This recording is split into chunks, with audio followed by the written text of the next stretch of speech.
Well, well, well. So the Dallas Cowboys, they've left Oxnard, California. They've arrived in Dallas, and today they gave an open practice at the Star. And I mean, the fans came out in groves. Fans came out, media came out, content creators came out. And I mean, the Cowboys did not disappoint. They absolutely put on a star. And I'm telling you right now, man, the Cowboys, they still got a little bit more tweaking to do. But nevertheless, I don't believe the season can start fast enough for Cowboys fans, and especially the Dallas Cowboys themselves. I mean, the Dallas Cowboys, I think they are feeling real good. I mean, they're healthy. The defense seems to have picked up things quite well. Christian Parker is acclimated. I mean, the rookies are acclimated.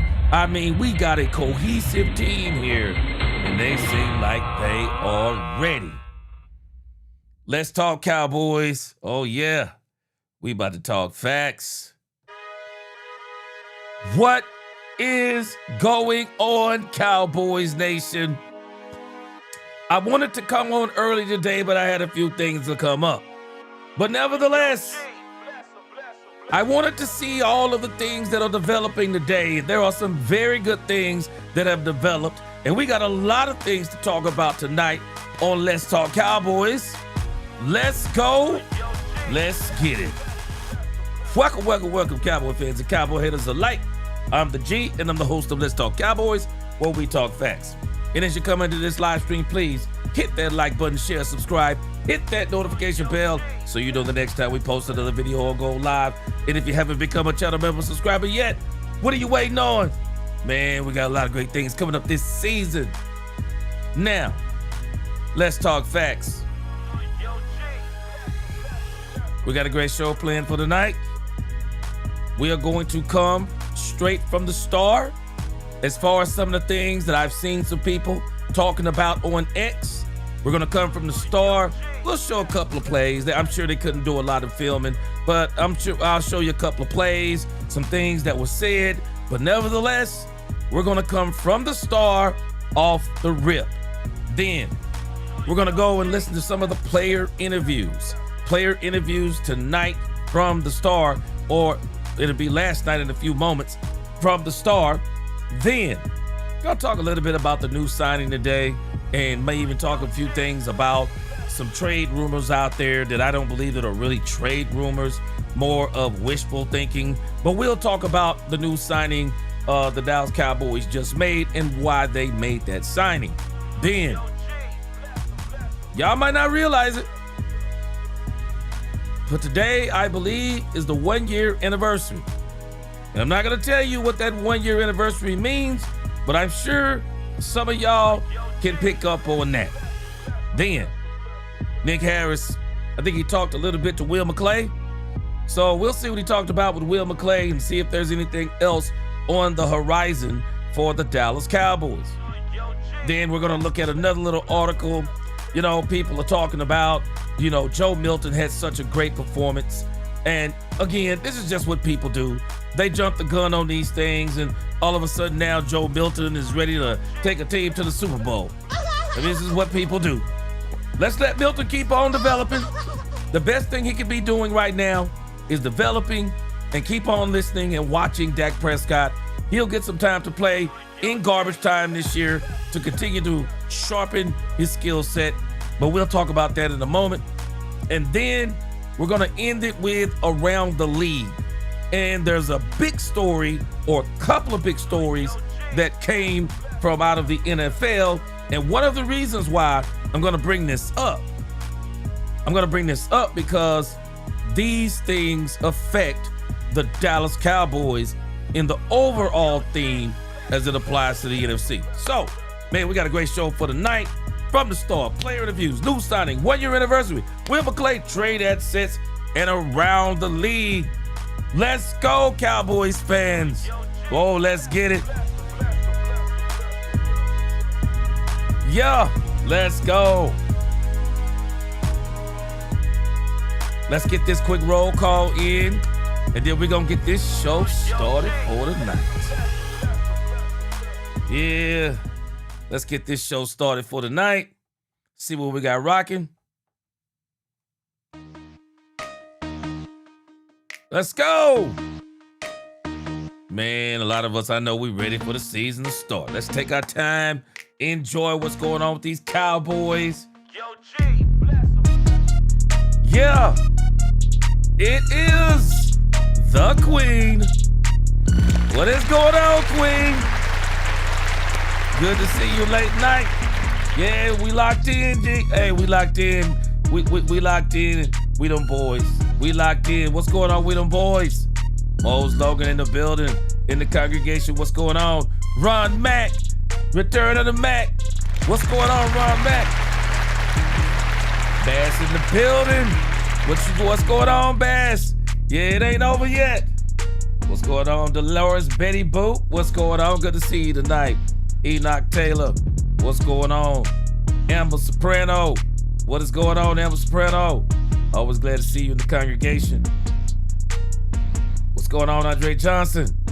What's going on, Kenneth Mackey? Good to see you. Stephen White, he says, hi, y'all, and salute. What's going on? Enoch Taylor, you said you over bags on the... Hey, man, let me tell you something. I started using the face regiment, man. I'm about to, man, hey, get you some of that turmeric soap. Get you some of that castor oil, I think it's that Jamaican organic castor oil. And some aloe vera. Works wonders, my brother. What's going on, Will the Fourth? The real Daryl, what is going on? JCT Slice, he said, gee, they all ready. We ready. And Shady still hating on Dak. He never gives up, but that's fine. We ready, Shady. We still have 4. What's up, JCT? Lonnie Cabal in the building. What's going on? What's going on, Kimberly Hunt? Good to see you tonight. Always looking forward to you being in the chat. What's going on, Ace Wade? What is going on with you? Good to see you. What's going on, B Turner? Good to see you. Richard Owens in the building. What's going on, Nana? What's going on? Hey, if it was Mike Tyson, I'd have way more money than I got right now. What's going on? What's going on, JV? Marlon Dillon in the building. That's Tech in the building. What's going on? 612 Walter White. What's going on? Hallelujah. Hallelujah, hallelujah. Salute. What's going on? Virgil Brown. Andre Fields. Let's go. All right. I see Stephen Miller in the building. Pitbull 100. What's going on? Chef Pope in the building. My brother Terrell Senior. What's going on, Terrell Senior? Oh yeah, man. Hey, let me tell you something. Hey, castor oil.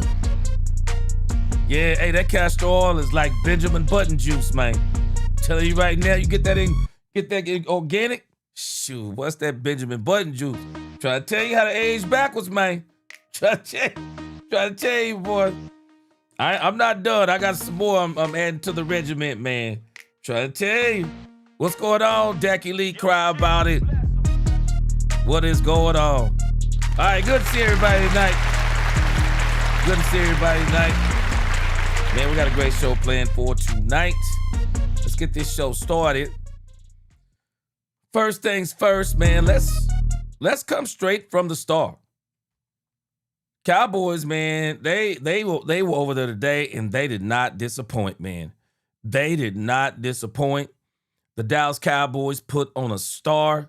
I mean, there is nothing like the Dallas Cowboys, man. Nothing like the Dallas Cowboys.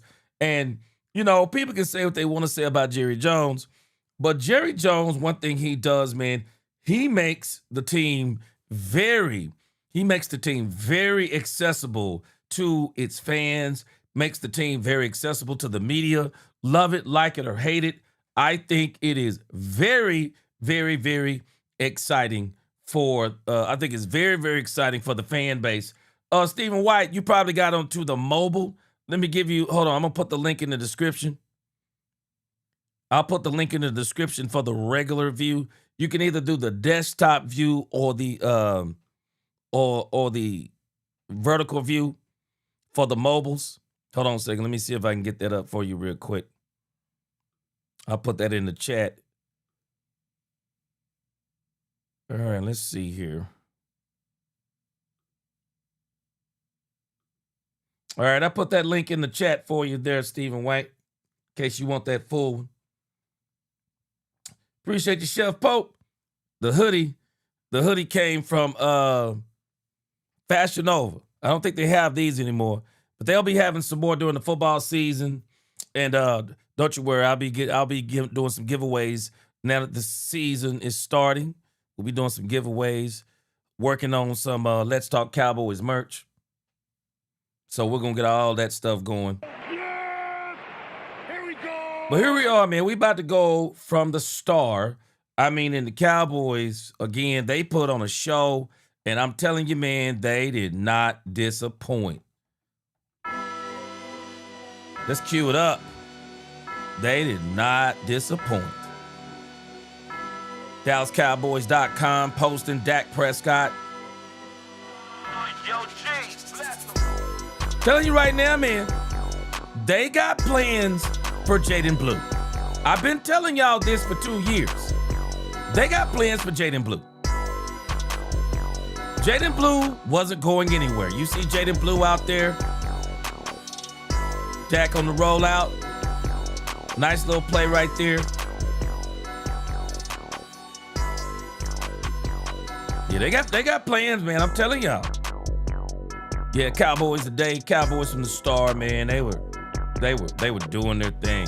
Hey, Mose Logan, man, I'm gonna tell you something. My goal is this year, Mose Logan. I'm gonna give away a jersey. That's gonna be my goal. My goal is gonna be to give away a jersey starting in September, more than likely. Starting in September. September, October, November, December. And I think the Cowboys will be in the playoffs January. So my goal is to give away at least 5 jerseys. I'm giving away at least 5 jerseys. That's not counting the other things I plan on giving away, such as t-shirts and things of that nature. So yeah, we got some big plans coming up. All right, that was Dak and Jaden Blue. And I was trying to make out who this was. I'm thinking this is I can't tell who this is in the backfield. Is this a Bonnie Conda? Or is that Malik Davis? No, that's Jaden Blue in the backfield. Okay, Jaden Blue. Again, Jaden Blue.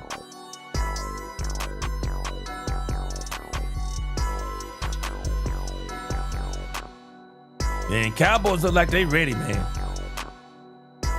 Yeah, nice. That's CeeDee Lamb down the sideline. Yeah.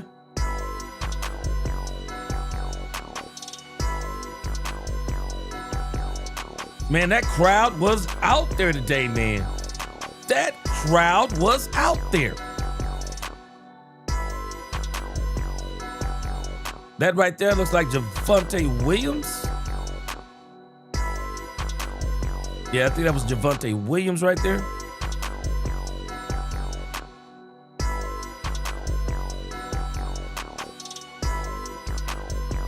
Oh, I see Cavonte Turpin around the outside. I'm sure this is all just a lot of generic stuff. Lot of generic stuff, but yeah, Ace Wade, the Cowboys, they got plans for Jaden Blue. It's obvious they got plans. Yeah, we're gonna use them in the passing game. Yeah, they got plans for him. They're just not showing it yet. Yo, G, bless him. Looks like Joe Milton out there. And then that looks like Phil Maffa. Yeah, that's like Phil Maffa.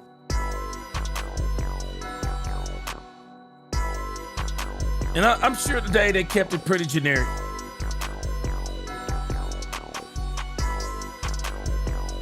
That looks like Kuntz out there at the tight end position. What's Kuntz doing out there, man?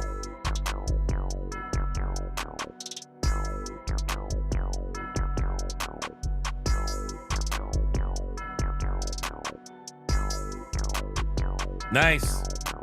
That was Jaden Blue in the passing game. That was Jaden Blue. All right. Dak Prescott. Play action. Oh, he'd have been sacked right there, though. Contested catch, of course. Of course, George Pickens caught it. Of course. On Kobe Durant. But he'd have been sacked. Dak Prescott. Looked like a little razzle-dazzle there to Ryan Flanoy. All right, I like that play. See how it works in the regular season.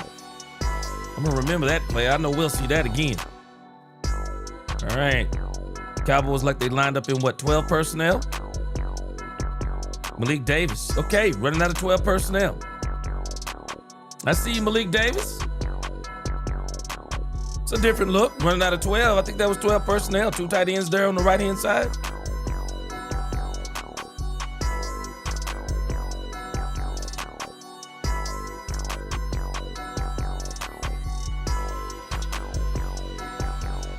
Okay, you said that Kuntz is 6'8"?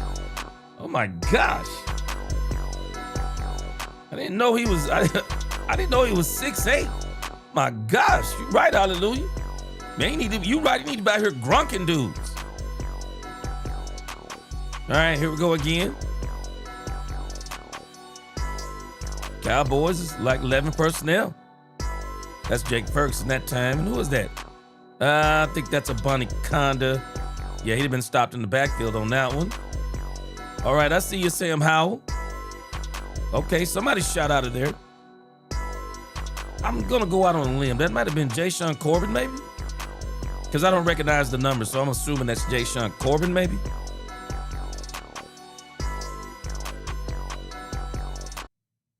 That almost looks like, was that 12 personnel again? All right. I'm assuming, I don't know, I can't tell who that is.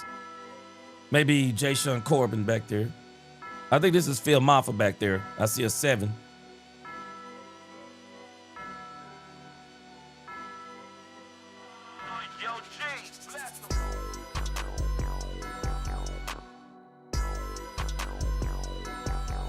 All right. Yeah, these boys today was, they was getting it in today, man. Get it in. And I think, again, Shotty being very smart, just doing a few generic things, nothing major.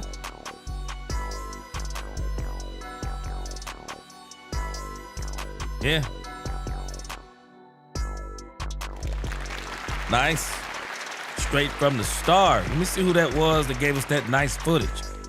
That is shout out to SGTSU31. I thought that was just one play. I didn't know that was a whole reel right there. Yeah, that was a nice little reel he put together there. Cowboys politics with the meme. look at the meme. Cowboys politics with the meme. SGTU31, he said lightweight. He said lightweight. Yeah. Yeah, that's nice. That's nice clips there, man.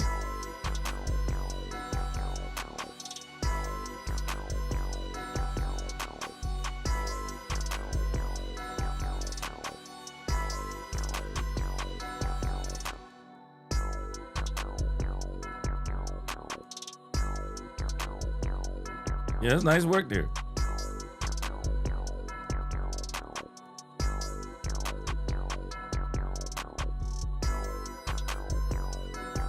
Nice work.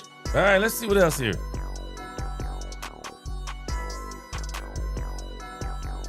All right, today, can y'all believe this is Caleb Downs? This is Caleb Downs. Everybody was talking about this play today. This is Caleb Downs' first interception of training camp. First, if I'm not mistaken, this is his first interception of training camp. It's crazy. And really, to me, more of a nice play by Caleb Downs than a bad play by Dak Prescott. This is courtesy of Landon Holyfield. This was a nice play by by Caleb Downs. Because I don't know, it makes me wonder if, when you look at this, you turn my little mouse on here. it really makes me wonder right here. Before you see the interception, I'm just kind of wondering if the tight end could have went a little more for this. But let's check it out. This is his first interception. First interception by Caleb Downs, and obviously that ended practice. And I'm going to tell y'all something. Dak Prescott did not appreciate that, bro. Dak Prescott did not appreciate that. Boy, y'all see Dak's body language. Boy, Dak did not appreciate that interception. Dak did not appreciate that interception. But I don't really think this throw was there. And Dak tried to put it where no one could get it but the receiver. And I don't know if he even saw Caleb Downs when you go back there and look at it. Because I'm trying to see who that is that makes that break. Who is that out there? Can't really tell who that is. But when you look at it, that throw actually isn't there. Caleb Downs, it's like he read Dak's eyes and just stepped right in there. Yeah, that's nice. Okay, that was Ryan Flanoy, wasn't it? Yeah, that was Ryan Flanoy. That wasn't there. I'm not concerned. It's practice, but yeah, that probably wasn't there. Let's look at that again. Probably wasn't there.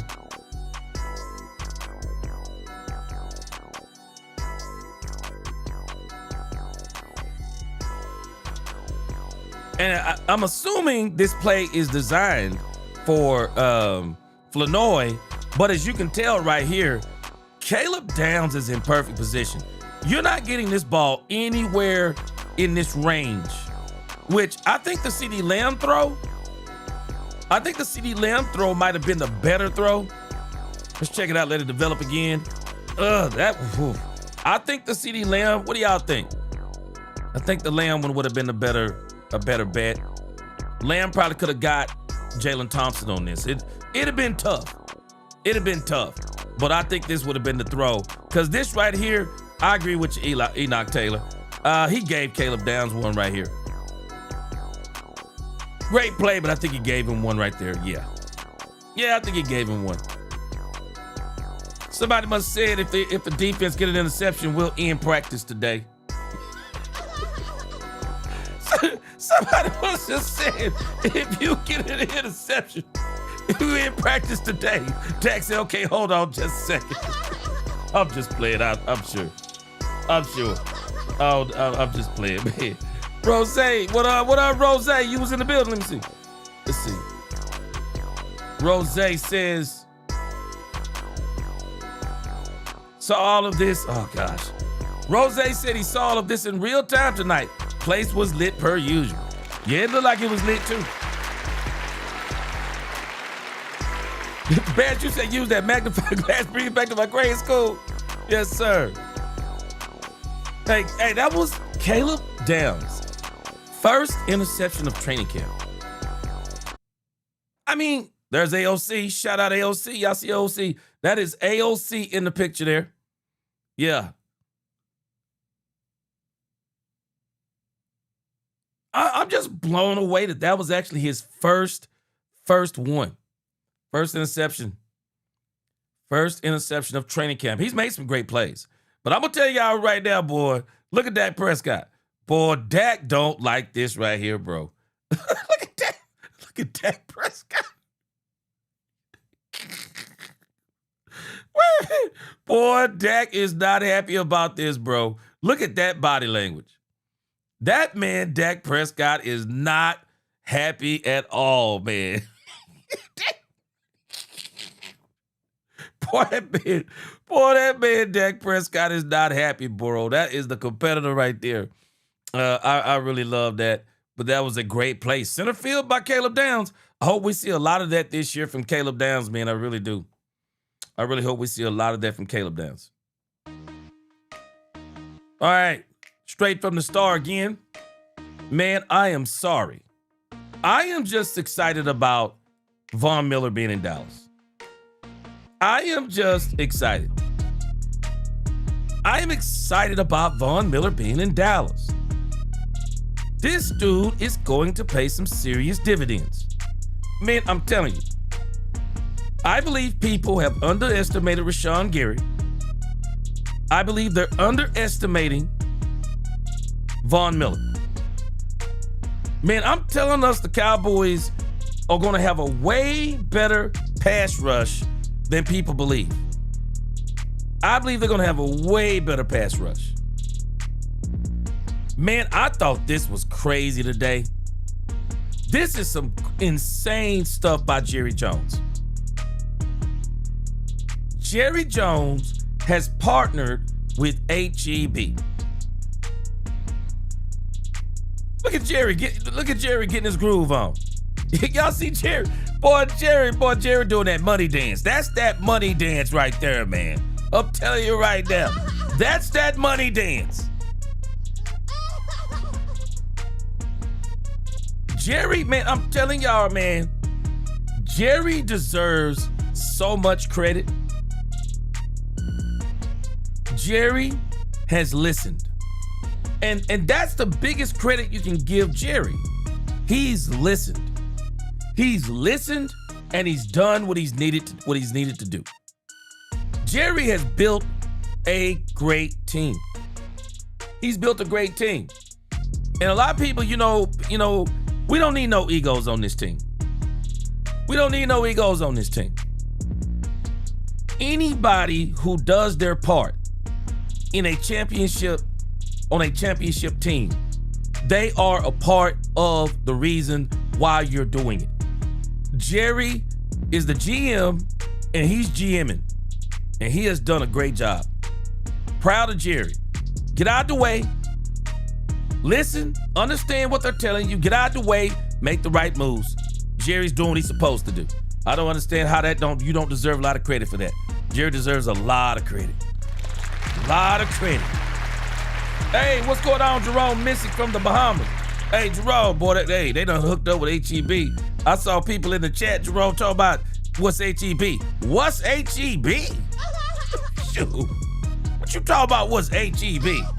Man, HEB, man, since I moved to the Metroplex, man, I ain't been to Walmart or Brookshire since I got here, man. HEB all day, boy. HEB all day, man. HEB all day. All right, next we got Patrick Walker, and we're going to listen to Jashaun Barham in a few. Patrick Walker said it happened. Jashaun Barham got in front of a microphone. Physicality, yeah, I showed it. There's more to show, and you'll see that as the year goes on. Is he ready for week one? He says, I'm ready right now. We can play red now. For real. On playing the Saints after the fights in the joint practice, he said, I hate them. I hate every team we play straight up. Yeah. He said straight up. I hate them all. That's the attitude I like. Yeah, I don't want to see nobody doing no podcast with the team. The team we got to play. I ain't got time for that. Yeah, I ain't got time for that, bro. I don't know about y'all. I ain't got time for no podcast and friendly stuff. I'm like, yeah, bro, we hate y'all. Yeah. We hate y'all, bro. I love it. Jashaun Barham, we're going to listen to him talk in a moment. All right, next up,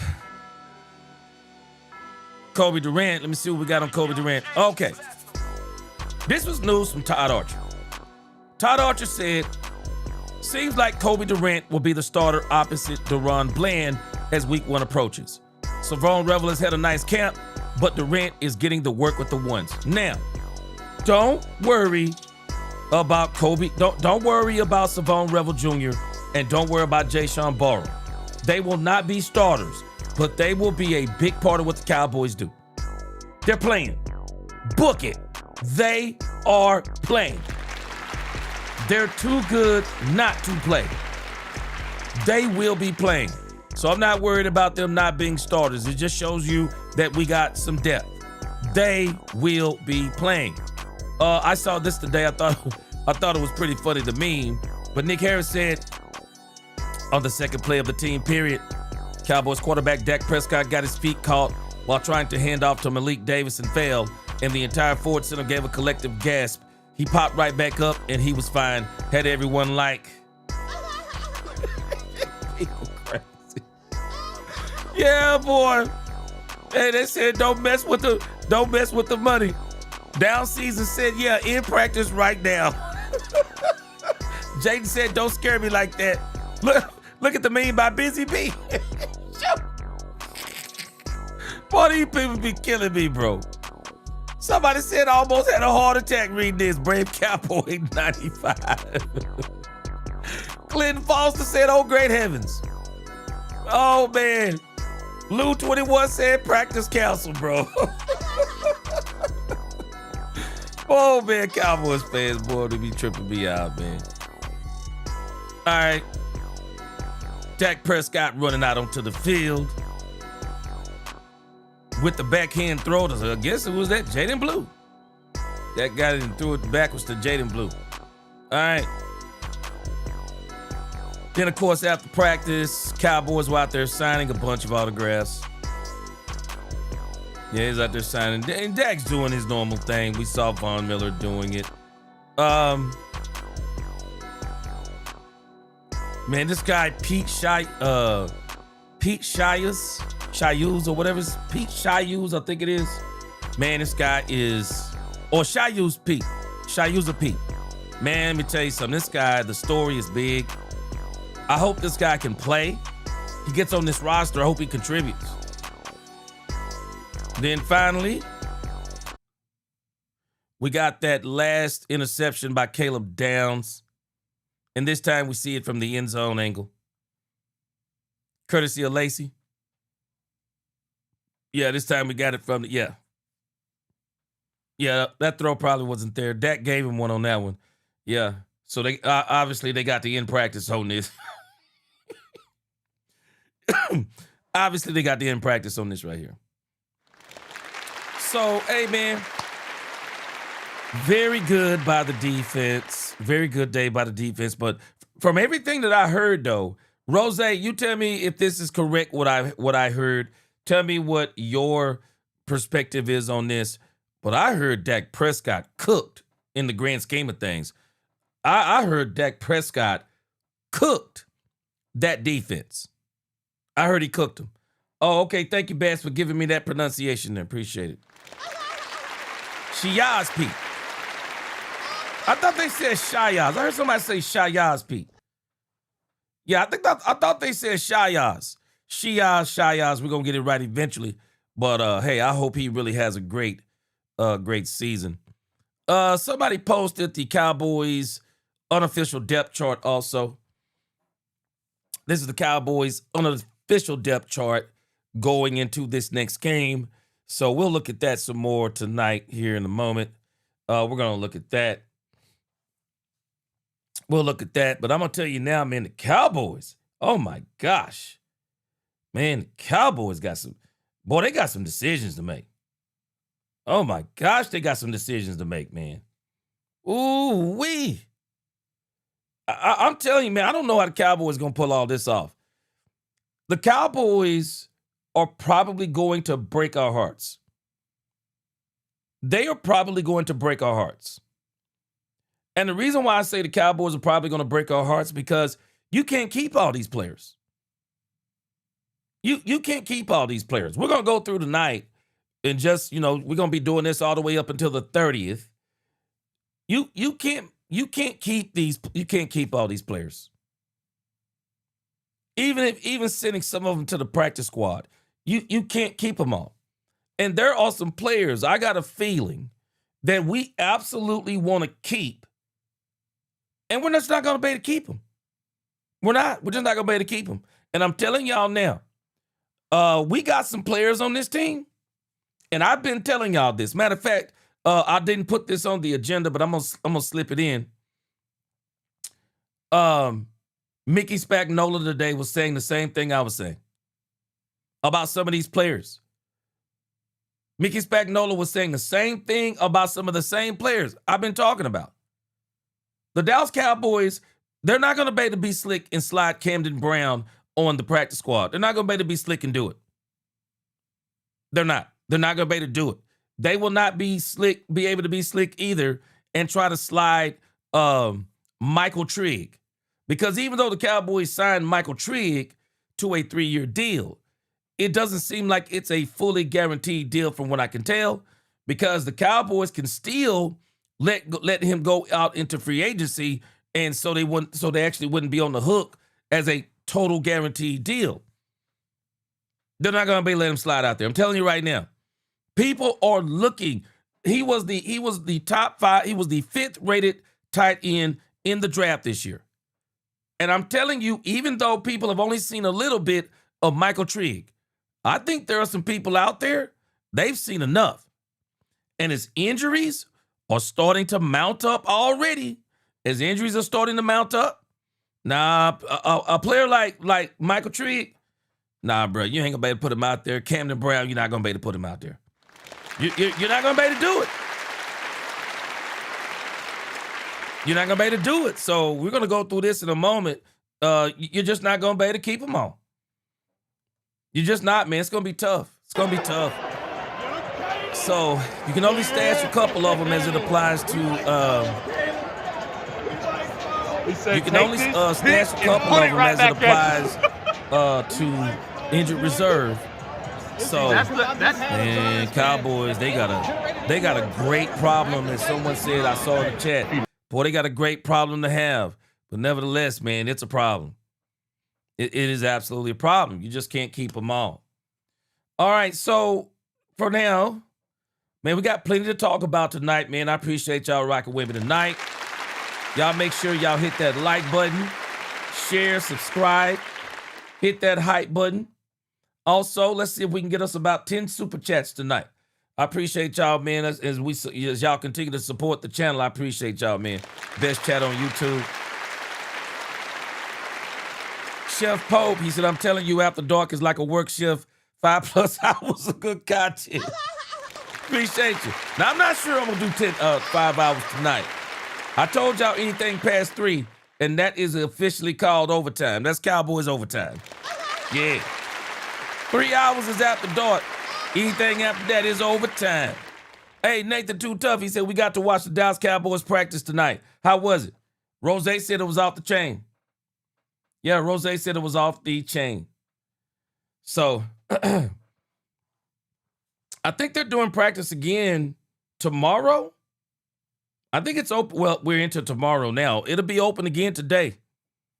Yeah, it'll be open again today. So, yeah, the Cowboys having it open twice. So, yeah, it's good to go. What's going on, Chris Dunaway? Hey, better late than never. Better late than never. Stephen White said, too tough to enjoy. Hey, man, better late than never. Hey, Emmanuel, I think the Cowboys will dominate in a lot of points this year. I do. All right, man, let's mosey on over to DallasCowboys.com. Let's mosey on over to DallasCowboys.com, man. They got some good interviews. We got some good interviews up. So from the Star, that's kind of our theme tonight. From the Star, man, we're going to listen to, from the Star. Now we're going to listen to some player interviews. Yeah, listen to some player interviews. And man, I'm just telling you, this dude, Jashaun Barham, boy, he is starting to be must hear. Anytime he steps in front of a microphone, man, it's like must hear and must watch TV. All right, so we got a good 16 minutes here. Here we go. First up in our player interviews, it looks like it is going to be none other than Demarion Overshown. I'm telling this right now, man. If Demarion Overshown is healthy, if Demarion Overshown can stay healthy, the Cowboys defense is going to be incredible. The Cowboys defense is going to be absolutely incredible. Timmy Terry, I see you there. You said, oh, okay. Boss Cowboy did an interview with CeeDee Lamb's dad. Oh, okay. Hey. Shout out to Boss Cowboy. Good work.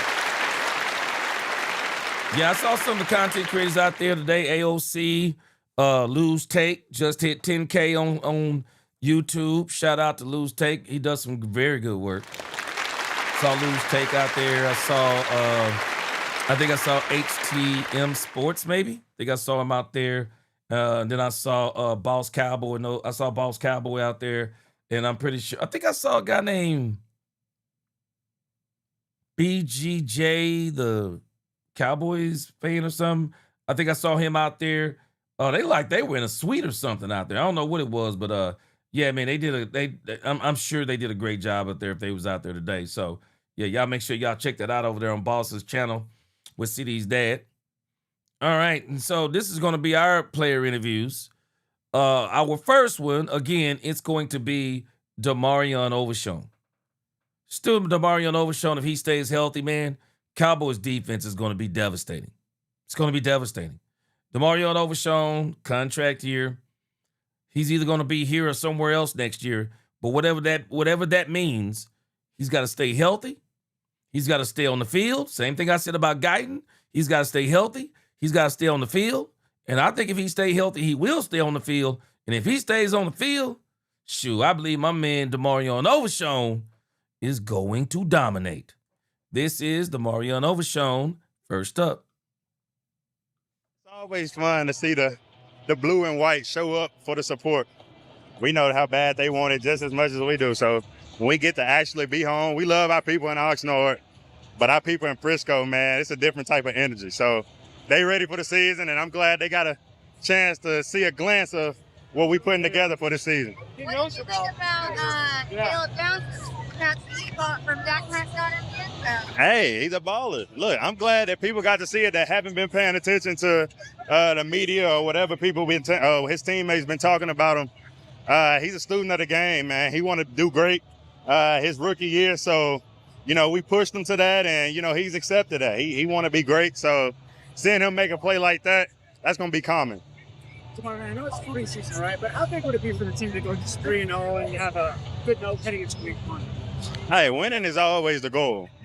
From first string, second string, third string, fourth string, no matter who we play, we set a standard for our room. Shotty set a standard for this team. So when it comes to competing, we do that every day. So when we get a chance to do it in front of an audience or against another, opponent, that's times 10 as well. So we looking to compete and we looking to win. And I also heard, look, we haven't done that in how many years? Go 3-0 in the preseason. So any chance we get to compete, we trying to win. That chemistry been with you and D. Yeah. The funny thing is, last year, this was just kind of something that Brian Schottenheimer was saying. But I don't really think we saw it last year. But this year, compete every day. We've actually had some of these battles in training camp that we were kind of looking for last year. We were looking for some of these battles last year, but we got them this year. Camden Brown and Jonathan Mingo. Man, that's a serious battle, man. That is a serious battle. And the one who really made that a serious battle is Camden Brown. Camden Brown really made or really pushed Joe Mingo into, man, I got to do something because I'm in danger of not making this team. You even think about, Michael Trigg. And unfortunately for us, but fortunately for some of these tight ends, man, I believe Michael Trigg was about to push some of these tight ends to the brink of destruction until he got the toe injury. But we're also watching in this camp. We got to see some more. We're watching Kobe Durant. I don't know, hadn't seen a lot on Deron Bland. Savon Revel Jr. is pushing. Yeah, man. Savon Revel Jr. is pushing. This man is trying to get on that field. And I think he's going to get on that field. I also think Jashaun Barham. We're watching that this year it's coming to fruition. Jashaun Barham is pushing the Dallas Cowboys to put him on the field. It don't matter who the starter is. They are pushing these guys they're pushing this team to put them on the field. So, man, we have been watching finally some of the stuff that we were wanting to see last year. This year, We're seeing it. Compete every day. Compete every day. Joe Milton and Sam Howell. I mean, Joe Milton and Sam Howell. And according to Brian Schottenheimer, they're still in competition. So we're gonna see, but hey man, this compete every day stuff, we're seeing it this year. We wanted to see it last year, but we're seeing it this year. And even as it applies to Overshown. Overshown is in competition. He absolutely is for that mic, with D Winters. I think it's going to be Overshown, but he can't slip. He can't slip. He got to keep putting it out there on the tape, putting it out there on the field. The Cowboys are bucking to put D Winters out there. But at this position that D Winters is in, he got his own battle to fight with Jashaun Barham. So, man, it's gonna be a lot. Terrell, hey, sing your help. Appreciate you, man. Appreciate you. Chef Pope, he said, I got a banging menu in the works for kickoff. Can't wait. Let's go. Yes, sir. Miss Matrix, what's going on? Good morning. Good to see you tonight. We locked in now. Miss Matrix is officially in the congregation. We locked in. Bass said, let me see what Bass said here. He said with Thompson, where you think they putting Durant in Downs? It looks like they're gonna run Durant at cornerback. Downs is gonna be some kind of nickel. They'll be moving them all over the place. And then Thompson is gonna be the safety. You could see Caleb Downs moving in and out with Malik Hooker. Because we all pretty much know, I think Malik Hooker is on his way out. This will probably be Malik Hooker's last season. We'll see. But I think this may be Malik Hooker's last season with the Cowboys. We'll see how that turns out. In the middle there. It's been great. We help each other out a lot, able to feed off each other energy. So that's another thing. We're not just friends on the field, we friends off the field. So we able to talk to each other, make sure, we both clear on what we doing. So we able to play fast. And, that's what's going to make us so dangerous between, me, him, everybody else in the linebacker room, how connected we are. So we can play off each other, know where we're going to be at, and it allow us to play fast. It's easy to get that chemistry with a guy. You guys don't know each other until this year. How easy is it to get that chemistry? I mean, it's something that you work on every day, from OTAs, minicamp, all that. You work on it, and, it's a trust thing.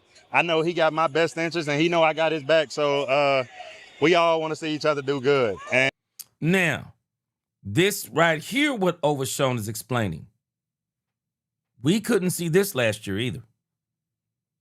We didn't see this last year either. Shotty was trying to implement it, but it didn't come to fruition. And one of the reasons why it didn't come to fruition, and I'm not even trying to be mean when I say this, because I want these two players to go on to have success. But there are two players that are gone, and we're going to talk about that in a few. But there are two players that are gone who are the reasons why, or a part of the reason. They were not the sole reason, but they were a part of the reason that what we're seeing this year in this family, this camaraderie, that we couldn't see. Micah Parsons, Trayvon Diggs. Micah Parsons and Trayvon Diggs. And these two players were connected at the hip. And they were a huge distraction, both of them. Yeah, both of them were a huge distraction.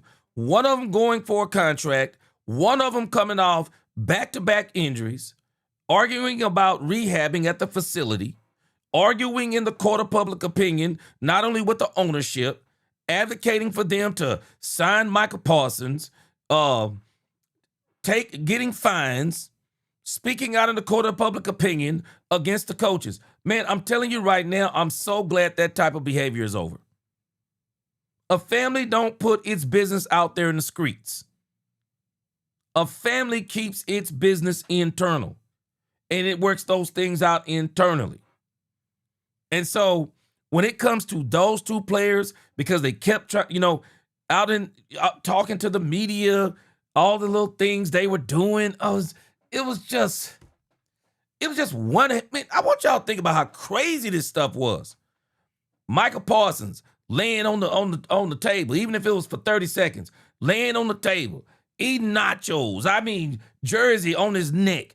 Trayvon Diggs out there, every chance he get, him and Michael Parsons doing the doggone interviews together.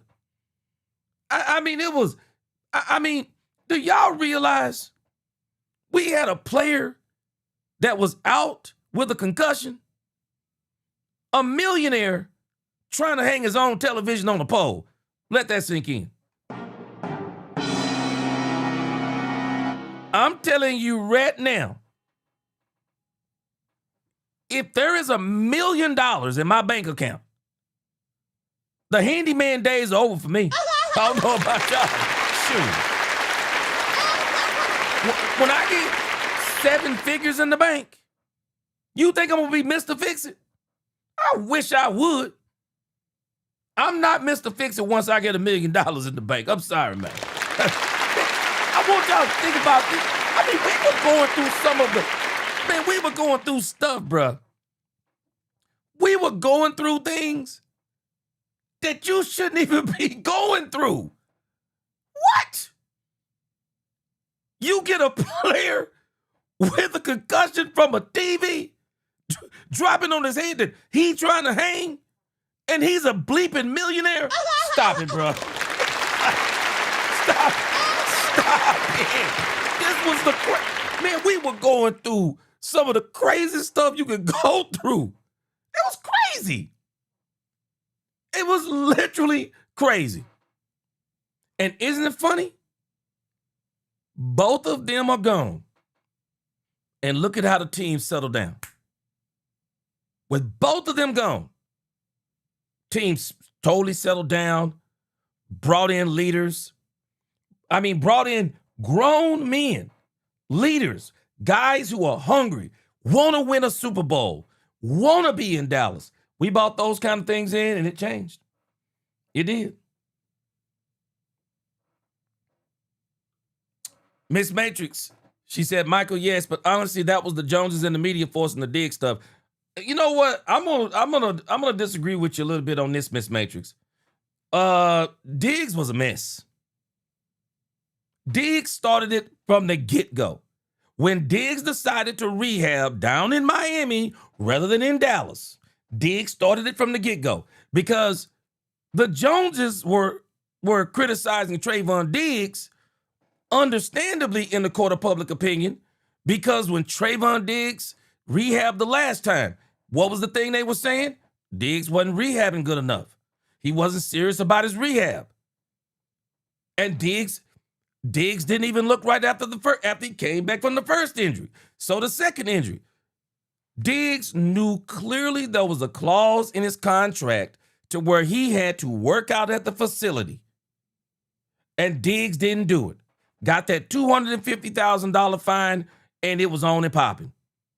Yep, the Dallas Cowboys were exposing him, but Diggs was just as culpable as the Joneses. He was just as culpable. It was like vinegar and water. Those two did oil and water. They just didn't mix. And Diggs in himself would never be honest. I was saying this all last year. Diggs never was healthy. I don't care what anyone says. Diggs never was healthy. And there were people out there saying, oh, yes, he is. No, he wasn't. No, he wasn't. And people kept saying, oh, yes, he is. And I was like, yeah, I'm looking at the same tape. And I can clearly see Diggs still favoring that same leg. And then to top it all off with Diggs was out there talking about, yeah, we need to play more man. No disrespect to Diggs. Diggs couldn't play zone, and Diggs couldn't play man.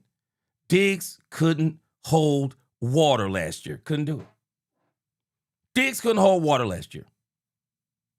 And then the thing that I'm really tripping on, and I hope he does have some success. He's out there in Seattle. He complained about the Cowboys running man. Complained about the Cowboys running primarily zone, and then goes to a team that runs primarily zone. You can't make this stuff up. You can't make this stuff up. You gonna complain about running zone, primarily and go to a team that runs on. But hey, at the end of the day, I think it was the best thing for him. Miss Matrix, I hear you, but I can't count that when multiple players in public have spoken about how bad the Cowboys rehab training team was. Well, I'll say this, Miss Matrix. You didn't hear Overshown talking about this. And Overshown has pretty much came back healthy from both of his. I mean, we've had other players that have worked with this same, and a lot of people vouch for this guy, Britt Brown. They say he's the best in the business. There were other players.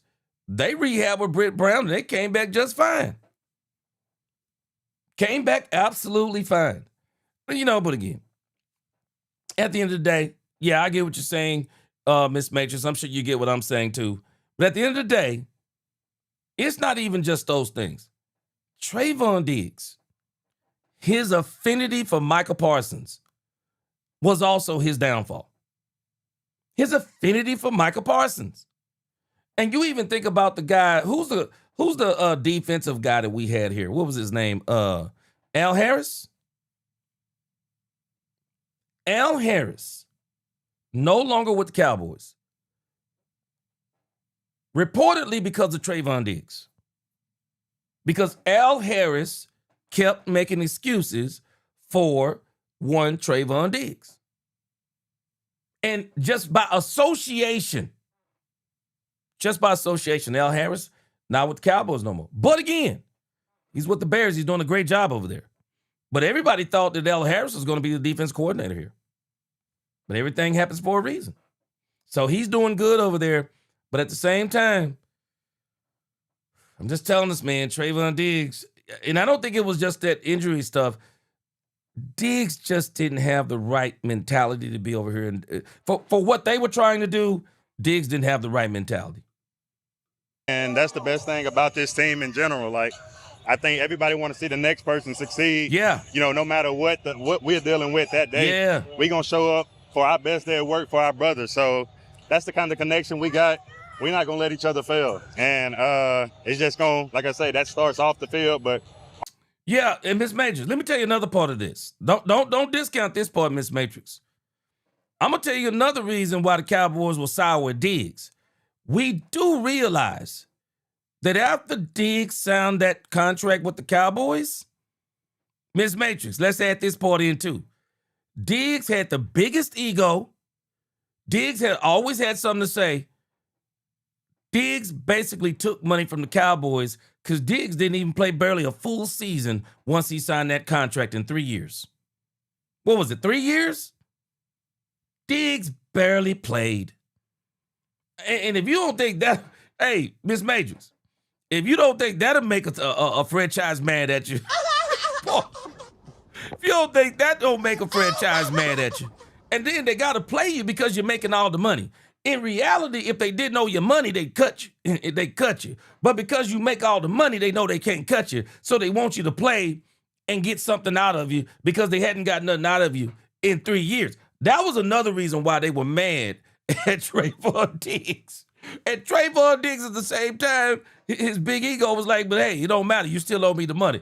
Man, Trayvon Diggs basically got paid. And people say he got paid for what he did. What did he do? He had that one super season. But then he signed the deal and got hurt. Got all that money and barely played one season. I'm pretty sure that had some things to do with it too. I'm sure that had some things to do with it too. Bad blood all the way around between Diggs and the Cowboys. On the Bad field, blood all the way around. we're a string. We're attached together. So it got to be, the communication got to be there. The chemistry got to be there. From the day that Christian and his staff got here to now, where would you say this defense has grown the most? I say just trusting, what we see.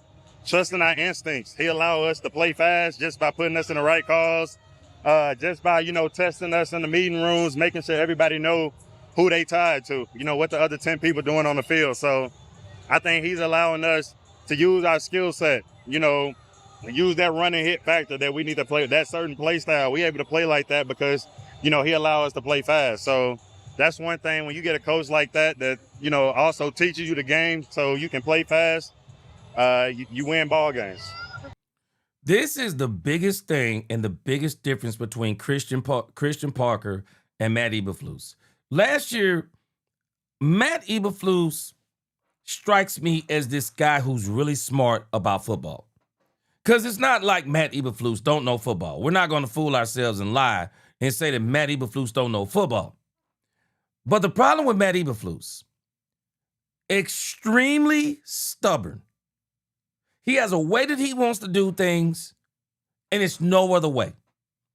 And Matt Eberflus's way of even communicating plays, Matt Eberflus's way of plays, from what my understanding is and what I heard, it's like you had to literally have a whole paragraph conversation to even know what Matt Eberflus wanted you to do, where he wanted you to be. It was like he couldn't make his system goo goo gaga so that the players could get it simply. And rather than them thinking on every single snap, just going out there and just playing and getting muscle memory based on simple things that he's trying to tell them. Matt Eberflus was just, and it seemed like he had he seemed like he had a people problem too. Because I'm telling you, there was a mutiny over there in Chicago, and that's why I thought it was crazy. As I started thinking and studying on it, I was like, Jerry crazy for bringing this dude in. It was a mutiny over there in Chicago. But nevertheless, Christian Parker, for as detailed as Christian Parker is, what I keep hearing people say, but he's also simplified it. He's simplified it. He hasn't dumbed it down. He simplified it. This is the fastest I've seen a Cowboys defense pick up a defensive system in decades. Even, I can't think of a time that the defense seems like they've picked up a new defensive coordinator's defense this quick. Christian Parker got in there and did work, man. When you think about, they changed out all these players on defense. Christian Parker comes in, gets right to work, and starts teaching that defense. People lined up at the office door, and he's just teaching. And then they hit the field, and immediately, even in OTAs, we were like, man, they seem to know like where they are, where they need to be, all those different things. And then we saw in training camp, last year we played the Rams, and we realized that it was all smoke and mirrors. This year we played the Rams, and we were like, wait a minute. This defense looked pretty good. Then we played the Saints, and we were like, this defense is pretty good. Played the first playoff game, and we were like, man, this defense is pretty good. Then we played the Cardinals, and we were like, man, this defense is doggone good. Christian Parker got these guys rolling. And so if the third team got it, well, what is the first team going to look like? Christian Parker has done a bang-up job of implementing a defense. Got players who could get it and players who can execute it. It's going to make all the difference this year. All the difference. The shorter play calls, is that an adjustment to get used to? What was that? The shorter play calls from CP, has that been an adjustment? It hasn't been. Like I say, we've been working on it all off season, and it's like one thing about defense, it's just different terminology. Like you can teach schemes and fundamentals different type of way, but once you get on the field, it's different calls. The scheme is the scheme. It's about, accepting the coaching, knowing what you're finna get from the offense. And I feel like he's done a great job at doing that. So the play call is really just not, it's not even a factor, to be honest. That's his Chef Pope. They brought him to Christian Parker's Just how teaching. excited you were for this season, being healthy. Now that it's so close, where's your mind at, and how's your excitement with it? Being healthy is the least of my concern now. That's just football now. I'm glad I was able to get over that hurdle. But now it's just about winning. I feel confident in what we put together over the offseason, what we still stacking, through this fall camp. But throughout the season, I'm just excited about what we built. This brotherhood is something different. First, healthy training camp for Overshown.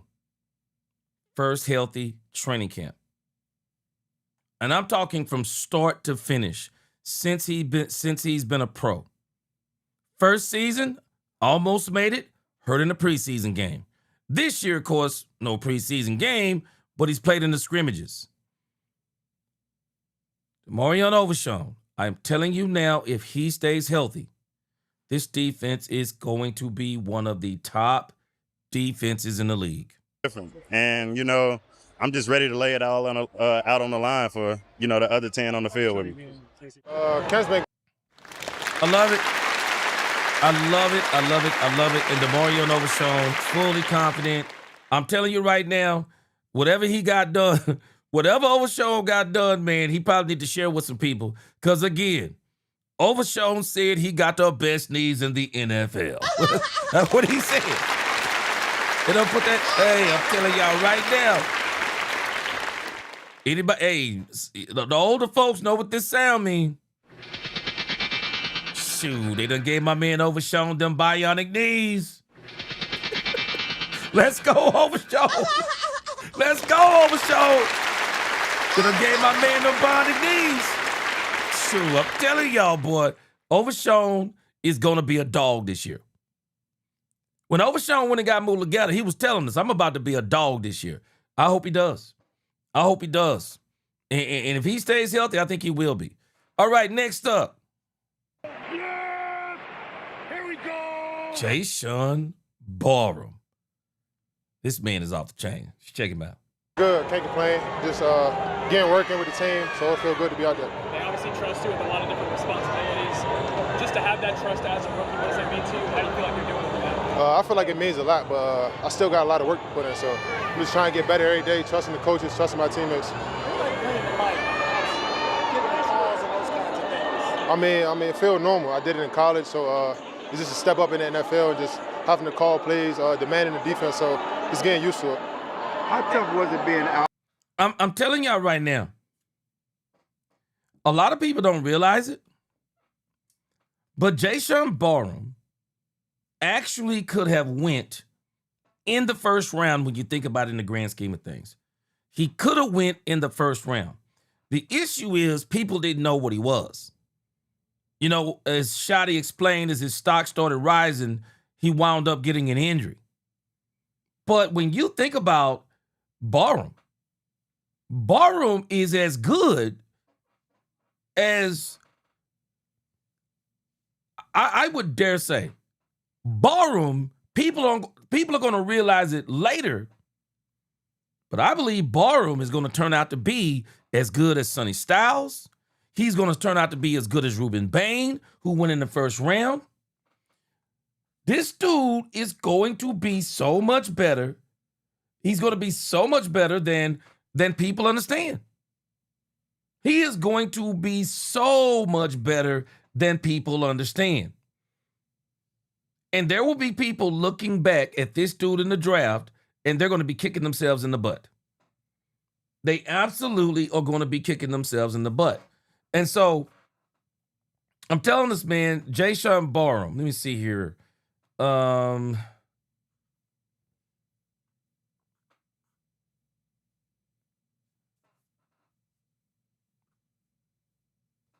You think about Jashaun Barham, and when you think about the players that went in front of Jashaun Barham, a lot of people were saying that they believe that Jashaun Barham might have been on par with Orville Reese.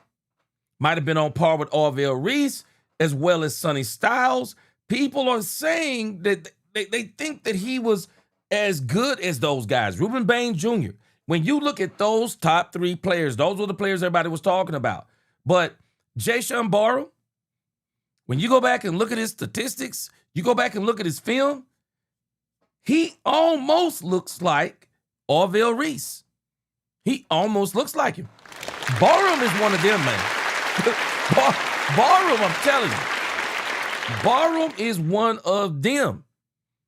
Got the mentality, got the attitude, got the skill, the ability, the execution. Man, this dude is serious about his. He's serious about his. But you had such a good start to camp and you get the injury and having to wait. How tough was that, having to wait, not be able to practice and finally get to show stuff in Phoenix? Man, I don't know. I almost couldn't do it. I was trying to get out there to play Seattle, but they told me wait. But it felt good, though. I was a little tired, but trying to get my win back, be able to play a lot more. You said you need to work on things. What are some of the things you think you need to work on? I mean, of course, I think my hands.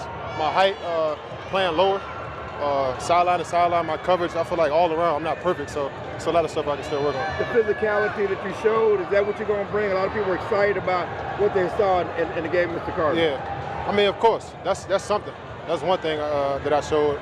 But of course, there's many things that I can use, and we're going to see as the season goes. What was your mentality going into that Arizona game? I don't like them, so I don't like no team we play against, so I treat every team the same. Yeah. And then that'll help you have a quick start, I imagine, and make those plays early on? Of course. The play where you dipped into the left guard and you got the tackle for loss, would you attribute that to your... Hey, Phil Dog, you said something right here. You said Barham might look better than them because he's on a better team also. And watch this. It's not just he's on a better team. Boy, he gonna eat in this system. Yeah, bro. He gonna eat in that system. He gonna eat in that system. You know, Hail Mary, you make a very funny comment here. Hail Mary said, don't be surprised if the defense gets more attention than the offense this year. They did get more attention than the defense last year. Hail Mary, I don't know if you get more than... I mean, you was the worst defense in football. I mean, that Dallas Cowboys defense was the talk of the town for the wrong reason. But I get what you're saying. They may be talking about the defense more positively this year than they talk about the offense. I get it. Because last year, they did get more attention. We were awful as a defense. We were awful, man. It was after about week number 4 or 5. Oh, yeah, that defense was the talk of the town. That defense was trash. What up, Tommy Solo? He said, yeah, I'm really liking our locker room right now. Hey, that's a big improvement. Yeah, Jack Fan Experience, you're right. Yeah, Barham ain't playing no buddy ball, strictly business. The attitude and the temperament of this team, perfect. Hey, let me tell you something, Jank Fan Experience. He kind of reminds me of Ray Lewis. That's what he reminds me of. Shoot. Man, he reminds me of Ray Lewis. Experience on the ball, just being able to know how to dip under guys and have that experience? No, I would say that's off the ball. You work on slipping box, setting and slipping, we call it.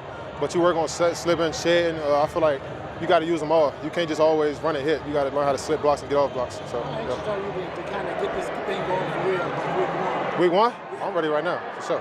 You're ready right now. You missed that week. How are you feeling from that? Good. Week 1's right now, I'll be ready. Have you showed that you should be a part of the rotation? You said what? Have you shown enough to say you should be part of the rotation? I mean, that's up to the coaches to say, but I'm going to keep putting in work that I know I can. Yeah. Coaches have said that. Yeah, hey, man. Hey, y'all know Clarence Hill can ask some crazy questions, man. Clarence Hill can ask some crazy questions. Shoot, hey, man. Hey, Barham ain't having it, bruh. Barham ain't having it, bruh. You know, have you worked into the rotation? That man said that's up to the coaches. I'm putting in work, man. Sure. Boy, it's just different, man. This dude is different, I'm telling you. You ask all the questions, you're very inquisitive. Mike linebacker, it all depends on what happens, but Mike or Will 2027. Watch what I tell you. Mike or Will 2027. Wouldn't surprise me if he's the Mike. Yeah, Richard Devins, yeah. He plays like Ray Lewis. Yeah, Lou Prieto. Yeah. Yeah, he reminds me of Ray Lewis.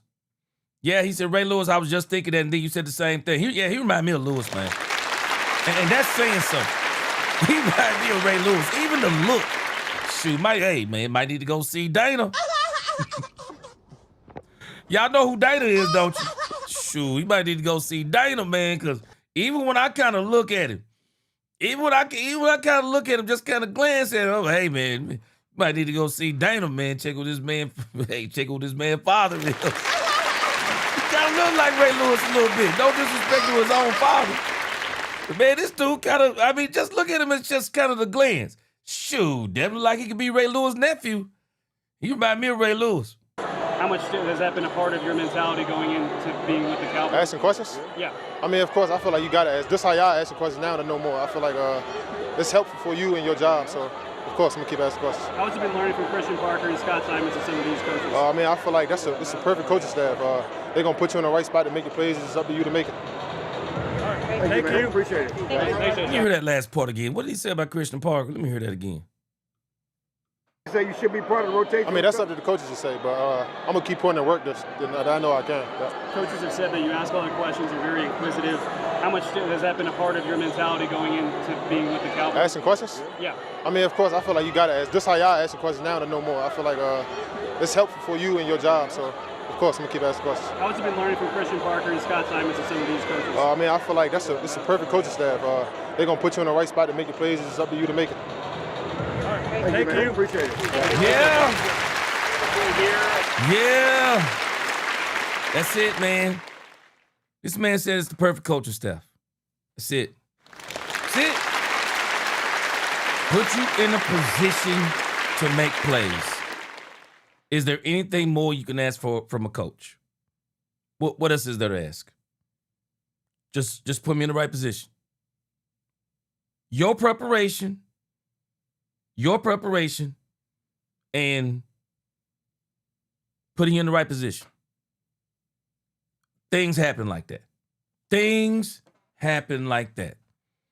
I love everything he said, man.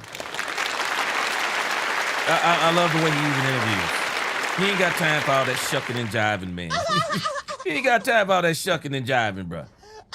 The dude just straight football, straight to the point. Interviews. I have a feeling ain't none of his interviews gonna be long, bro. None of them. Ain't none of his man interviews gonna be long. Man, just be straight to the point, boy. Yeah. Yeah, Dak Elite. That's it. No Eberfest here. That's right, bro. Complicated and stubborn. Yeah, I like that, D-Natty. Barham came from a disciplined background and went to an all-boys boarding school in Maryland. Yeah, boy. Yeah, coaching matters. All right, let's see. I don't recognize. Okay, let's get this one in right here. Not Oxnard, but back here with all these fans here. It feels great to be home. I mean, Okay, I'm sorry. Cooper Beeb, because I don't see his face, didn't recognize his face. Cooper Beeb. Cooper Beeb. Cooper Beeb is going to go down in history as one of the best third-round picks of the Cowboys. Jashaun Barham is going to go down in history as one of the best third-round picks of the Cowboys. Savon Revel Jr., if he stays healthy, will also be one of the best third-round picks of the Cowboys. The Cowboys in back-to-back years in the third round have now hit on 3 third-round picks 3 years in a row, looks like. All 3 of them look like they should have went higher than the third. BB is one of the best centers in the game. Best centers in the game. Never hear about this dude missing blocks. Never hear about him missing assignments. Dude is on point. Savon Revel Jr. starting to look like he should have been a first-round pick the way he's playing. And now we got Jashaun Barham. This dude going to be pushing somebody for playtime. These third-round picks by the Cowboys over these last 3 years, they've been incredible. And it is insane. Hey, man, I'm glad to hear Cooper Beeb talk. Love it. Love it. Let's check out Cooper Beeb. Yes! Here we go! I mean, just look at the turnout. I mean, we love our fans. Man, it's just a great support fan base. It's just so fun to be around. See, I mean, we got a packed stadium in here, indoor. It's just great to be home. Yeah, iron sharpens iron is what they always say. You're going up against 2 of the best, really 3 of the best defensive tackles in the league. How good has that prepared your interior offensive line? Oh, I mean, it's just a great challenge day in, day out. There's definitely a lot of back and forth. They win some, we win some. But like you said, iron sharpens iron. It's just solidifying that interior of our O-line. So it's been good work. You learn every time you lose, you learn from it. You get with those dudes, kind of see what they were seeing, but it's just great work. This is one of the best things, and I talked about this earlier in the year. Our defense was so deplorable last year. No wonder our offense wasn't good in the red zone. No wonder they were not good in the red zone. No wonder drives were stalling. Cowboys in practice running all through the defense last year. I mean, there's no challenge. I mean, everything looked like it worked with the Cowboys in practice, I'm sure. Man, I bet you everything looked like it worked. I bet you they were running red zone plays. They were probably scoring 10 times out of 10 in the red zone. No challenge whatsoever. Didn't they get in the game? The stuff that they were looking at, looking at in practice, it wasn't working on the field. Why? Man, we didn't even have a defense that could even emulate even a halfway decent defense. I mean, of course. Of course we were not good in the red zone last year. Of course we were missing on so many different ways and cylinders. We were missing. The defense was trash. Man, this team was I can remember last year in training camp, CD was cooking this secondary so bad. CD should have been brought up on charges, man. I was saying it last year. CeeDee Lamb was cooking that defense so bad they should have been brought up on charges, man. Not this year. Shoot, not this year. He wasn't beating up on this defensive backfield. So Cooper Beeb is right on point. Yeah, got somebody that can challenge us now.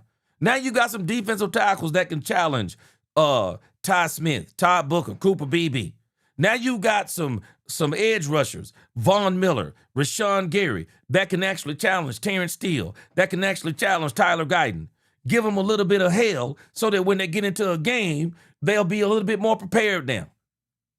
Yeah, you got some things that will help these guys be better. Like, man, I'm telling you. No wonder this offensive line and this offense didn't reach its full potential last year. Trash defense on the other side, not this year. Season at this point in the year feel different than where you were at this time a year ago? I would say the biggest thing you can feel is just the brotherhood and the culture that we're building here. I mean, it's just another level up. You know, dudes just rallying around each other. Like, I feel like you got way more people bought in. The brotherhood's there. You can just feel the energy around the building. And for you personally? I mean, year 3 for me, I think the comfortability standpoint is the biggest thing for me. You know, I'm confident in my abilities, confident, you know, directing traffic, giving out the IDs and stuff, and things have slowed down for me a lot. I think that's the biggest change for me. Year 1 to year 2 is usually a big jump. You've seen Tyler Booker now. How comfortable do you think he is? Because you're sitting next to him, you know, in every. This dude is in year 3, and everybody always says year 3 takes about 3 years. Well, Cooper Beeb, y'all hear me say this statement a lot. When you are drafting players to me in the first 3 rounds, those players need to be good out of the package. Those players need to be good out of the package. Those players need to be so like, hey, we about to make guacamole right now out the package. You are a part of the plan. Cooper Beeb came out the package balling, man. Came out the package. So what is he going to look like in year 3? What is Cooper Beeb about to look like in year 3? Playing opposite of better competition in his own practice. Man, Cooper Beeb in year 3, Booker in year 2, and Ty Smith. Man, them boys about to eat. They about to eat. And if we can get Tyler Guyton, we can get him just to be good. Terrance Steele, we just get him to be good. Unstoppable. Unstoppable. Every snap. Oh, he's, you know, miles ahead of where he was. I mean, you look at him last year and he was dominating. He's just so much more comfortable in his role and understanding of, you know, how our offense works. And, you know, just one of the biggest things I'm proud of him is just the leadership aspect. You've seen him really step up and be that another one of those voices in the locker room. And he's just like anybody, just getting more comfortable. It's coming more natural to him, and he can just play free. All right, I gotta ask you about the conditioning. What's your take on that? Like, it's one of the, you know, linemen. Are you a fan of the conditioning? Do you feel like you're back in high school doing the pacer test? Like, no, I mean, I enjoy it. Like, you know, like anything, the more in shape team, you know, when it comes down to it, it's going to win. And that was something that we decided to do as a team and our leaders on the team. It wasn't something Shoddy forced us to do. It was just something, we knew, when it comes down to it in the fourth quarter, you're going to be tired. We got to be able to stay above our competition, and that's what that is. So, we enjoy it. Some days it's a little bit tougher than others for sure, but at the end of the day, we know that hard work's going to pay off. Your second year with Clayton Adams, what would you say is unique about his approach, and as you've gotten to know him through these 2 years, just him as a person behind the scenes too? I would just say just how smart of a football coach he is, and just the way he draws up different schemes. He definitely puts us in the best position to succeed, and I love to pick his brain. We bounce ideas off each other all the time, and just the way he sees the game. We've worked with him, like me and him one-on-one, and just helping me see the game from his level has been huge. But just his creativity and his understanding of the game is something I don't think a lot of people see. Like specifically his gap scheme knowledge is what gets praised the most. Where do you see that come up whenever he's teaching? Yeah, I think just honestly one of the biggest things with him is just looking at our team and understanding that was what we needed to implement to succeed. The first year, 3 years ago, my rookie year, we didn't really get there. Clayton comes in, and I think that's really where you saw the jump in our run game, is adding more things that fit our nature as O-linemen and things that we're good at. And just the different ways, we can run the same gap scheme, but it's going to look different, 4 out of the 5 times. So it keeps defenses guessing and keeps them off balance. I know it's the preseason, but how big would it be for this team to be able to go 3-0 and be able to walk into week 1 with knowing that you guys did everything you can to get the wins in those games? That'd be huge. Everybody knows this game's all about momentum, and if we can get that winning feeling, just continue to head into the regular season, it'd be huge for us. Yeah, yeah, got some good things going. Chip the King, man, you getting ready to make a song called Bam Bam Barham Shuffle? You about to make a song?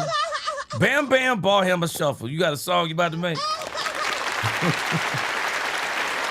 About to make a song. I see Bobby's Hobbies. He said, "Hey, G, has the defense collectively taken off their church shoes?" It looks like they have.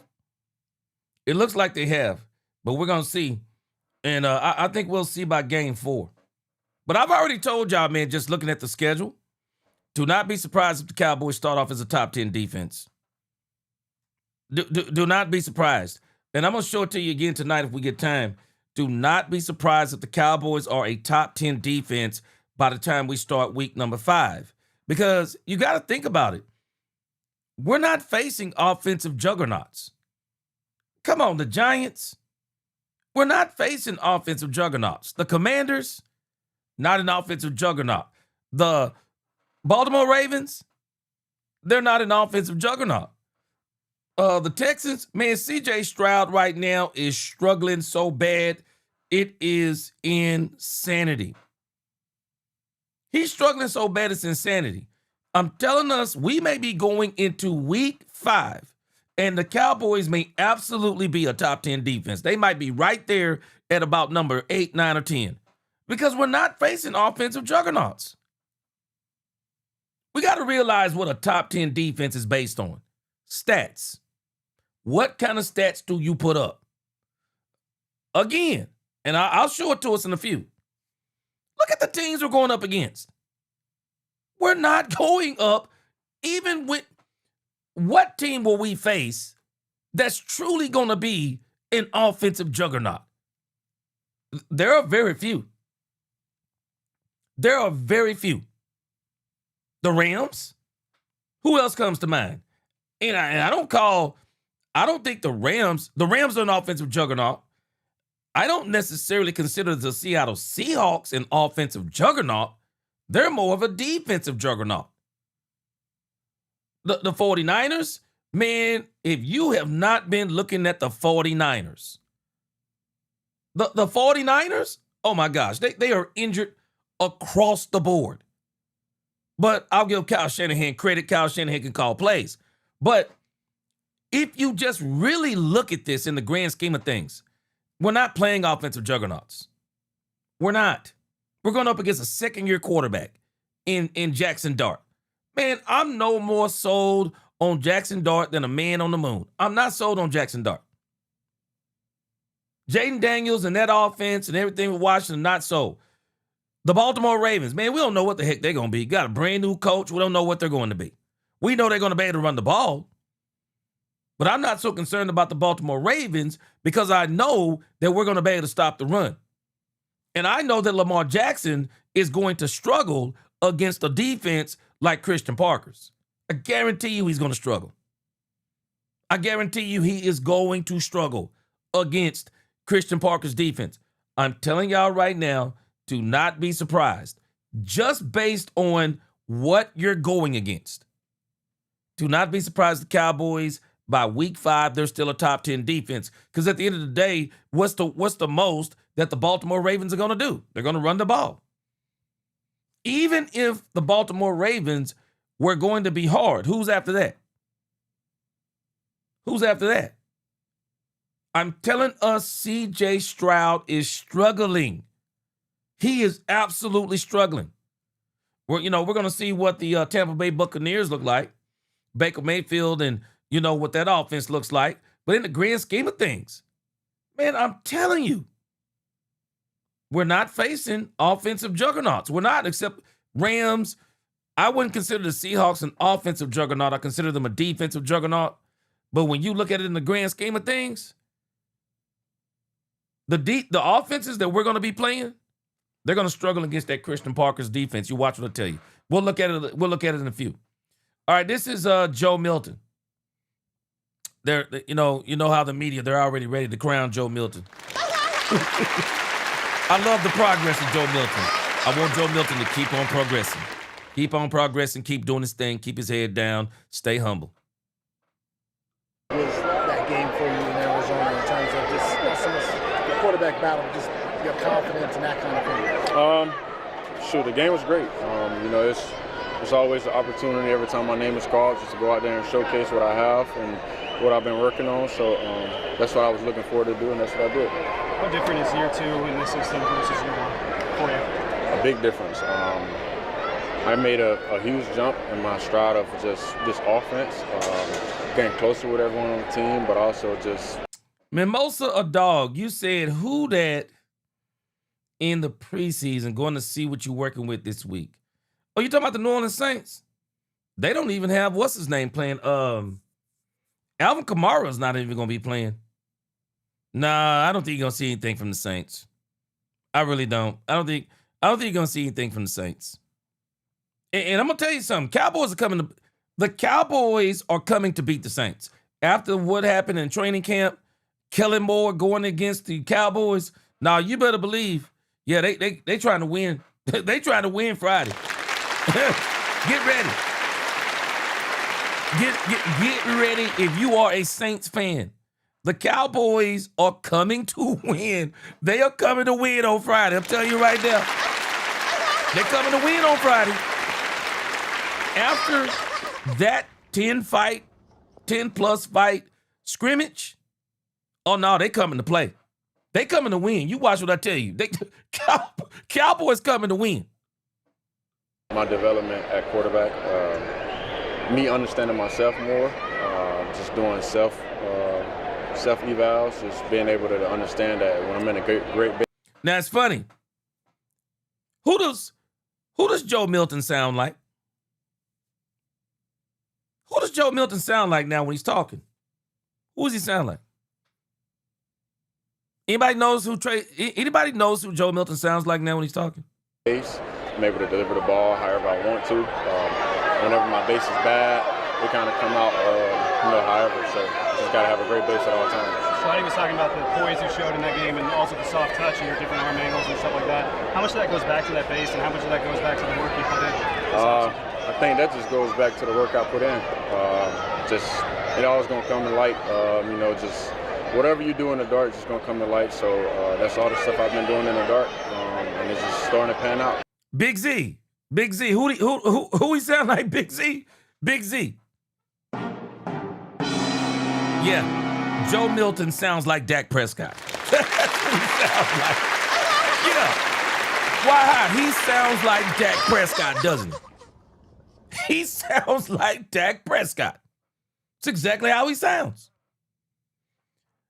Best thing that could have ever happened to Joe Milton. And I don't even think he realized it at the time. I would not be surprised if there was a conversation that when they started looking at the team that they were going to go to. That they chose the Dallas Cowboys because they were thinking that, oh man, Dak is, injured, whatever the case may be. Not realizing that Dak Prescott was going to turn into Tom Brady / Benjamin Button and start really taking care of his body with avocado ice cream or whatever the heck he doing. Dak Prescott is aging backwards. Dak Prescott, I don't know what's going on, but when I look at him, Dak Prescott looks better now than he did in his rookie season. Just like Tom Brady looks better now than he looked in his rookie season. So Dak Prescott's taking care of his body and all of these things. But Joe Milton is learning so much under Dak Prescott. Leadership. Leadership includes how you talk in front of the microphone, how you respond after wins. All of those things are going into it. And so, man, Dak deserves a lot of credit for taking Milton under his wings and really helping Milton become who he is. Milton is going to be a quarterback, I believe, in this league next year. Somebody's going to approach the Dallas Cowboys. We're going to talk about that. We're going to talk about that later on in the show. But I believe somebody's going to approach the Dallas Cowboys. They're going to approach the Dallas Cowboys about Joe Milton. There's no doubt in my mind. And they're going to make the Cowboys an offer that I think they're going to make the Cowboys an offer it's going to be hard to refuse. It really is. Because you got to realize with Joe Milton, the reason why I say that is you got to realize what Joe Milton's age is. Joe Milton, while people may want him to be the heir apparent to Dak Prescott, typically when you are wanting your heir apparent quarterback, you want him to be a rookie. You want him to be a rookie. The bridge quarterback is those quarterbacks in that 27 to 28 range. So Joe Milton, I don't think he's going to be the bridge quarterback for the Cowboys if he just keeps stacking up what he's doing now. I think by next year, somebody's going to make a serious offer to the Cowboys about Joe Milton. It's going to be tough to turn down. Is there anything specifically that you worked on, like any training you did this offseason that was different to work on that kind of stuff, or was it just doing a bunch of work? Just doing a bunch of work. Just getting ready for real live plays. That's pretty much it. How did you embrace this quarterback competition? How was you always having to compete for a job even going back to high school? Yeah, it's fun, man. You get to pick each other's brains. You get to compete. I mean, that's pretty much the biggest, but also you get to find out the true person behind the helmet, underneath the helmet, what I'd rather say. But it's great, man. I love competition. I love competing no matter where I'm at. It's life. I compete with no matter if my grandma was out here, I'm going to compete with her. So it's great. Obviously, you've been an athlete your whole life. You talk about the self-evaluation. What made this offseason so different? Was it more honest conversations with yourself? I don't know. Going into year 3 of the NFL. A lot of people wish they could be here. I'm just making sure I stay here. Just getting better on my craft, perfecting Joe's craft, and learning about Joe, especially when I got time to. So. What was the biggest thing in this whole offseason that you said, I got to fix this?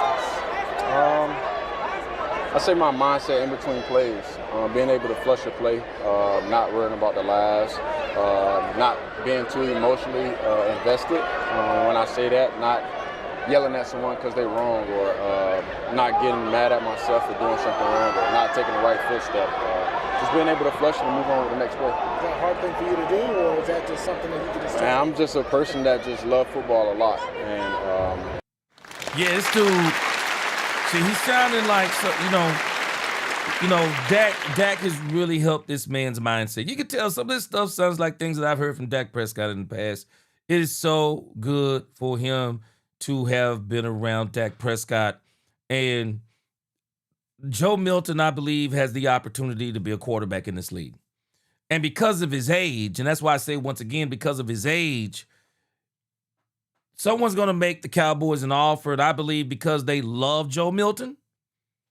Because I'm just telling you right now, if there was a team out there, if Joe Milton was my quarterback, and I know basically he's a backup to Dak Prescott, and Dak Prescott is basically on on a trajectory to where we know we're not moving off Dak Prescott unless something was to happen. And then I'm looking at the way Dak Prescott takes care of his body. I wouldn't do, and I don't think the Cowboys would do it. If they see an opportunity for Joe Milton to really go out there and make some big-time quarterback money, and in return, they can get them a second-round pick or a third-round pick, I believe they're going to do it for Joe Milton. I think they'll do it for Joe Milton. I do. I think they'll do it for Joe Milton.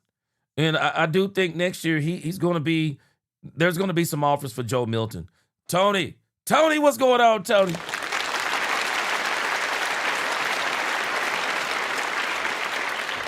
I'm trying to figure out how to read your last part of your name. Tony Quick-Gates.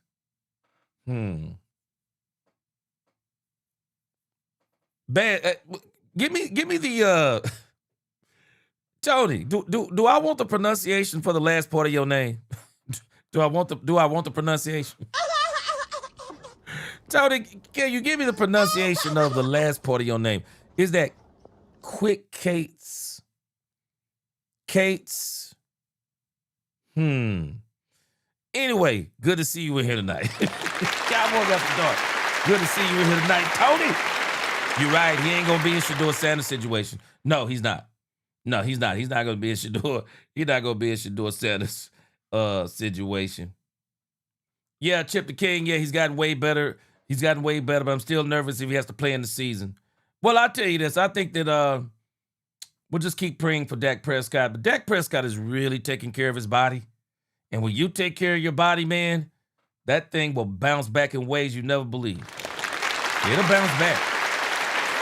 What's up, 409 Chew? What's going on with you? Yeah, 409, yeah. Oh, man, let me tell you something. ATL, oh, my gosh, for sure. ATL, I wouldn't touch the New York Jets.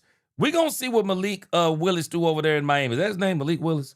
We're going to see what Malik Willis does. But 409 Chew, boy, ATL, man, ain't no doubt, bro. Ain't no doubt, bro. They got some serious quarterback issues over there, man. They got some serious quarterback issues over there. Tony, what you say? Wait, Tony, what you mean by no, sir? I don't know. I don't want to know what this means, right? Oh, you said I don't want to know what QK8SZ mean? Anyway, I'm glad to have you in the chat tonight. What's going on? Good to see you tonight. How's everything going? Eric Folks, what's going on? What's going on, Shadid? Oh, you drinking a Red Bull? You're drinking Red Bulls and M&M's. Why you said you drinking Red Bull and M&M's? Boy, that's rough right there, man. Be careful, man. Be careful, boy. That sounds like a science. That sounds like a chemical experiment right there, boy. Be careful, man. I just get very, very, very emotionally tied to it, and I'm pretty sure all quarterbacks do. But yeah, that's Dak Prescott talk right there. I've heard Dak say that before. Man, you forget the last play. You forget the last play and move on to the next. That's Dak Prescott talk. I've heard him say that before. That's just the name of my position. So. What is one thing mentally that helped with this offseason getting the players that are Coach Sean have more complimentary? Shoot, my daughter. Having a girl is different. If I had a boy, I think I'd probably be the same as last year. But having a daughter. Oh, stop that! Stop it! Man, I don't want to hear nothing about it. You know what? I can appreciate the girl dad stuff. Oh, I'm a girl dad. I hear guys say that all the time. Stop it. Stop it. Boys help men. Let me tell you something. Fathers love their daughters. They absolutely do. There's a special connection between fathers and daughters. Now, I don't have any daughters. There's a special connection between sons and mothers. But let me tell you something. But when it comes to them sons and fathers, don't you ever discount this. Nobody says this but fathers. Fathers tell their sons, I want you to be better than me. No one, fathers do that. You don't hear that coming from mothers to sons. And the reason why, it's not a knock on being a mother, because that's a great thing. But a mother can't be a mother can't be a man to a son in the grand scheme of things. That father tells that son, and sometimes he's a little tougher on that son because he's telling them all the time, I want you to be better than me. Fathers don't just tell sons, I want you to be good. They don't just say, I want you to be better. They say, I want you to be better than me. And they push them to be better than them. Man, I love the girls and the daughters things, but stop acting like if you had sons, you wouldn't be better. Shoot, stop that mess. Man, my sons push, man, my sons, my want for the success of my sons push me extremely hard. Extremely hard. Because I want to be their role model, not some athlete, not some movie star, not somebody on social media. I want to be their role model. What a father should look like, what a husband should look like, even what success looks like. I want them to look at me because I want my sons to be better than me. Yeah, that's a man right there. Stop playing. Shoot, that's a man right there. Hey, Joe, I love you, Joe. I ain't trying to hear this girl. Hey, I ain't trying to hear this girl dog, this girl dad stuff. That's all people talk about, girl dad stuff. I ain't hearing that stuff. Shoots now. Daughter now is just teach you patience. So being able to just be patient with everyone. Shoot, what you think boys gonna teach you? What you think boys gonna teach you? Shoot, they really gonna teach you patience. Especially when they act like you when you was young and dumb. Stop playing. Stop playing, man. Hey, I can appreciate that girl dog, that girl dad stuff. I wish I had a daughter. But I'm gonna tell you right now, man, them sons will push you in ways. Man, them sons will push you in ways you ain't never been pushed before. Sure, I ain't trying to hear that stuff. Not so short-tempered, not so just ready to get mad at someone just because they messed up. Just being able to, it's life. You're gonna mess up, you're gonna make a mistake, just move on to the next play. Jonathan Mingo and Cameron Brown both have big catches from you. They're obviously competing for Rogers and Bonds, but what have you seen from those two in particular in your relationship? Why High Deck has 2 daughters? Shoot, I've seen a lot from those two. But from OTA, from when Cam got here, and shoot, since the longest I've known Mingo, they both work hard. And they both, I don't think they're looking at it as a roster spot. I think they're just going out there and make the best of their opportunities, and that's what they do best. Those guys work real hard, man. I can keep saying that over and over, but the biggest thing is their mindset, and the want to. They want the ball. They come to me between plays, during practice, and they just what did I see? They ask me all those questions, and they just really want the ball. So I try to do my best and make sure they get the ball. It's on defense. Last one, please. What has been your assumption of Caleb Downs and he got that in the end zone now? Shoot, Caleb. I mean, I've been playing against Caleb since college. I always thought he was a great player, but obviously now to have him on our team is great. The pick at the end was great too. Great look by him, looking off of Dak. But he's a great player. I love the way that he's just physical, real smart, and he's the type of person that if you don't know, he'll ask. Thanks, Joe. No problem. Thank y'all. Yeah, man. Yeah, Joe Milton is learning. And again, I think there's going to be some people calling the Cowboys about Joe Milton. And I tell you right now, it messed around and get bad enough in this midseason for some teams at the trade deadline. Shoot, they could actually be talking to him. They might be asking him earlier than that. I don't think the Cowboys would shake him this year, though. I don't think they would shake him this year, but I think there's going to be some teams asking next year for sure. Mose Logan, he said, I have 3 daughters. I'm definitely a girl dad, but didn't get it. He said, but don't get it wrong. I wanted sons, but I'm grateful what the Lord gave me. They good and healthy. Yeah. Oh, yeah. See, I wanted a girl, but I got all boys.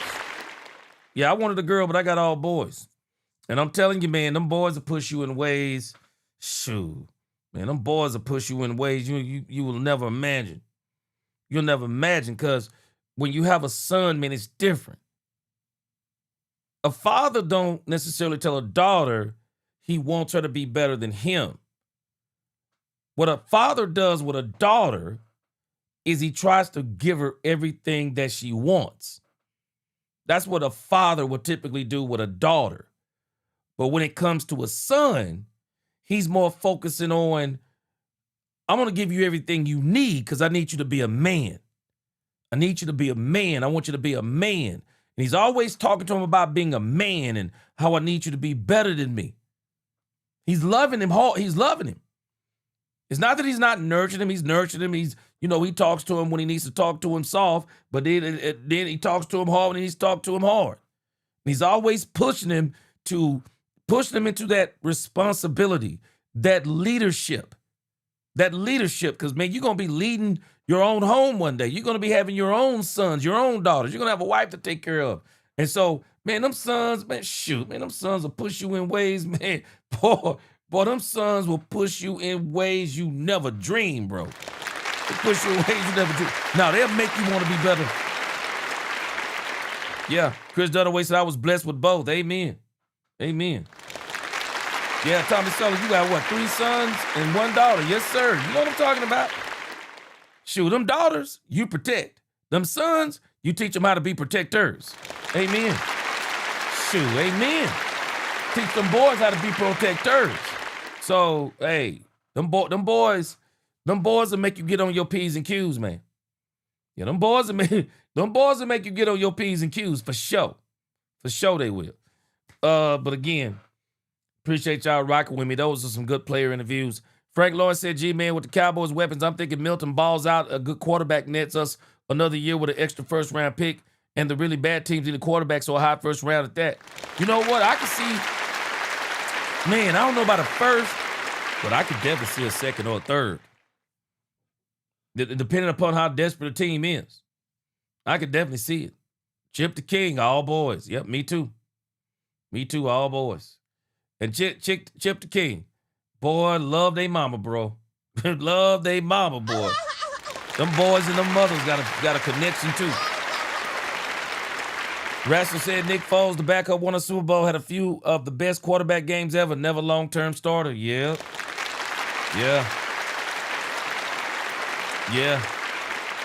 All right, let's do this quick little thing here about the signing the Cowboys had. I wanted to kind of go over this today. I didn't get a chance to go over it the other day. Cowboys signed a tight end. Let's check this out. Yes! Here we go! Cowboys signed a tight end the other day. And we all pretty much know why the Cowboys signed a tight end. This isn't about making the team. Cowboys signed a tight end because they got a couple of tight ends that's injured. That's what's going on with the Cowboys.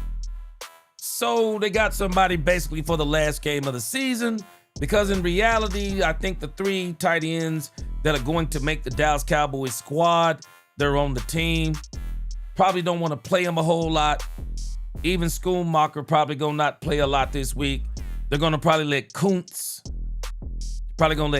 And then this guy right here. Let's see who it is. Let's kind of read up on this story written by Zach Dimmitt.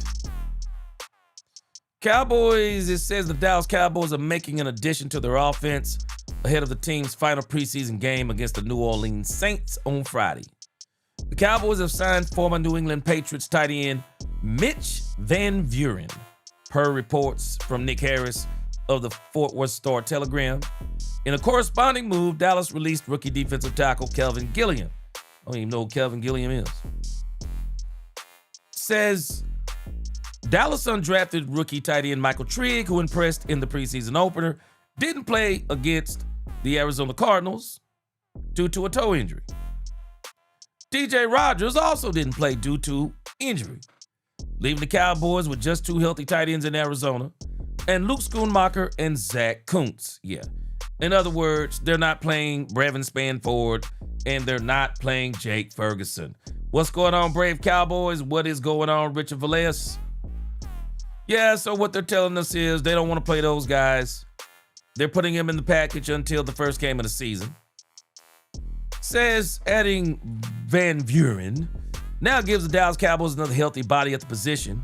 He will have a chance to impress the coaching staff this week in hopes of landing a spot on the practice squad. I'm going to tell you who I think is going to be on the practice squad. I think it's going to be Kuntz. I didn't realize Kuntz was, I forgot who said it, but I didn't realize Kuntz was like 6'8", 6'9". I mean, that type of tight end will have visions of sugar plums dancing in your head. Even though, Miss Matrix, as you said, you didn't think he played too good the other night. Miss Matrix. She said she didn't think he played too well. He didn't play too well. But again, people fall in love whenever they see somebody that's a large human being. It says the Van Buren sighting came shortly after Cowboys head coach Brian Schottenheimer told the media that the team was looking at the possibility of adding a new tight end to the roster. A 6'5", 255 pounds. At 6'5", 255 pounds, the former Division III football player and former Marquette track star. Wow, Marquette track star. Hey, Brandy. Marquette track star, okay. Former Marquette track star offers some intriguing upside as a depth piece.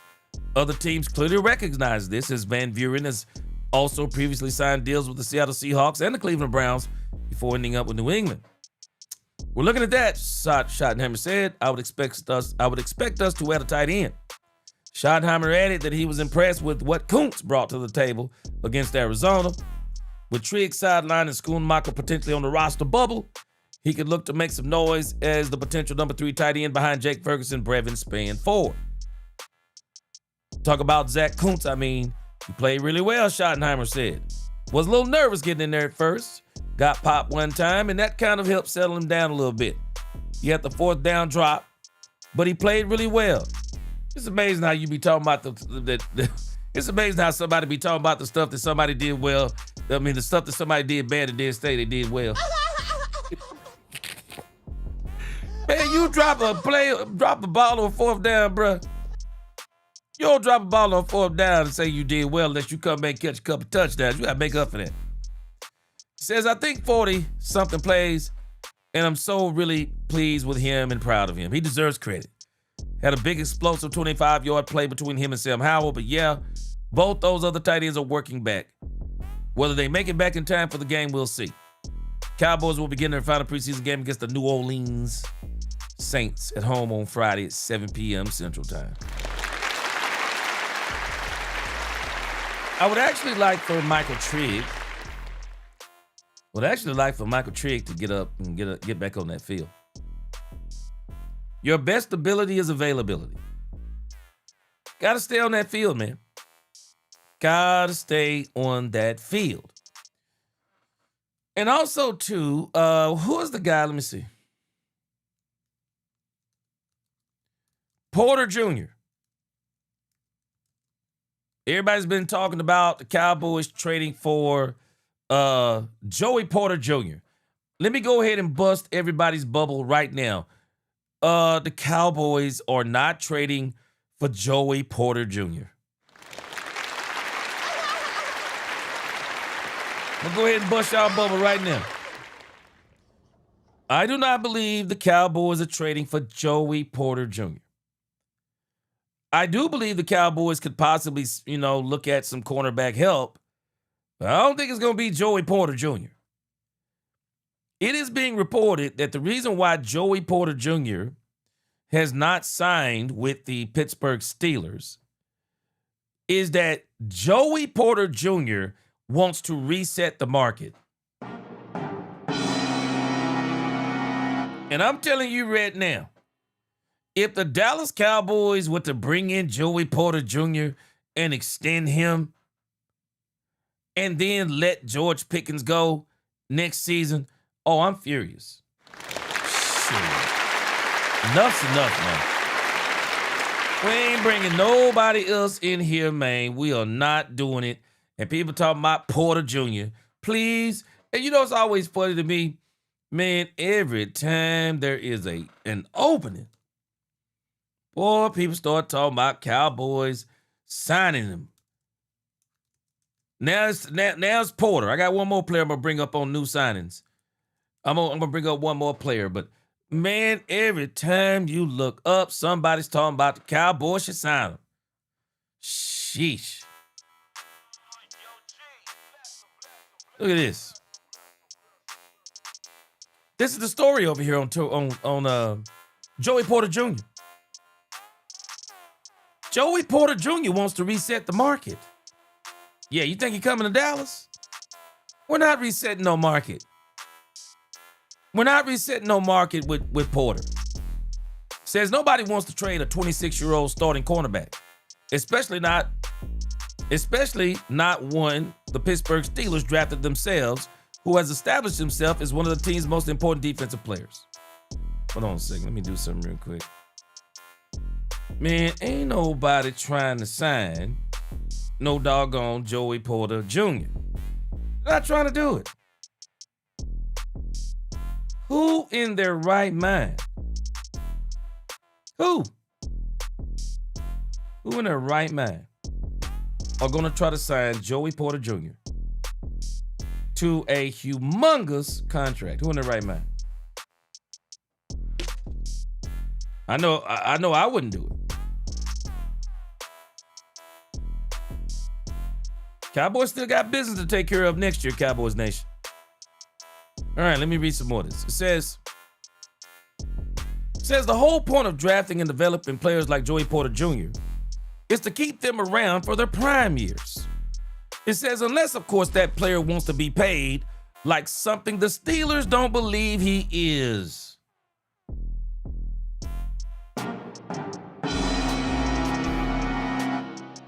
NFL Network's Ian Rappaport stated he is likely to reset the cornerback market when he signs. Do what? If that's really Porter's goal, it shouldn't be in Pittsburgh. Under those circumstances, the Steelers should trade him. Does Porter view himself that way? Don't take my word for it. He asked about his ranking in early April, and he saw himself as a top 5 cornerback before coming into his own last season. I feel like I should have been up in that rank my rookie year. The media don't see it that way, but the players, they respect it. Porter said on the Blue Pocket podcast early this offseason, I feel like I've been that guy for a minute. Okay. I feel like that's what people really harp on my game about is the PIs and the penalties. But it's like, y'all hold no other defensive back under that microscope. I haven't gave up a touchdown in 3 years. No wide receiver put over 50 to 60 yards on my head alone, and I travel with the best of them. You saying I'm not top 5 because I have 50 yards in penalties, that's crazy. Penalties have been Porter's biggest issue since entering the league. But he did a good job cleaning them up in 2025, nearly cutting his total in half from a career-high 17 he had in 2024. He's right to point out to the lack of touchdowns allowed in coverage since he's entered the NFL. It's by far his best argument. But this isn't about whether he's a good player. He obviously is. It's about whether he should reset the market as one of the very best players of the position. There shouldn't even be a debate for that caliber of player. T.J. Watt was an obvious one throughout his prime, for example, because he had the accolades to back it up with Pro Bowls, All-Pros, and even a Defensive Player of the Year award under his belt. The closest Porter has came was a single vote for Defensive Rookie of the Year in 2023. It says a lack of splash plays for Porter has hurt Porter. There's no way around it. I understand good corners may not have the ball thrown their way, limiting opportunities for interceptions and forced fumbles. But 3 interceptions and 0 forced fumbles is still a low number. I have stats to prove it via Pro Football Focus charting. So here it's got the chart. See here. Trent McDuffie, 43 games, 247 targets, turnovers forced 10. Devin Witherspoon, 44 games, 234 targets, turnovers forced 4. Christian Gonzalez is a monster. And people were talking about Christian Gonzalez was coming to the Cowboys. It ain't happening. They're not only saying that Christian Gonzalez wants to reset the market. They're saying that Christian Gonzalez wants to get a contract to where even the next person who come along won't make more money than him. That's nasty work. Now, Christian Gonzalez, you stay where you are, bro. You stay where you are. 34 games, 214 targets, 3 forced turnovers. Derek Stingley Jr., absolute beast. 45 games, 211 targets, 15 turnovers forced. Patrick Surtain, before the Achilles, was an absolute monster. 47 games, 211 targets, 7 turnovers forced. Joey Porter, 47 games, 201 targets, 3 turnovers forced. Denzel Ward, 44 games, 193 targets, 7 turnovers forced. J.C. Horn, 37 games, 161 targets, 6 turnovers forced. Sauce Gardner, and I got Patrick Surtain actually mixed up with Sauce Gardner. I'm sorry. Sauce Gardner is the one with the Achilles tear. Sauce Gardner was a beast before the Achilles tear. Sauce Gardner, 42 games, 133 targets, and 2 turnovers forced. Patrick Surtain is the best in the business. I mean, right now to me, Patrick Surtain II is the best in the business. Best in the business. I would say the guy from Houston, maybe second or third. Christian Gonzalez, second or third. You kind of get him in there however you want. But I haven't really heard a lot of people talking about Joey Porter Jr. like that. I mean, not like that. I just haven't heard a lot of people talking about him like that to where he's a market resetter. It says if anyone has the argument that few targets lead to few takeaways, it's Sauce Gardner. He's barely targeted relative to the rest of the group. Christian Gonzalez and Devin Weatherspoon aren't exactly hyper-productive in that area either, but they were at least key players on 2 of the best defenses in football last season and the 2 teams that ultimately met in the Super Bowl. So, again, Porter is trying to reset the market. That's what's going on with Porter. He's trying to reset the market. I won't read all of this, but Porter's trying to reset the market, and I can tell you right now, Cowboys aren't interested in that. They're not interested in that. So everybody, talking about Cowboys get Joey. And again, I don't even know sometimes when people be like, yeah, just go get Joey Porter. With what money? With what money? Yeah, you got 20-something million under the cap, but you're basically going to just go and blow that on a cornerback when you got 2 good cornerbacks, potentially a third in Savon Revel Jr. I don't think the Cowboys, when they go looking for cornerback help, which they possibly could, when the Cowboys go looking for cornerback help, you can believe it's not going to be Joey Porter Jr. level, I want to reset the market level type of cornerback. That ain't going to happen. No, Savon Revel Jr. is going to get on the field. Yeah, Savon Revel Jr. is going to get on the field, so that's what it's going to be. Let me bring up one more guy. Man, I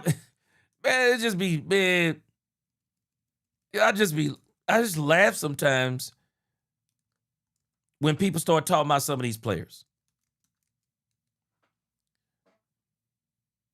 I just laugh when I hear people talking about these players. This was another player that people were talking about. Let me put this guy down. Another one of these. Let me put this down as a kind of a.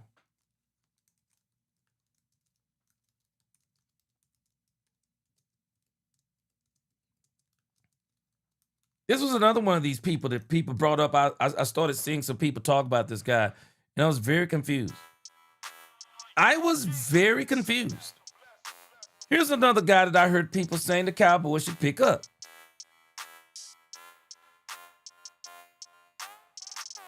Why would the Cowboys want Trey Benson? Yes! Here we go! Why would the Cowboys want Trey Benson? Trey Benson has done nothing. Trey Benson has been hurt. Sometimes I'm like, this is like old Cowboys ways of thinking. Why do we got to bring in Trey Benson? Why would we want to bring in Trey Benson? Oh, hoping that he'll do something here that he hasn't done anywhere else. Stay healthy. Why would we want to go get Trey Benson? Says here, the Arizona Cardinals waived running back Trey Benson with an injury designation. ESPN Adam Schefter reports that Benson cleared waivers and will head to injured reserve. Really? I wonder why Benson... I wonder why he cleared waivers. The Cowboys should not be interested in Trey Benson. Why? For what? What? So he can be hurt here too? Says here at first glance it appears that Benson will lose another season to injury. The former third rounder from 2024 draft hasn't played since week 4 of the 2025 season. He tore his left meniscus against the Seattle Seahawks and wasn't activated despite returning to practice. Benson's left knee still hasn't recovered. So why would we want him? Why would we want him? says Benson was facing an uphill battle to make the roster. The Cardinals signed Tyler Alligator. I don't think that's. I'm pretty sure I butchered that name. In free agency, and used their top pick to select Jeremiah Love. Veteran back James Conner restructured his contract to stay on the team. Now, James Conner, that's a whole nother discussion. Trey Benson. Why would we want Trey Benson? It says his injury has opened the door for players further down on the roster, such as Bam Knight, Corey Kiner, to get more opportunities. Both Knight and Kiner have made the most of their preseason snaps and are charging towards a 53-man roster. Why would we want Trey Benson again? Why would we want him? Trey Benson is headed to injured reserve. It marks the second time in 3 years he's missed a significant amount of time due to injury. I'm sorry. I don't understand it. Why? Why would we want him? Did I say alligator? I meant alligator. It probably still sounded like alligator, didn't it? It sounded like alligator. I'm pretty sure I still messed his name up. He said the Cardinals will begin the season with a rotation of Jeremiah Love, Tyler Algier, and James Conner in the backfield. It's pretty dang on good. They'll likely roster at least one of Bam Knight and Corey Kiner behind those three for depth and special team purposes. Yeah, that's pretty good backfield right there. Love's injury situation may also impact what the team does at the running back position. The latest update on the number 3 overall pick from head coach Mike LaFleur is that he's progressing well. However, he faces a tight window to be ready for their season opener against the Los Angeles Chargers. Stop it. You're playing for nothing. Ain't no way I'm bringing this dude back. Ain't no way I'm bringing him back in a hurry. Sit your butt down somewhere. Okay, Chip the King, you said Phillips from Miami. Phillips from Miami. He got cut. Okay, I'll look at that in a moment. Cardinals can select up to 8 players to return from injured reserve during the season. Only 2 of those spots can be used on players placed on injured reserve before submitting their 53-man rosters. I wouldn't be surprised if they did some kind of injury buyout on Trey Benson and cut their losses with him. A player designated to return from injured reserve must sit out at least 4 games. They have a 21-day window to activate the player once he returns to practice. The main question the Cardinals face is whether they want to commit one of those 2 spots to a player who has only played 17 games in 2 seasons, especially since Love should be back and close to full strength before week 5. Again, I don't even understand. It's like every time there's a player out there, there's always a conversation about the Cowboys. Why would the Cowboys want this guy again? Why we want him over here to be injured?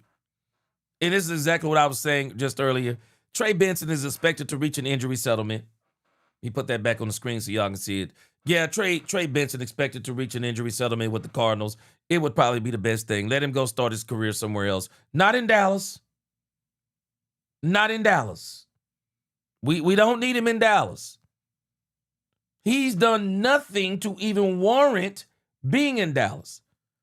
Don't bring in somebody hurt. What would you do that for? Doesn't even make sense.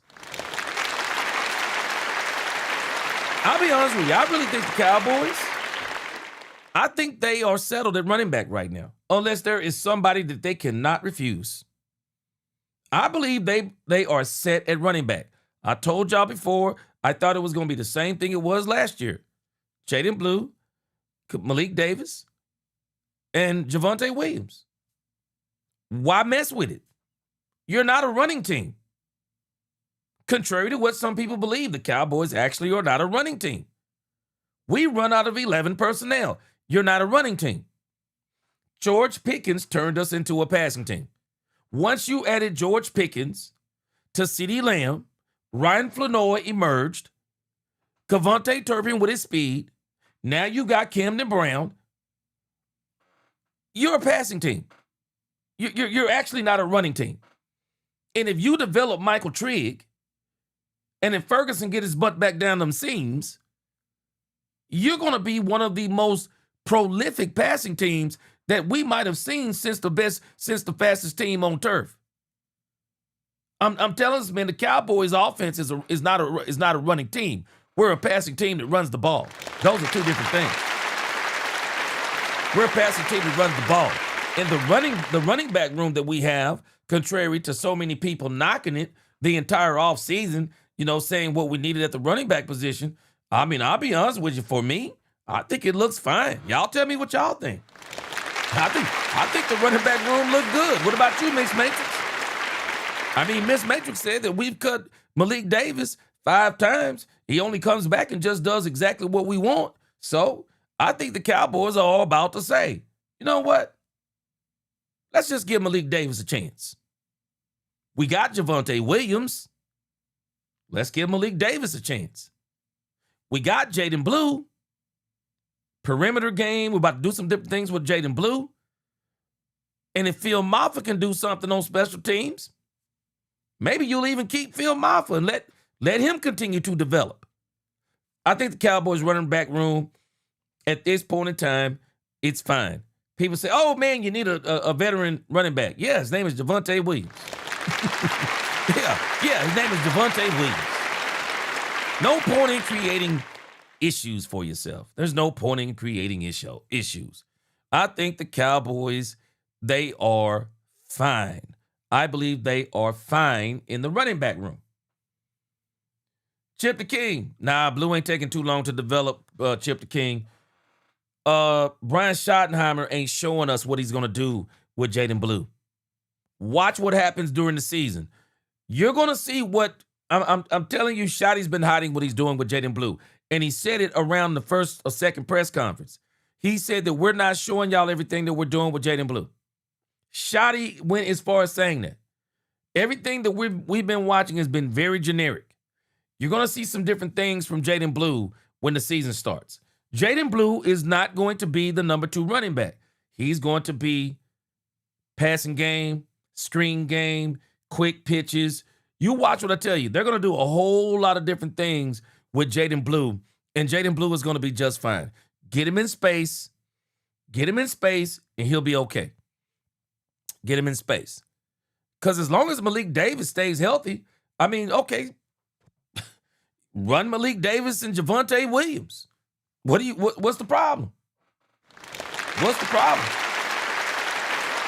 Malik Davis is going to give you more leeway to say, okay, let's keep bringing Jaden Blue along because now we got Malik Davis and he's basically Mr. Dependable. Malik Davis, low ceiling, but high floor. Low ceiling, high floor. Mr. Dependable. Frank Lawrence, right on time. Frank Lawrence, Malik is consistent.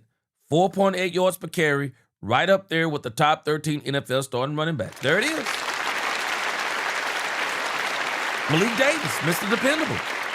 I mean, at this point, I believe the Cowboys are just saying,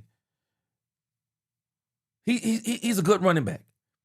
We got a good to / great running back. Javonte Williams is on the verge of greatness. So you already got a great running back. Malik Davis is a good running back. And I'm not talking about good enough. Malik Davis, honestly, is a good running back. He is. He's a good running back. Objectively, he's a good running back. He's not gonna break 19 runs a season for you. He's not gonna break 19 runs a season. But I tell you what he is gonna do. I bet he's gonna get you more than 19 first downs a season. Shoot. Now Malik Davis runs hard, man. Malik Davis runs hard. From what they said, Andre looked like he did some pretty good blocking, or at least that's what Shotty said. He did some pretty good blocking. Yeah, Dak Elite. And this is that old Cowboys thinking to me. You always see these fans, they do want big names. They do. Dak Elite, they want big names. They think big names equal big things. It don't. Big names don't mean big things. Absolutely doesn't. Again, tell me all the big names from the Seattle Seahawks last year. Tell me all the big names from the Seattle Seahawks last year. Help me out. Chip the King said we don't need big names, just teamwork, and we'll be fine. Yeah. YOLO Space Ranger. I'm going to go out on the limb here. I'm going to go out on the limb, YOLO Space Ranger. You are a Jacksonville Jaguar fan. I'm going to go out on the limb. I mean, I could be reaching here. But I'm going to go out on the limb and say you are a Jacksonville Jaguars fan. Welcome to Let's Talk Cowboys tonight. Appreciate you joining the conversation. All right. So we are beyond the new signing. Let me see, what do I want to do next? Trying to debate if I want to go to Mickey Spagnola. Let's go to Mickey Spagnola. I hate to hold y'all in suspense because the 1 year anniversary segment is going to be absolutely great. The 1 year anniversary segment is about to be fire, or at least I believe it's about to be fire.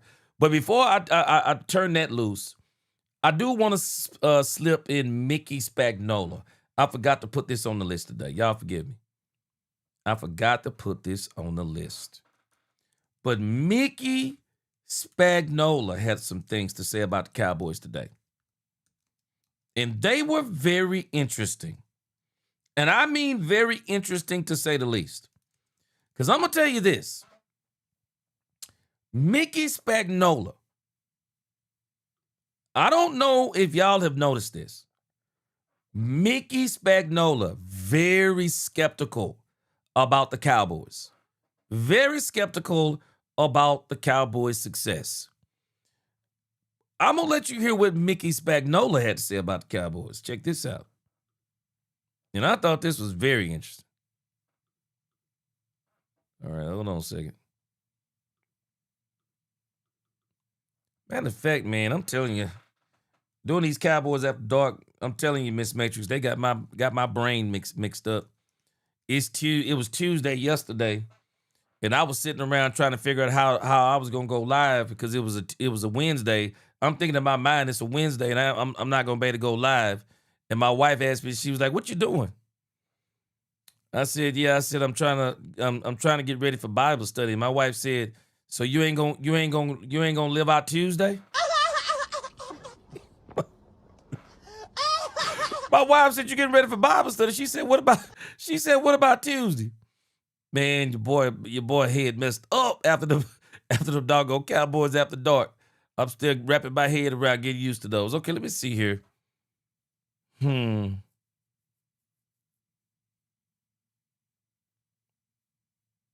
me see if this is what I was listening to. Oh, here it is right here. I was listening to these guys talk to Mickey Spagnola today. I want you to hear some of the stuff they were saying about Nicky Spagnola. Check this out. Or what Nicky Spagnola was saying about the Cowboys. We bring to you. And I'm telling you, man, he has been very skeptical about the Cowboys. And I think he's seeing so much now that even Mickey Spagnola is turning on this. Listen to this. This is crazy. Our Dallas Cowboys insider, Mickey Spagnola. Good morning, sir. Good morning, fellas. How you doing? We are doing well. I know there is a lot to get to today, and I wanted to start with this and see if it's changed position-wise. Do you feel best about the depth on this team at wide receiver, or have there been developments in training camp that you're like, I think I like this position even better? I think the depth at wide receiver is going to force them to potentially cut somebody that they don't want to cut, or be forced to keep an extra guy at wide receiver. I think, the emergence of Cameron Brown, he can't, turn a blind eye to that. And then Mingo is telling you, hey, I deserve to be on this team. So that'll be, I think, a tough decision either way, because keeping 6 receivers, and then, you know what, you almost can qualify it because you can look at Cavante Turpin as a gadget guy, but special teams, and then you have 5 pure wide receivers. So I think, the depth there is going to cause a problem there. And then I think there's a couple places right off the top of my head that the lack of depth is going to cause you some concern. Now, let's think about what he's talking about. This is all about Camden Brown. And I'm going to tell you the real dilemma. People don't want to be honest about this. Well, it's Cowboys After Dark. Let's be honest about this. The issue isn't Jonathan Mingo has said, I deserve a spot on this team. The real issue is the Cowboys gave up a 4th-round pick for Jonathan Mingo. Now, I want us to remember, there was a guy in my I don't know if it was a stream or a video.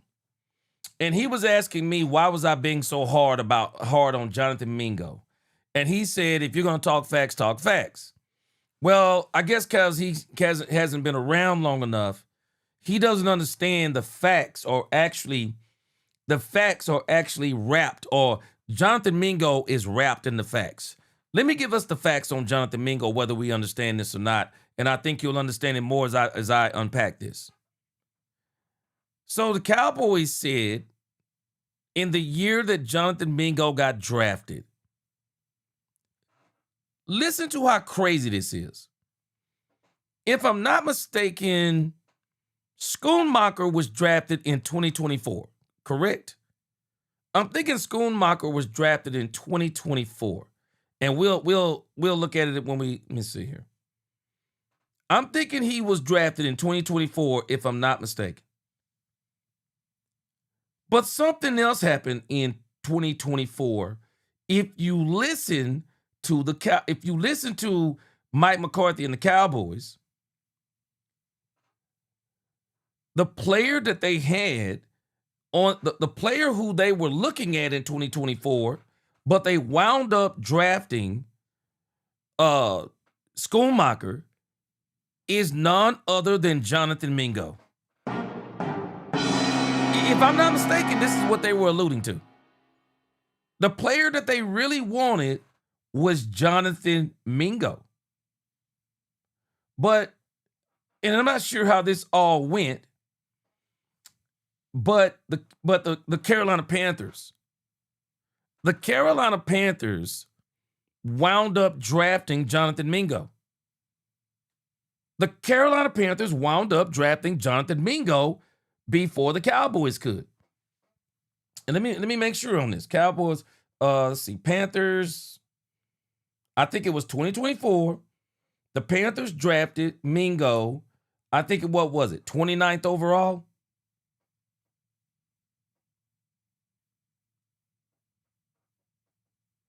Let me see here. Okay, it was 2023. And let me make sure. So if it's 2023, let's go back and look at Schoonmaker. So that means that maybe Schoonmaker was what? Drafted in 2023 also. Let me make sure. Okay, so correct, wrong year. Let's go back one more year.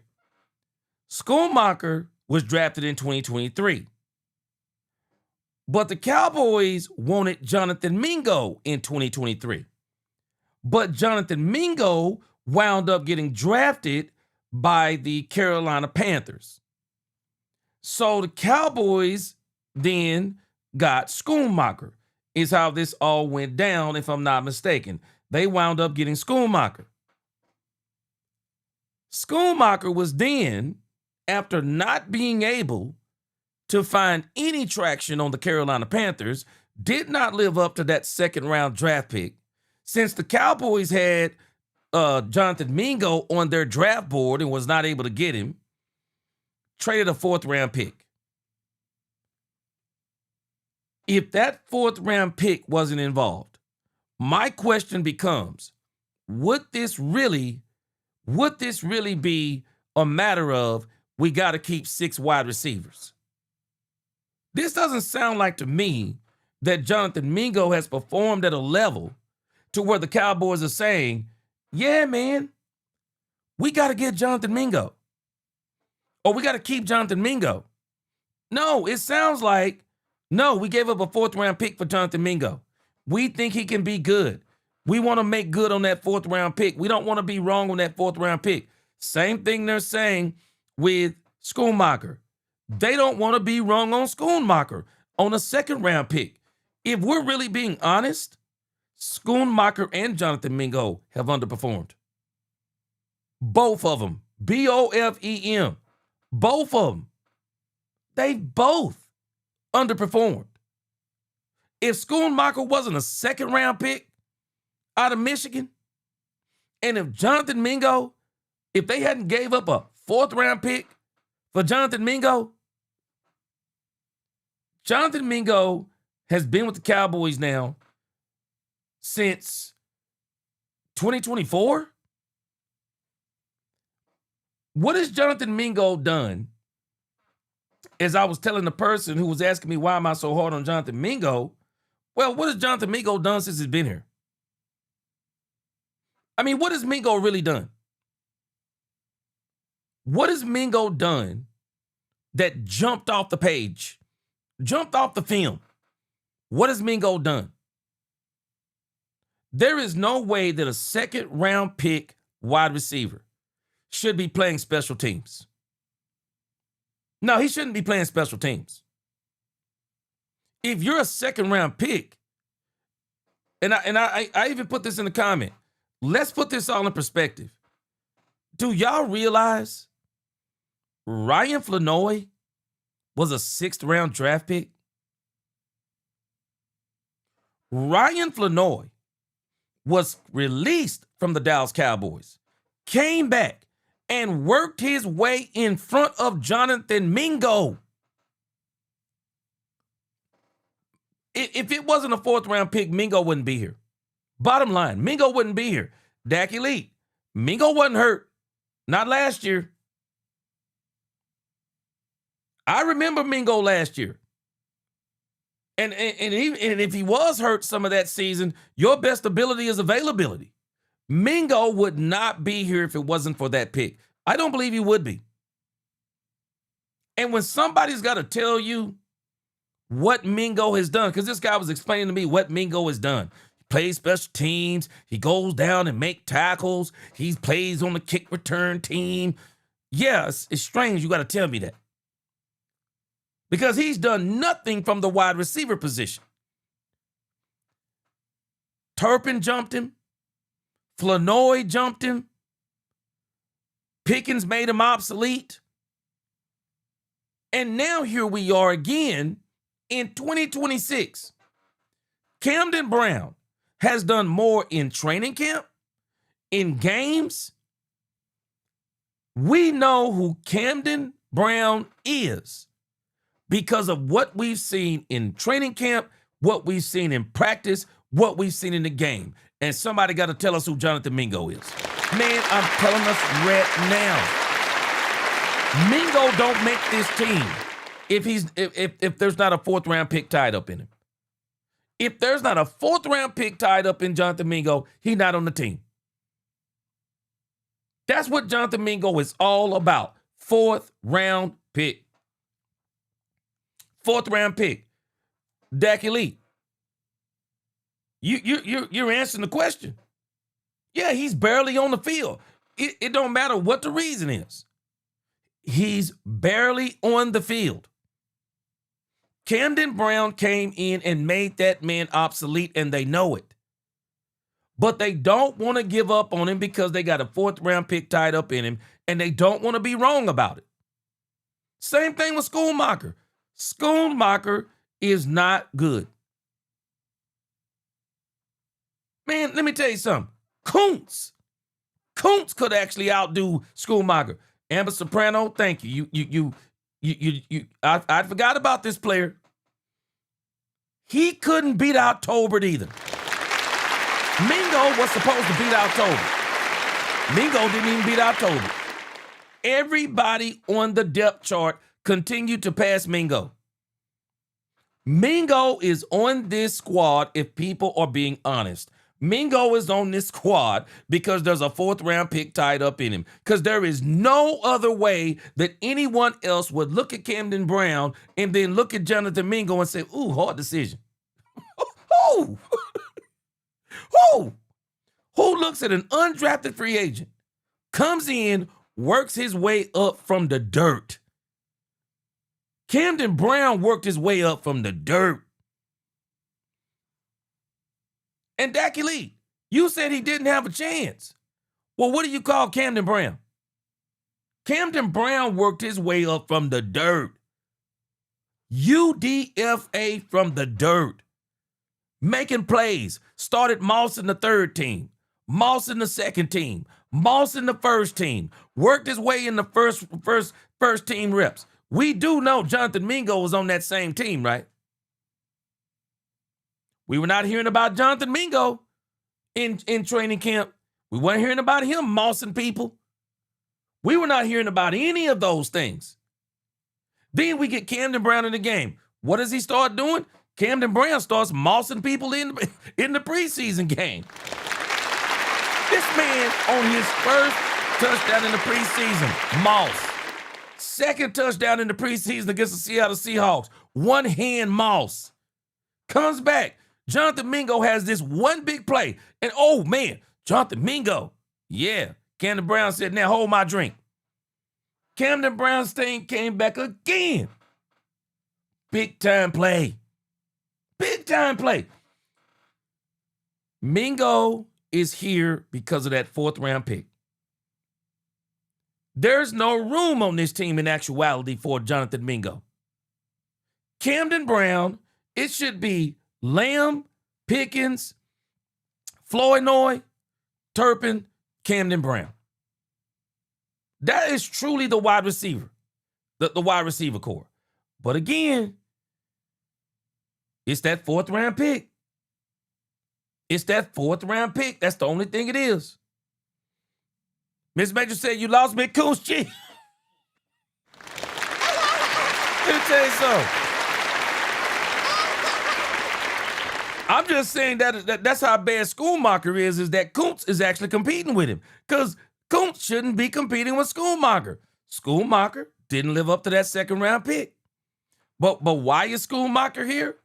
From Michigan, second round pick, don't want to be wrong. Why is Milton here? Why is Jonathan Mingo here?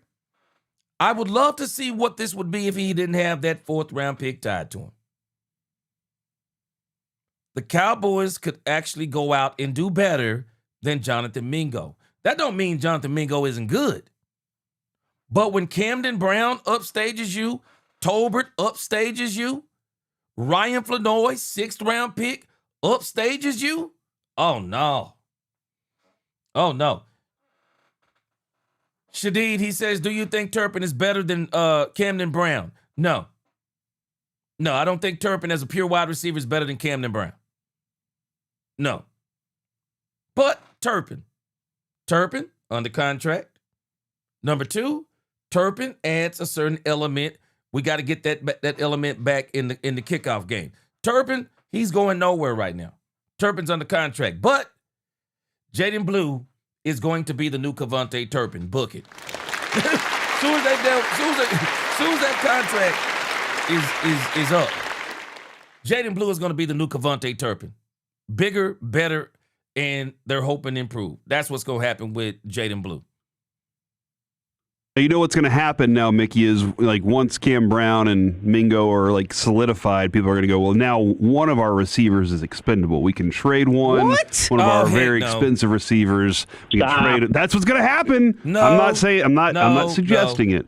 Mickey, Mingo nor Camden Brown are good enough for you to say that you could let go of George Pickens or CeeDee Lamb. No. No. No. I wouldn't even be willing to trade Ryan Flournoy right now to let Camden Brown or Jonathan Mingo step in that spot. Now, if I was going to let somebody step in that spot, I'd be honest with you. It'd be Jonathan Mingo. I mean, not Jonathan Mingo. It would be Camden Brown before it would be Jonathan Mingo for me. For me.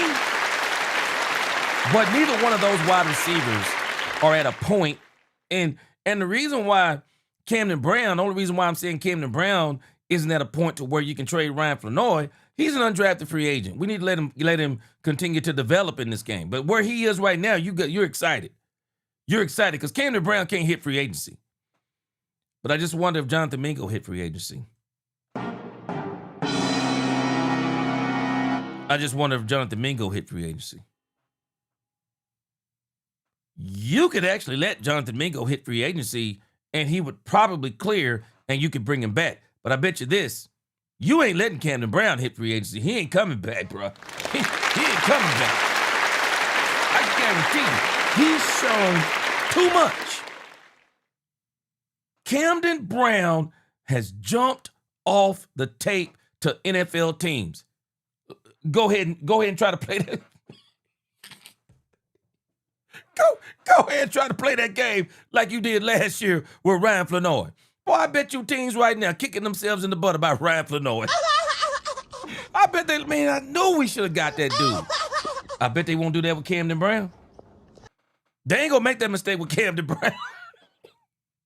They ain't gonna make that mistake with Camden Brown. They're not gonna do it. Yeah, Miss Matrix. Yeah, Turpin's not a pure receiver. He's a gadget guy. He got speed. That's why they like him. Yeah, he's more of an all-around guy like Taysom Hill. Heck, even let him throw a few trick passes. Yeah, he got some speed. That's why they like him. And he got a contract now. He got a contract. But again, watch what I tell you.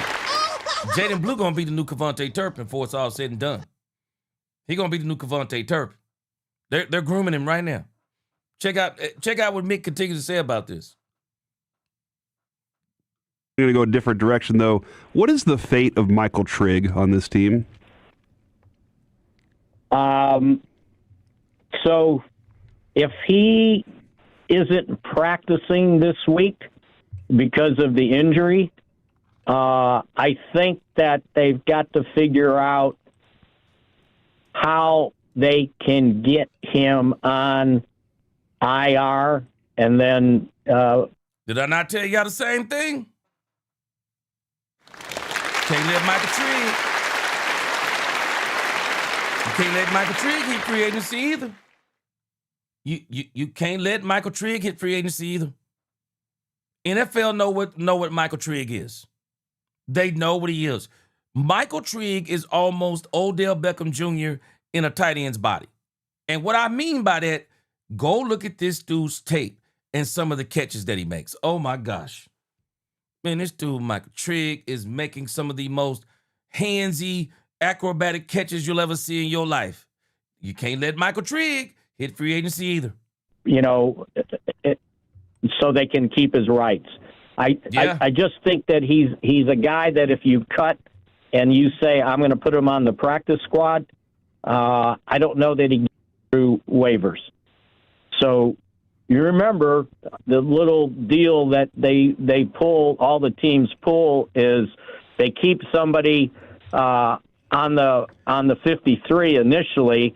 They cut somebody that doesn't have to go through waivers, and then after 24 hours, you put that guy on IR, and he'll be on there for, 3-4 weeks? Yeah. And then you re-sign the guy that you cut that you told don't go anywhere else and sign. So they might be able to pull something like that with him. I just don't think somehow, some way, you want to lose his rights. But if he's not ready physically to play, I don't know how you're going to be able to keep him. Keeping more than 3 tight ends along with a fullback might not be doable. Yeah. Can't do it. Michael Trigg and Camden Brown are too good. And Dak Elite, I'm not telling you that Jonathan Mingo isn't good. What I'm telling you is he's not good enough.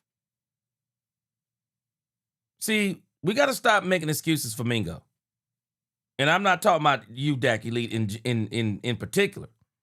I'm just saying we got to stop making excuses for him as the Cowboys.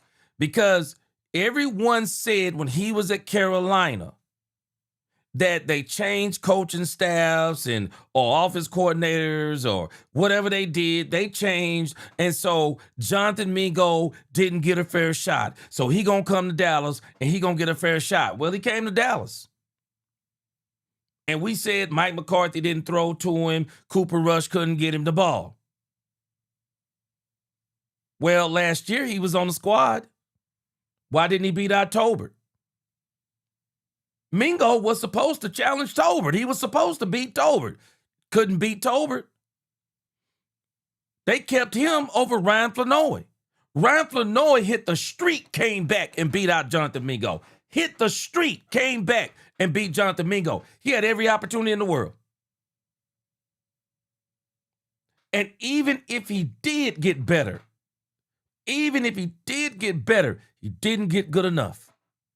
It's not that Jonathan Mingo is not a good player. He's not good enough. He's not good enough. I'm sorry. He's not good enough. He's not good enough to be in a wide receiver room, Dak Elite. He's not good enough to be in a wide receiver room this good. That's what I'm telling us. He's not good enough. He's not good enough. He wasn't good enough if they're telling the truth in Carolina. He came to Dallas. He's not good enough. He's not good enough. If you're even having to debate, and I'm gonna use the same barometer that I used for Deshaun Watson, because this is the same issue that's going on with Deshaun Watson and Shedeur Sanders. I said this before the quarterback competition even started. If Shedeur Sanders and Deshaun Watson are competing, even if it's 40-60, if it's 40 Deshaun Watson, if it's 40 Shedeur Sanders, 60 Deshaun Watson, I'm going with Shedeur Sanders because Shedeur Sanders shouldn't be that close to Deshaun Watson. He out of here. That's what it been with me. It's the same thing I'm going with Jonathan Mingo. Mingo, you've been here. Couldn't beat Tolbert. Couldn't beat Flanoy. Couldn't beat Turpin. Now we got Camden Brown. It shouldn't even be a conversation that Camden Brown is making you think twice about letting Camden Brown go to the streets and keep Jonathan Mingo. But the Cowboys are basically saying, well, we got to keep Jonathan Mingo. Why? Tell me why again. Because he's a special teams contributor? That's why we're keeping him. We're keeping him because we know doggone well we got a 4th round pick tied up in him and we don't want to let him go. But we're also saying something else. Camden Brown has shown more than him. Yep. That's what they're saying. This shouldn't even be a competition. If Camden Brown is competing with you, if Camden Brown is competing with Jonathan Mingo, it's telling us all we need to know. It's telling us all we need to know. No, I'm with you. We talked about roster manipulation, and I know, obviously, Mickey, no one would ever say that a player was kind of dinged up just to find a way to circumvent the roster limits. Well, but there's certain things you have to prove. You're right. To put a guy on IR. It's not like the old days. I don't know what this guy's talking about. Everybody do this. Everybody plays this doggone injured reserve game. Man, the NFL knows what it is. The NFL might as well stop playing, add a couple of more players or 3 more players to the doggone practice squad because they know doggone well some of these players that people be stashing on injured reserve ain't injured. Stop playing with me, bro. This dude talking about, no team would do that. Yes, they would. They do it all the time.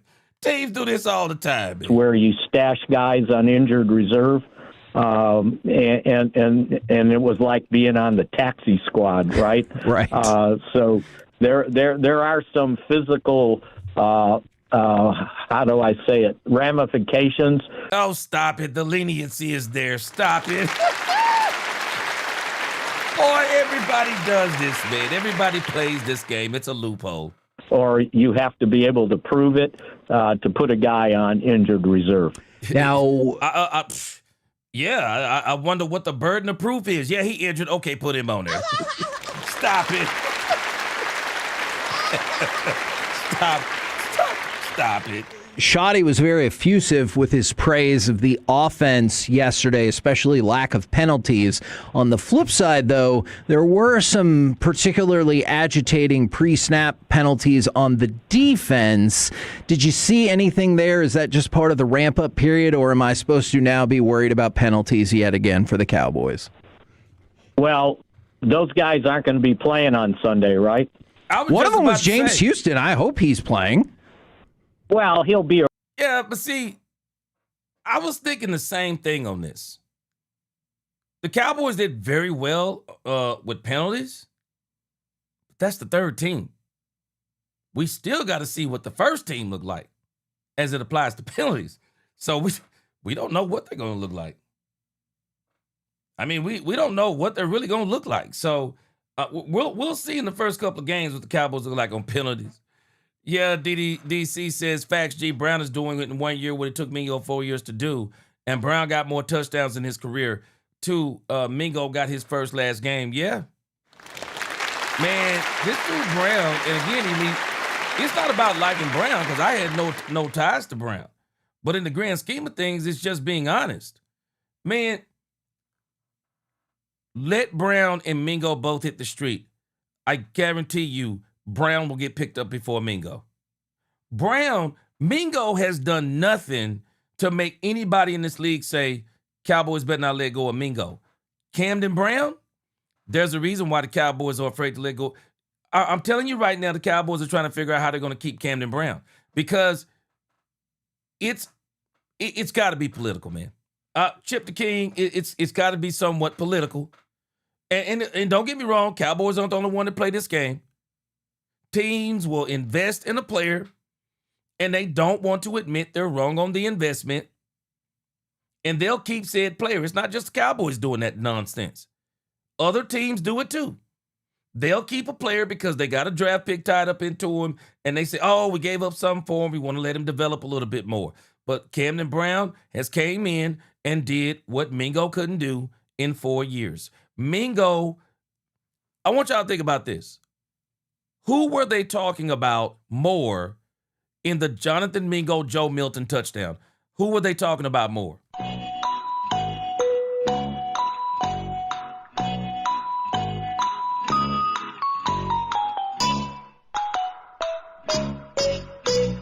In the Jonathan Mingo, in the Joe Milton to Jonathan Mingo touchdown, who were they talking about more?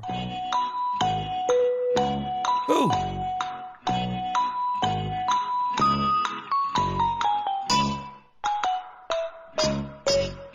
Now let me ask you the next question. Who were they talking about more on the Sam Howell to Camden Brown touchdown? Do y'all see my point?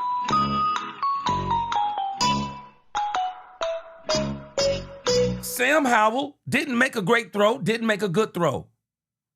Camden Brown made a great effort at the ball and got Sam Howell that touchdown.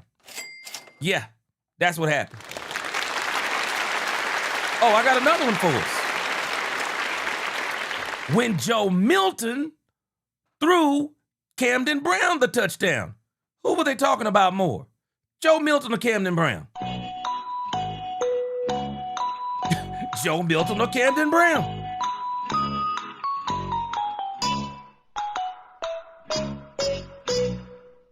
They were talking about Camden Brown. Why? Joe Milton threw the ball. It was a great placement of the ball. Threw it in a place to where only Camden Brown could get it. But watch this. But he couldn't get it with two hands. He couldn't get it with two hands. Camden Brown got it with one hand. That's all I'm telling you. When Joe Milton throws the touchdown to Jonathan Mingo, everybody's kind of like, well, it's about dang gone time. But that was a great throw by Joe Milton. But when he throws it, when Sam Howell throws it to Camden Brown, incredible catch. Went up between two defenders. High pointed it, got it, fought for it. Second touchdown. Fought off the defender with the right shoulder. Left hand, one hand snag. Bam. Right there. And Dak Elite, you know something else? They actually had been putting Camden Brown with the ones in training camp, and Camden Brown was doing the same stuff. Camden Brown was doing the same stuff to the ones. Yep. Camden Brown was doing the same thing to the ones. So that's the issue with Camden Brown. It's not that Jonathan Mingo is not good. He's not good enough to be in this wide receiver room. The same way Jalen Tolbert wasn't good enough. And it wasn't that Jalen Tolbert wasn't good enough to be in the wide receiver room. What ticked off the Cowboys about Jalen Tolbert is that Jalen Tolbert let Ryan Flanoy beat him out. That's what ticked off the Cowboys about Jalen Tolbert. Jalen Tolbert was supposed to prove to the Cowboys that they didn't have to go get George Pickens, but they had to go get George Pickens because Jalen Tolbert wasn't enough. Y'all remember that? And so it's the same instance now we're dealing with Jonathan Mingo and Camden Brown. I'm just wondering when the Cowboys are going to finally admit that Jonathan Mingo just isn't good enough to be in this wide receiver room. Because he's going to be playing a lot of special teams. Crazy work, man. A rotation guy, right? Yeah. Yeah, he's. I should have said that they won't be starting. Yeah. on No, Sunday. I got you. Okay. And again, back to Mickey Spagnola talking about the Cowboys and their injuries. We don't know what the first team is going to look like with the not injuries, but the penalties. We don't know what they're going to look like with the penalties yet. So I'm very interested to see what does the first team look like with these penalties. I am. Okay. Yeah, and defensive ends are going to jump the gun. I mean, it's going to happen. But they only had 4 penalties, right? Right. I think that is correct. And they were all defensive penalties, I believe? Yeah, I believe so. So were they roughhousing or were they just offside? I think they were just offsides. It was more than that. Well, they got called for one interference. Yeah. These interference calls they're calling in preseason are so ticky-tack that it's like, come on. Let them play football. Okay, I like that philosophy. Now, I know the same logic can be applied here, so I want to ask not just about the game, what have you thought or what can you glean from the run defense throughout training camp? Because I know 5.2 yards per carry given up in the game doesn't look great, but again, we're talking backup on backup. Yeah, no. I think that if we're going to kind of judge the run defense, judge it in the scrimmages. Right. And the scrimmages, they were really good, especially against the Rams. That has, they have a very good running offense, right? And I still can't get out of my mind the 273 yards they rushed for against the Cowboys in that playoff game. Was it 2018? Yeah. How crazy is it that people blame Dak Prescott for losing to the Rams in 2018, and the Dallas Cowboys defense gave up 273 yards rushing? That is insanity.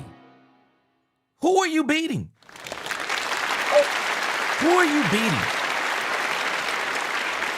What kind of This has been a problem for Jerry Jones for a long time. A defense that couldn't stop the run. This was before Michael Parsons, before Mike McCarthy. Just crazy. Just crazy. Absolutely insane. Yeah, Lorenzo, you're talking about got to contribute in other ways. Yeah, that's the very reason why you got to think about it. Camden Brown is going to make this team.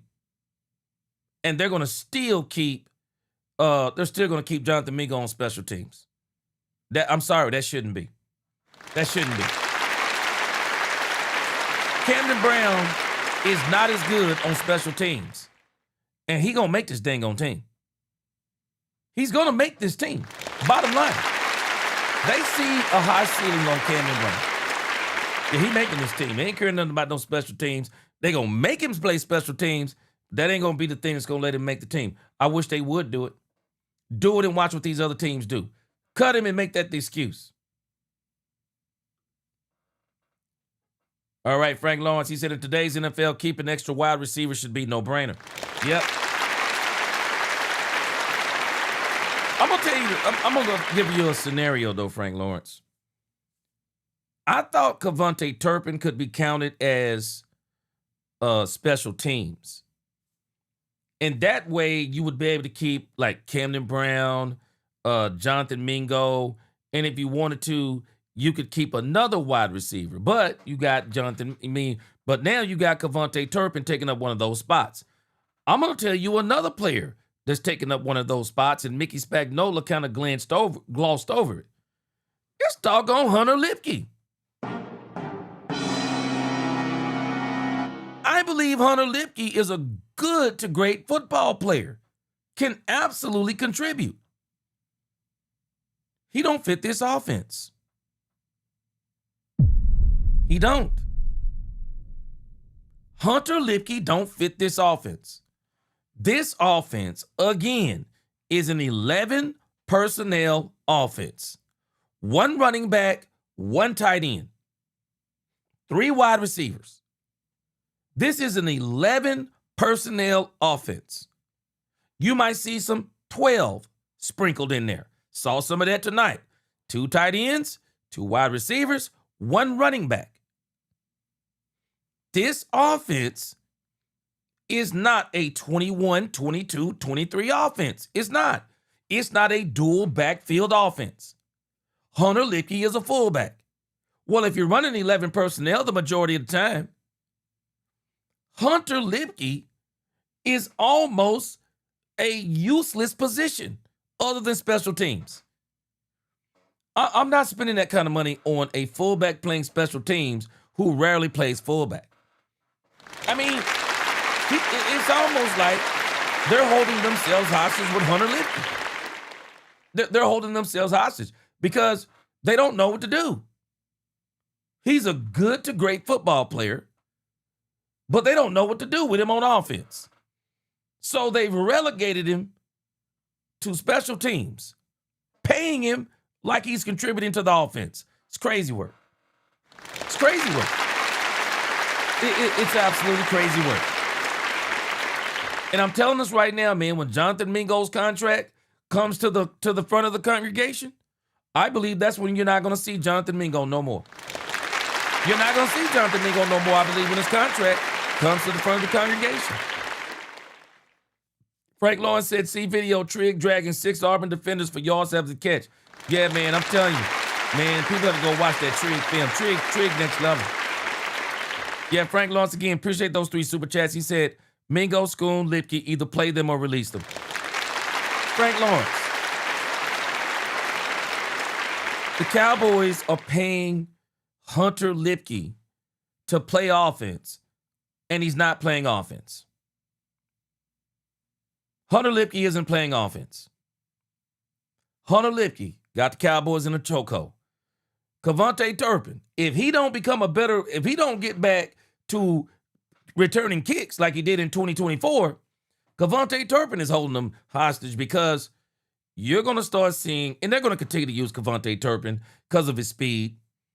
And I did see some things in the last 2 weeks of camp that made me like, okay, it looks like they're trying to get Kevontae Turpin back to being the gadget guy rather than the third wide receiver, because now that's Ryan Flanoy.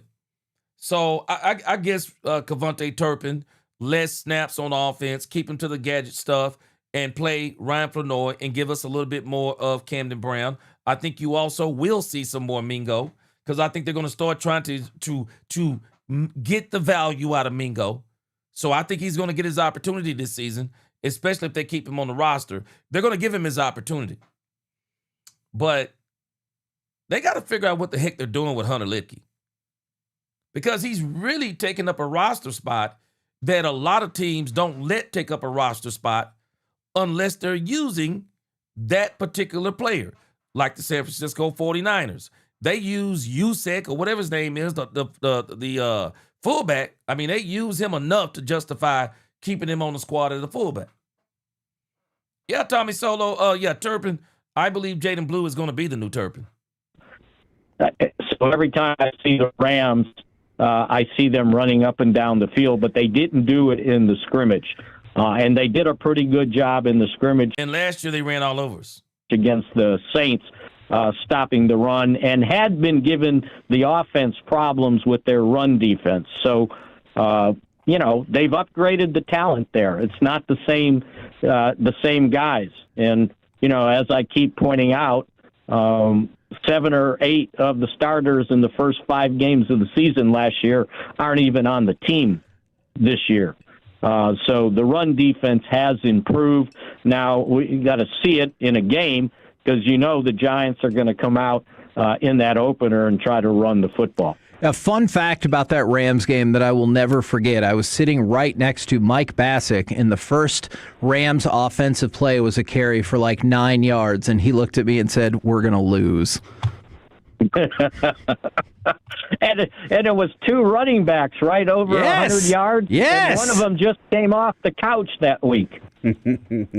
That's not good for you, man. No, that's why we lost. Mickey, I'm kind of curious. Does what Barham did on Saturday change the rotation, or what the look's going to be at Mike and Will, or did they already kind of have a vision for it and we're going to see more of it? It's more of a rotation than we think. Just real quick. So again, that 2018 Rams playoff game. Cowboys gave up 273 yards rushing. Anybody remember how many rushing yards the Cowboys got in that game with Zeke? Or how many rushing yards did Zeke have? Anybody remember that? How many yards did Zeke have in that game?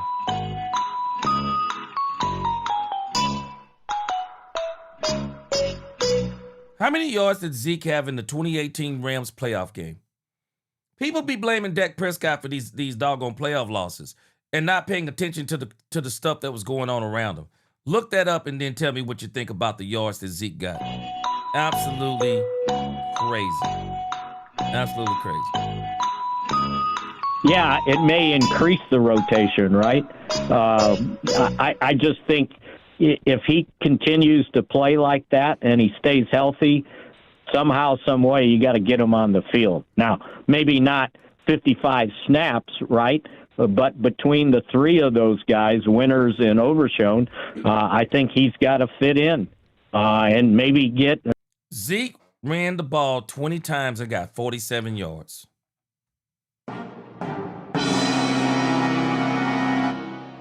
$47 yards on 20 carries. And people blaming Dak Prescott because he's 2-5. That was that game, 273 yards. The 2023, how many yards we give up? Defense couldn't stop a runny nose, man. Defense couldn't stop a runny nose. Now, one of them San Francisco games, I understand why people are trying to blame that on Dak Prescott because of a turnover he made earlier in the game that didn't actually contribute to, in the grand scheme of things, didn't contribute to the loss. But again, if you look at those games, Cowboys couldn't run the ball, one-dimensional, one wide receiver. Man, them 49ers team, boy, we was going up against the juggernaut. I don't even think we realized it. Shoot. 49ers had a quarterback, they probably would have three-peated. I'm serious. If the 49ers would have had a quarterback, they'd have three-peated. Because they were about 2 or 3 throws away from winning 3 Super Bowls. Just didn't have the quarterback play when it mattered. An even split with the other 2 guys and the 3 of them.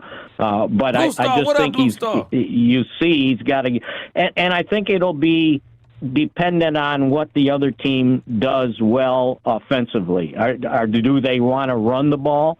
Well, then I think he might be on the field more than maybe we anticipated. But I don't think that was any one-hit wonder of what he did, because he was doing that in training camp until he suffered the injuries and then missed about a week and didn't get to take part in the scrimmage against the Saints. And, oh, my, the Saints better be glad he wasn't on the field with what was going on, right? Because he would have been right in the middle of it, I'll guarantee you that. And they might have backed off and said, well, we don't want to mess with this guy. Azteca said he was at the game. Azteca said at that Rams game, he said offense scored the first touchdown, then after the Rams just started running the ball down our throats. He said he can remember the defensive coordinator, Chris. Man, Azteca, that's the dude I was trying to think of the other day. What happened to Chris Richard, man? He never really became the quote-unquote defensive coordinator. He was like under the other guy. And everybody thought Chris Richard was the next big thing in football. He was going to be the defense coordinator for the Cowboys, and then he was going to go on to be a head coach. Man, what happened to Chris Richard? I got to look that up. You said, yeah, Chris Richard yelling at Jalen Smith and Van Der Esch. You can't let them run all over you like that. What are y'all doing? Oh, man. Man. Miss Matrix said the defense couldn't stop a running nose. She said they couldn't stop my granny in a wheelchair. They were bad, Miss Matrix. They were bad, man. They were bad. He's strong, dude. Just watching his upper body, the way he moves guys around, that is a strong young man right there. That being said, with the outside linebackers, too, and your edge rushers, I did see Von Miller talking a little bit with Malachi Lawrence, having some conversation about that. And you kind of have heard a lot of whispers about, hey, he's also good at helping younger guys develop. Do we feel like we're going to see more of that, or you're seeing more of that right now with Von Miller working with some of the younger guys, too? I saw that the first day he actually he signed one day, was in uniform, wasn't going to practice the next day, and he was talking with those guys off to the side. The thing that stuck out to me during his press conference, he pointed out that I can help this team 10 to 15 snaps a game without even being on the field. Yeah, meaning caught that. Helping other guys, seeing things, and caught that. Yeah, we talked about that then with Miss Matrix, then with Cowboys Nation. We talked about that. Yeah, we talked about that. This man said he can contribute sacks without being on the field. Boy, that's heavy right there. That's heavy. I love it. I love it. Von Miller, I'm so excited about this dude being on this team, man. I'm telling you, I'm over the moon excited. You know, if you got a teammate like that on the field, willing and is secure in his own skin, that he's like, oh, if I help this guy, all right, Frank Lawrence, I'm not going to get as many Have a good snaps. night, man. And that goes on, by the way, sometimes with veterans, but it sure didn't see that was him. He even pointed out that he had been listening to the Hall of Fame induction ceremony speeches and said he heard guys talking about guys that helped them along the way. He said, someday I want someone to go up there and say Von Miller helped him along the way. Yeah, you're exactly right, Corey. I just think he looks like he's going to be a fantastic teammate and doesn't mind spreading the wealth that he has gained over 15 seasons in the NFL. I do think. Yeah. And I'll be honest with you, sports guru. We don't need this to be the Von Miller that was with the Denver Broncos. We actually don't need that, because we already got players that if they'll listen to Von Miller, then what Von Miller is not, they'll be able to make up that slack, if that makes sense. Because Rashawn Gary, I think people are underestimating him. If Von Miller can get Donovan Ezaraku to be half of what he was in college, 17 and a half sacks the year he came out of Boston College to only have 2 sacks in the NFL. If Von Miller can just get him up to speed and get him to about 9 to 10 sacks, you give me Von Miller with about 8 to 10 sacks, even though I'm saying he's going to get double-digit sacks with the Cowboys. If you can get Von Miller up to 10, if you can get Ezaraku up to 8 or 9, you can give me Rashawn Gary with 10, and then you sprinkle that around these other players and come out to somewhere around 45 to 50, somewhere around, let's just say somewhere around 40 to 45 sacks. No, you're doing good. You're in the top echelon of the NFL. I mean, you're in the top echelon if you can get to about 45. So Von Miller is going to be able to help us, not just on the field with those 15 snaps that he's going to play. Von Miller is going to be able to help us on the sidelines with the 15 to 20 coaching jobs he's going to be able to do to help them get that sack the next time. So, yeah, Von Miller is going to help us exponentially.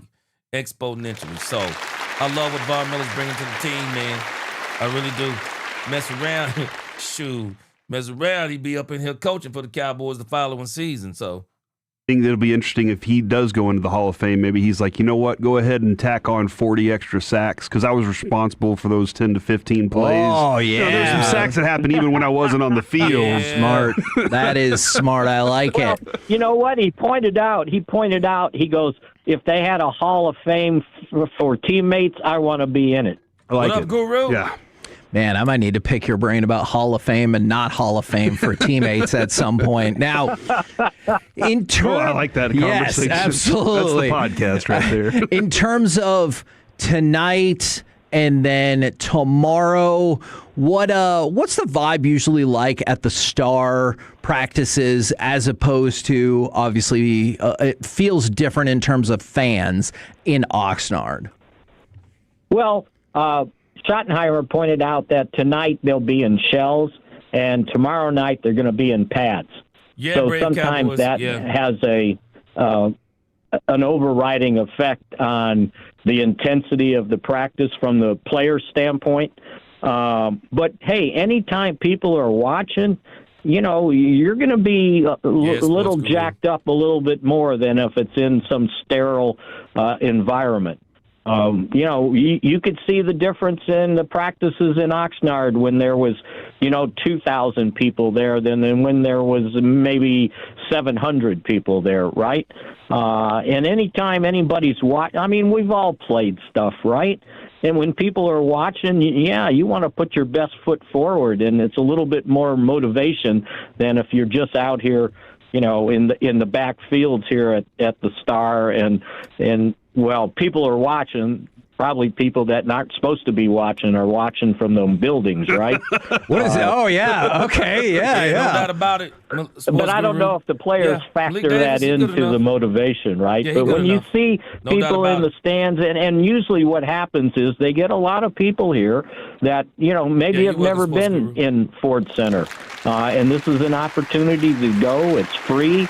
And you get to see NFL players on the field that you may not ever get to see or can afford to see. I think it's just a neat event, and people usually show up. And it's a good thing that the practices are a little late, because a couple times they had them early, and I'm going, well, these people are still in, kids are in school. They're not going to get here by 4 o'clock. So the fact that I believe they start at 6 or whatever, yes, I think that'll increase the attendance for sure. Yeah, if they start too early to look like the White Sox stadium did last night. Whenever, did you see that? Unbelievable. I think it was the first day of school up there. Teams, and I saw all those empty seats. But then when you're getting your ass beat by 9 runs, people probably left. That's a good point. How sweet was that Nimmo catch, too? Yeah, absolutely. And, the Rangers can't hit, and then they go on the road. That's fair. All right, thank you very much, good sir. We'll catch you tomorrow. All right, take care, guys. Yeah, that was Mickey Spagnola. I forgot to put that on the list. I actually got a couple things and more things I want to put on the list. I might take this Will McClay segment and put something else there. Hey, it's Cowboys After Dark, man. We rocking tonight, man. Well, we rocking tonight. I told y'all we got a great show for tonight. Got the Mickey Spagnola thing in there. I want you guys to hear that. Now I want to bring you to the 1-year anniversary. Anybody know what the 1-year anniversary is? Anybody know what this 1-year anniversary thing is about?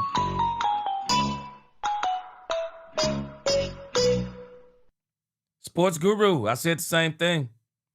Camden Brown is going to push Flo. He's going to push Flo. But that's good, though. That's good, because we need a wide receiver room out of this world. We do. 1-year anniversary. Anybody know what this is about? Oh yeah, we in overtime, Miss Matrix. I didn't get no memes. I'm sorry, I didn't get no memes. I gotta do better. I'm gonna get back to the memes. Yeah, we in OT now. Anybody remember what this 1-year anniversary is about?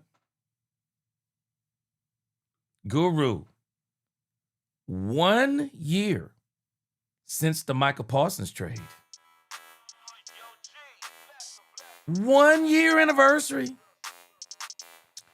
Now, I'll be honest with you. I wouldn't have remembered this until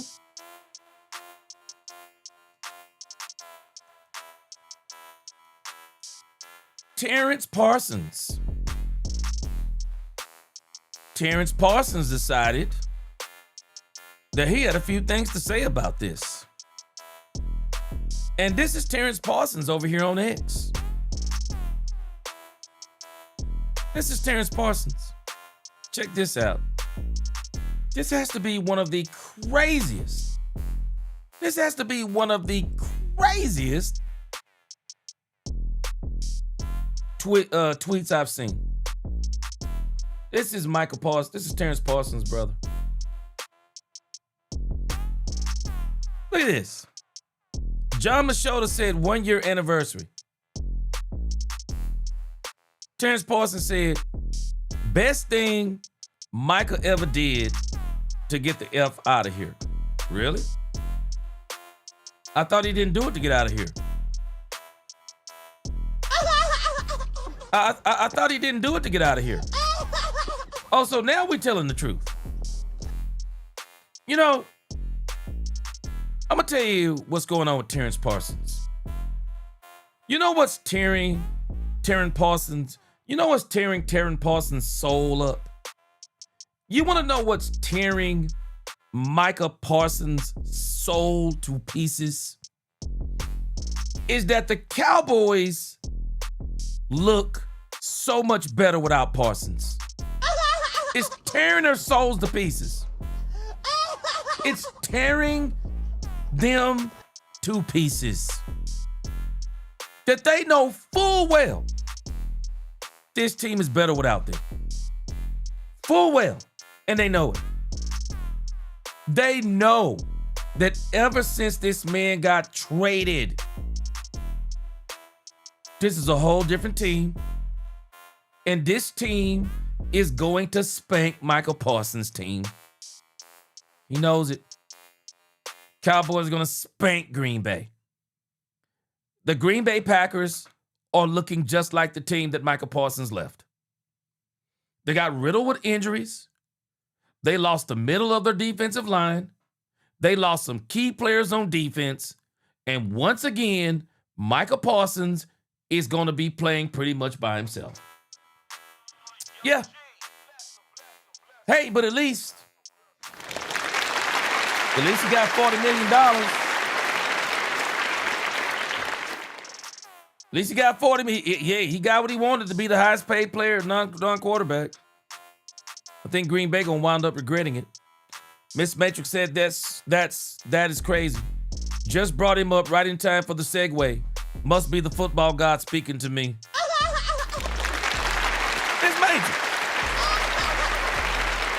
I mean, if you want a meme, it don't get no better than this. It don't get no better than this. Miss Matrix, I'm gonna remember to beep that. I got you. I'm gonna make sure. I'm telling you, I'm on some different time right now, Miss Matrix. I'm so off on my days. Terrance Parsons. Why would he bring this up? I mean, John Machota said it was a 1 year anniversary. It was the 22nd, and most Cowboys fans didn't even think nothing of it. But Terrance Parsons, because he knows the Cowboys look better, and they're gonna be better. Bryce said these shots are nasty and show how bitter you guys are. And again, if you don't think Michael Parsons is in on this, Terrance Parsons wouldn't do this stuff. Terrance Parsons wouldn't do this stuff. Because again, Dak Prescott's brother tried to do all that YouTube stuff. I don't know what he's doing now because I haven't seen nothing on Dak Prescott's brother hardly. Terrance Parsons says, bliss ignorance. They offered him almost $200 million guaranteed. So who the fool then? Who the fool? He said, Gus says, sounds like you're mad at them. Do you actually read the words you type before you send them? Or do you not understand how language works? Terrance Parsons says, still talking about my bro a year later and a year later. Yes, I'm happy he's not there no more. This fan base weird. Ain't deserved, bro. See how much he loved in Green Bay. Really? Because we don't know. How do we know he loved in Green Bay? Because ain't nobody checking for Green Bay. Who checking for Green Bay? I don't know who checking for Green Bay. Who knows anything about the Green Bay fan base being happy about Michael Parsons? And I don't really see how he say that the Cowboys fan base is weird because for the most part, I don't think a lot of the Cowboys fan base dislike Michael Parsons. I really don't. But Terrance Parsons, he decides that he's going to bring up or he's going to say F the Dallas Cowboys. Hold on a second. So let's get to the rest of this. Then, Bass, shout out to Bass. He's probably hit the sack by now, or he's at work. Bass sends me this from Michael Parsons. Oh, man, y'all ready to be entertained? Michael Parsons is one of those people, and I like Michael Parsons, but Michael Parsons is one of those people, it's never his fault. It's never Michael Parsons' fault. Just get a power side. It's never Michael Parsons' fault. It's everyone else's fault but Michael Parsons. This is now Michael Parsons on the NFL podcast, Myles Garrett versus Michael Parsons. And this is what Michael Parsons had to say when asked about going to Green Bay. Watch this. Guru, I'll be honest with you. I don't really know a lot of Cowboys fans who actually dislike Michael Parsons. If anything, a lot of Cowboys fans don't like Michael Parsons' ways. Don't like a lot of the... Michael Parsons just don't fit this team. I think it was the best thing that happened to him. It was the best thing that happened to him. It was the best thing that happened to the Cowboys. He don't fit this team. He don't fit this team. And some of the things that Michael Parsons says, and it says he actually admits that he was a part of the problem. But just listen to him talk. You can always tell he never wants to take responsibility for the part that he played about getting out of Dallas. He tries to always throw all the blame, all the shade towards Jerry Jones. Nope. Jerry Jones isn't all to blame. I don't care what percentage people give it. Michael Parsons is also a big part of the blame of why he's no longer in Dallas. But again, I think it's the best thing to happen to Dallas because the Cowboys wouldn't be able to do what they're doing with Michael Parsons here. Where were they going to get two defensive tackles the caliber of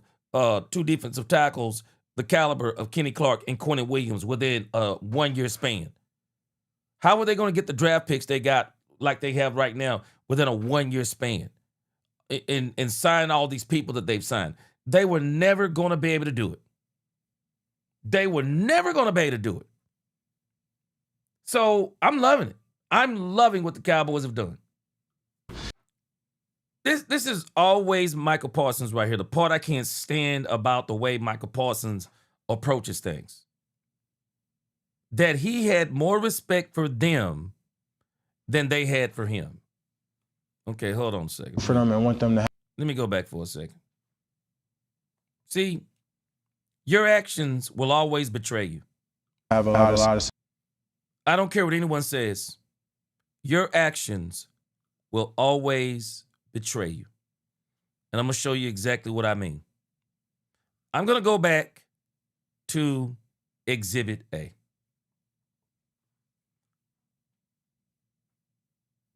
This is not respect. This isn't respect. On no level. That's not respect. You can't even make that make sense. That is not respect. Michael Parsons did not respect this organization more than this organization respected him. Michael Parsons was rubbing his team the wrong way with his podcast. Malik Hooker had came out about this long ago. This wasn't a fan thing.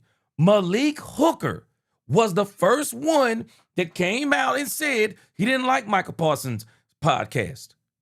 James Slater reported it. Mike Fisher, I believe, reported it. Bobby Belt reported it. And I know James Slater did. There were people inside of that building that thought Michael Parsons was disrespectful. And they were wanting Jerry Jones to trade Michael Parsons even before he got traded. Even a guy that was on Crown Global Media, I forgot the guy's name. He let the cat out of the bag too.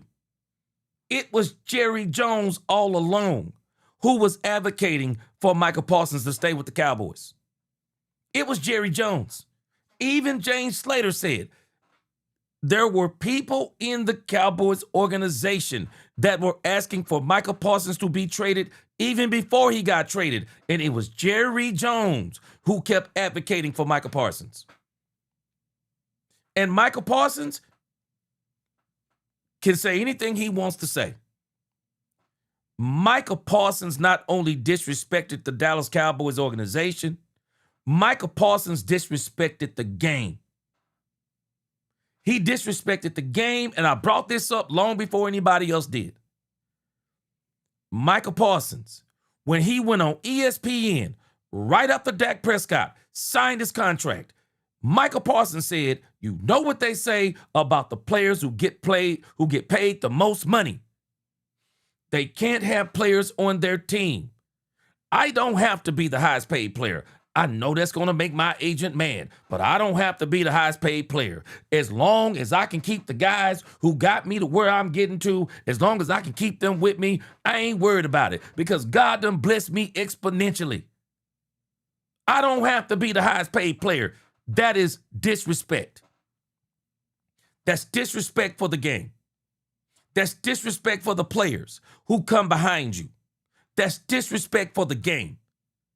That's disrespect that you're going to talk to Jerry Jones, and people don't realize how right Jerry Jones was.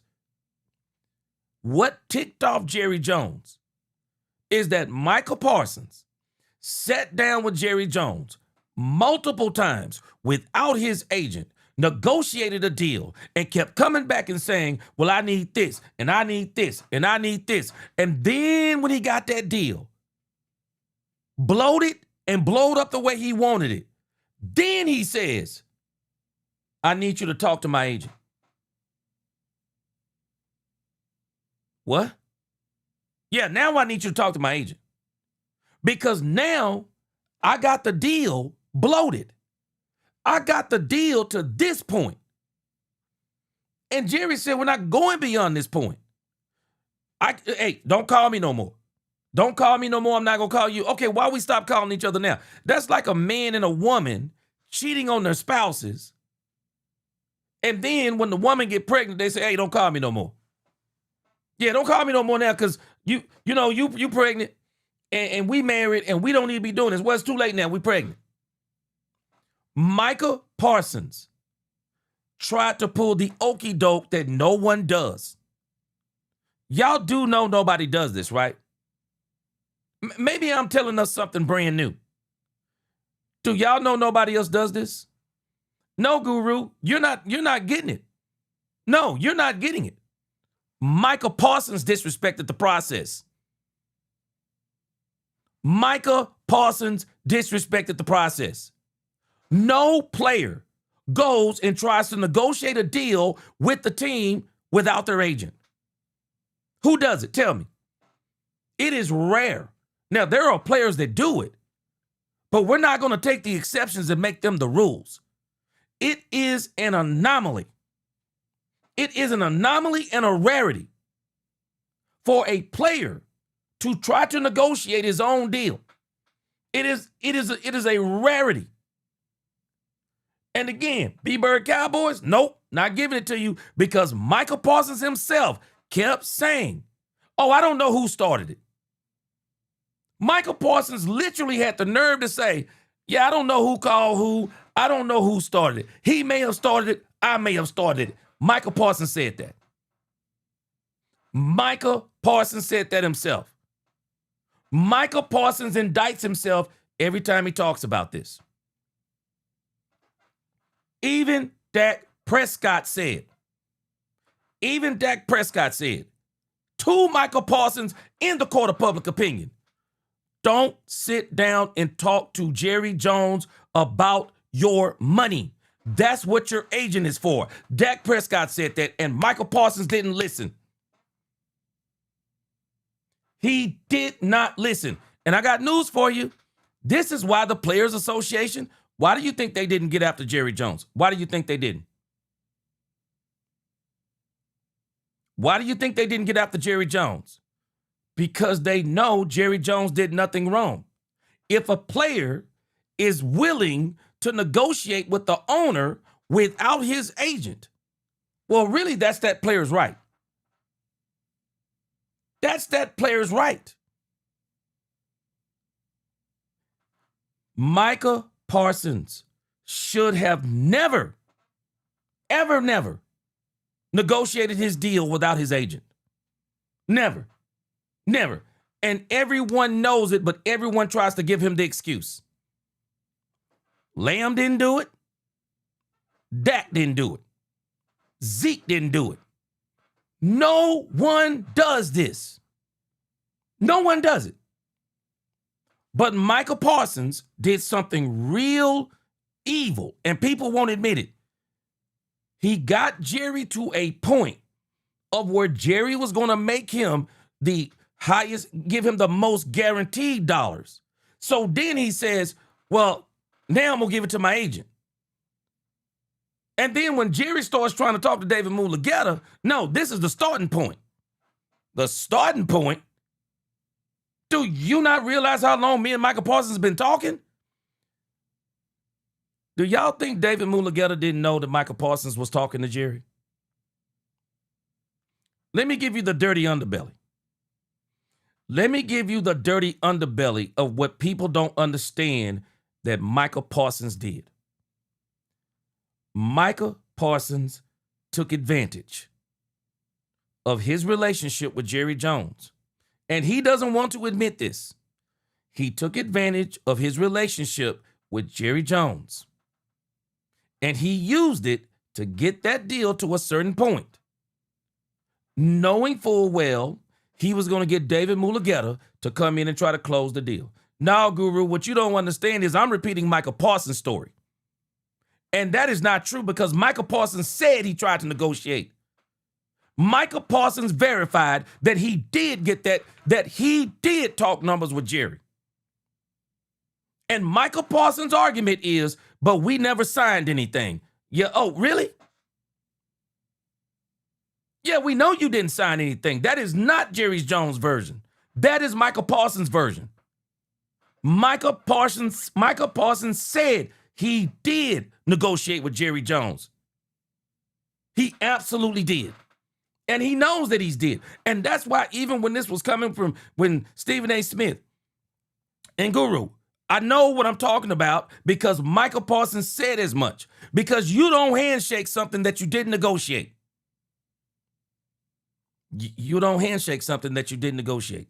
You don't verbally agree on something that you didn't negotiate.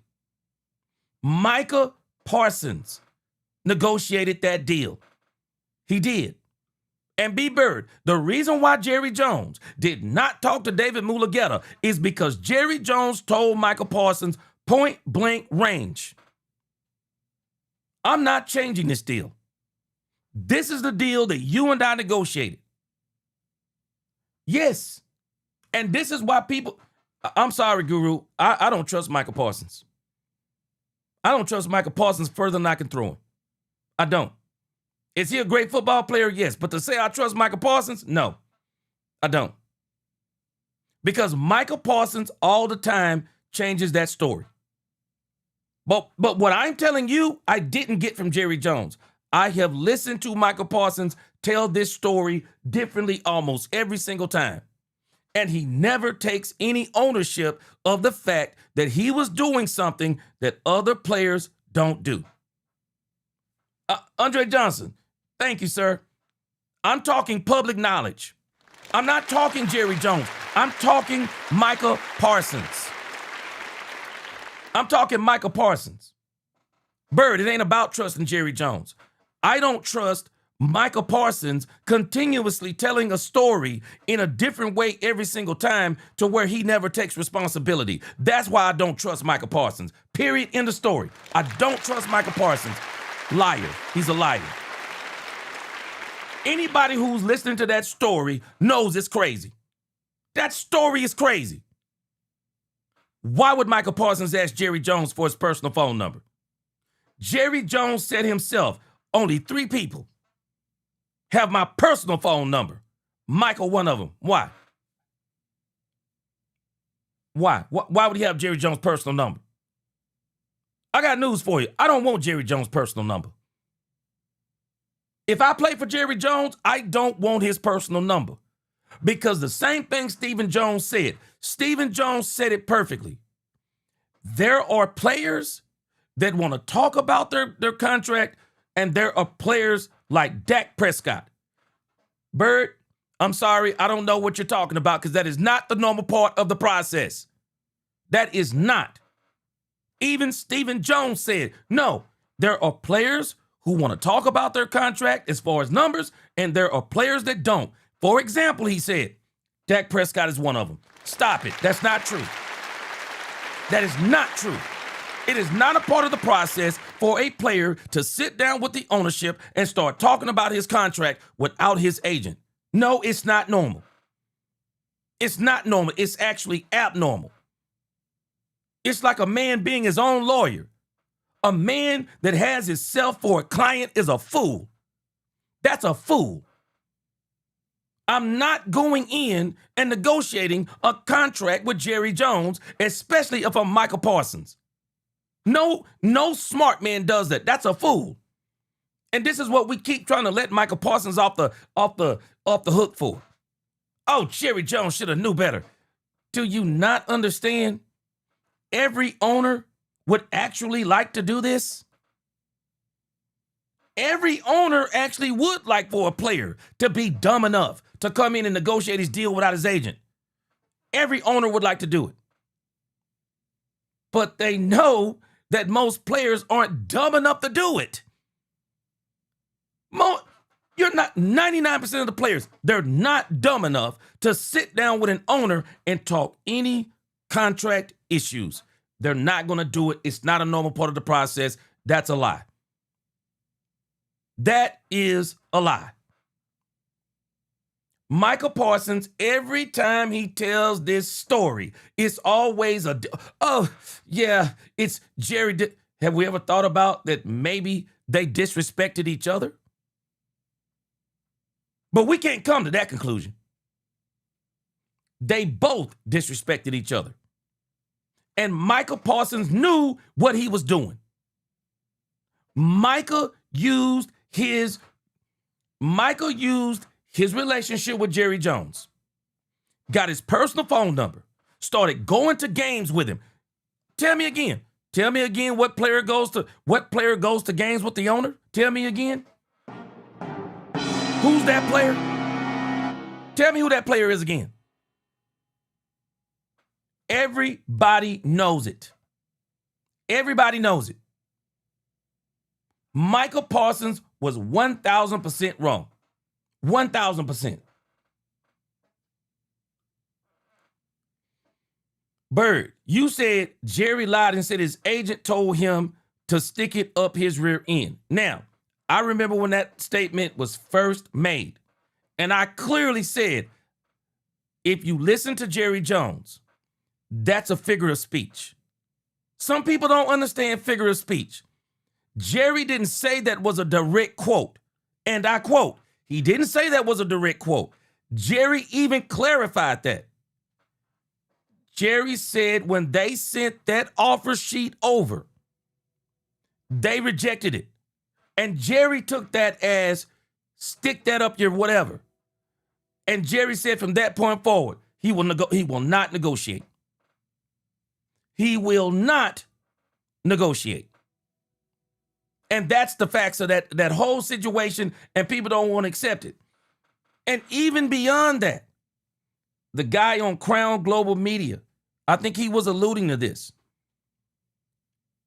Jerry was even wanting to cave in on that deal.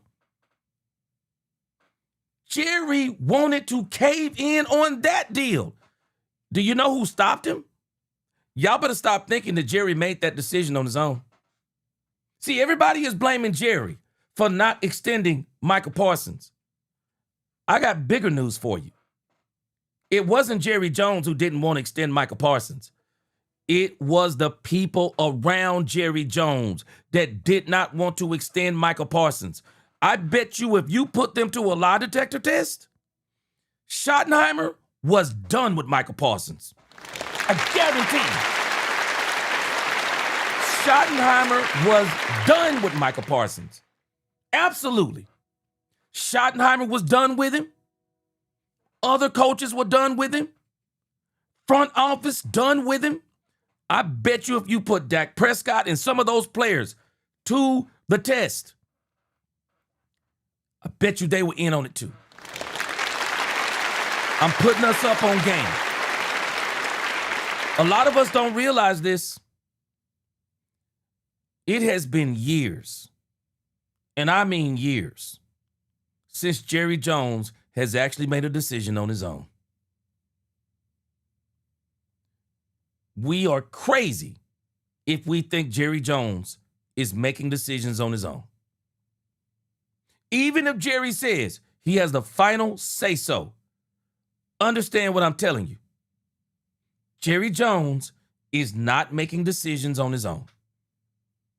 And the decision to get rid of Michael Parsons, to trade Michael Parsons, you want the facts of the matter?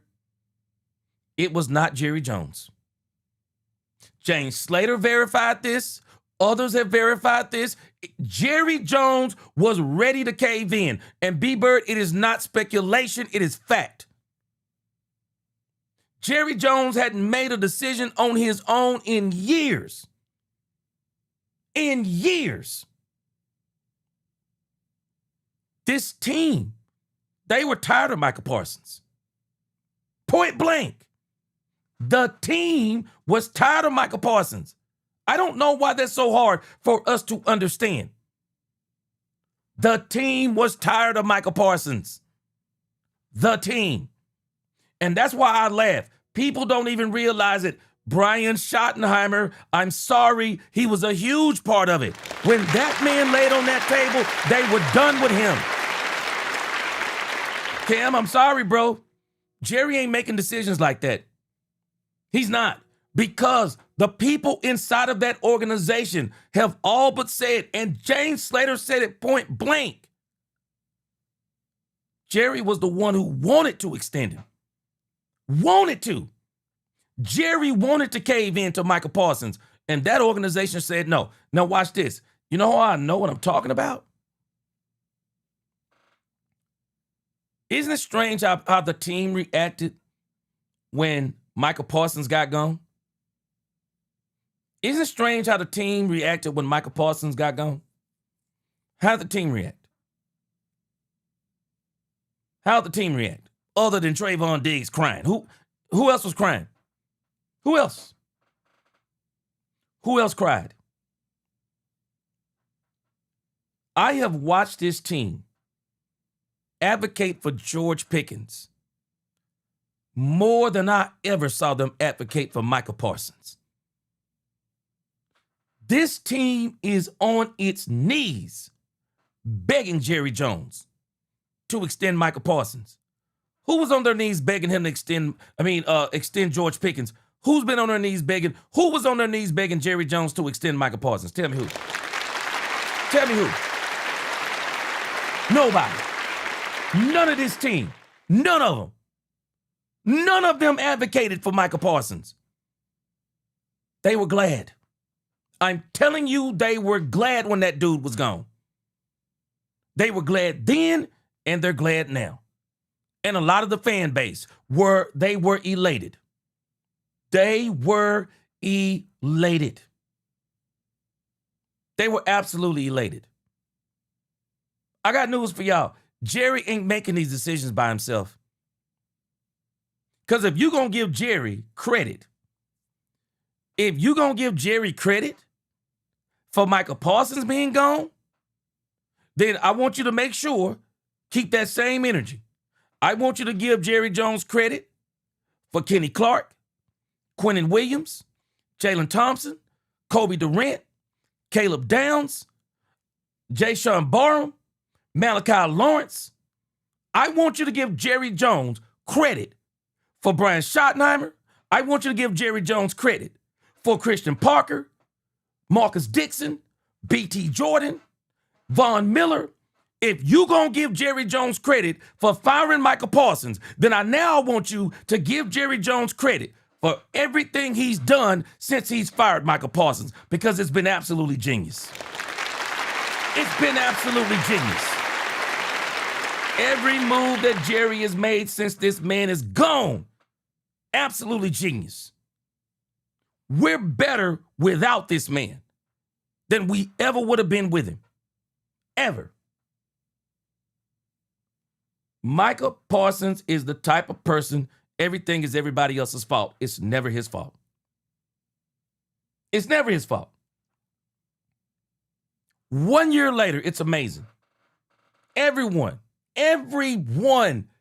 who isn't saying the Cowboys won the trade? Tell me who not saying it. It's very few. It is very few people. Yeah. Jerry Jones. We better understand something, though. Jerry Jones didn't make that decision on his own. I got news for you. Jerry Jones was willing to be the face of that decision, but Jerry Jones didn't make that decision. He didn't. Jerry didn't make that decision on his own. I promise you he didn't. Miss Matrix, I agree with you there. Jerry gets all the credit.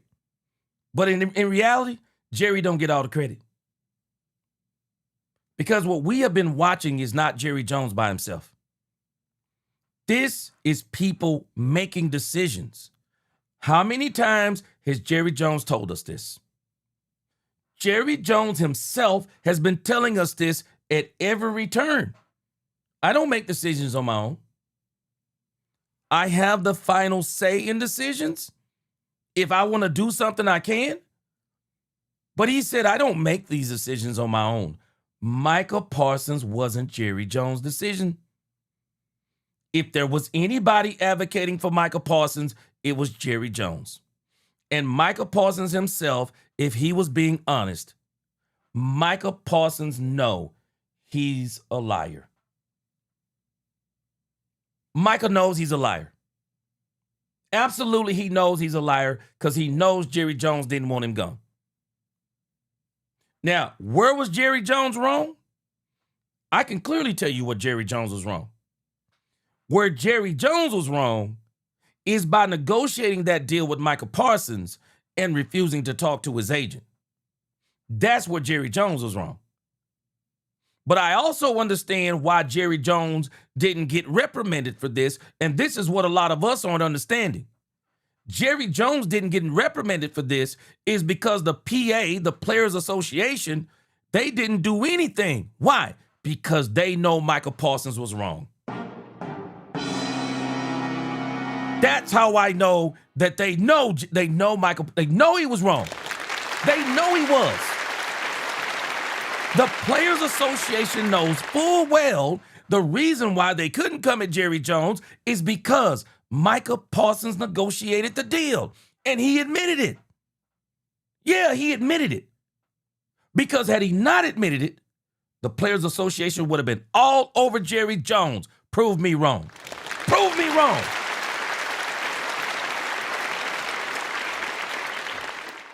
Why didn't Micah Parsons on his own?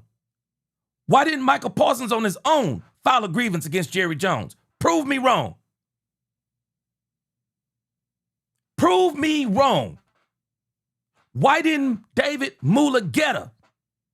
Why didn't he file a grievance against Jerry Jones and the Dallas Cowboys? I'm still waiting. So what we gonna do now? Move the goalpost? Let's move the goalpost. Jerry broke the rules. Jerry broke the rules, and Micah Parsons didn't go to the PA, didn't go to the Players Association. He didn't go to the Players Association and file a grievance. Why not? Why not? I'm laughing. If Jerry Jones is so wrong, why didn't they file something on him? Why didn't the Players Association on their own come after Jerry Jones? Help me out. Help me out. Miss Matrix, I agree. Hey, I don't believe either one of them. Difference is Jerry been lying to me since Michael was born. Now, I'm not sure about Jerry being a liar on that part. I'm not sure about that. I mean, Jerry pretty much tell us stuff that he gonna do. We just don't like it. But at the end of the day, and the reason why you can't believe fully both of them in this story, you can't believe both of them fully because we were not in the room. And Micah Parsons plays on that. Man, Micah Parsons, man, there have been so many stories out here that Micah Parsons is told. It's crazy. But again, prove me wrong. If Jerry Jones broke the rules, so nobody finds it strange that the Players Association didn't come after him, so now what are we going to say? Oh, well, the Players Association, they're afraid of Jerry Jones. Okay, really?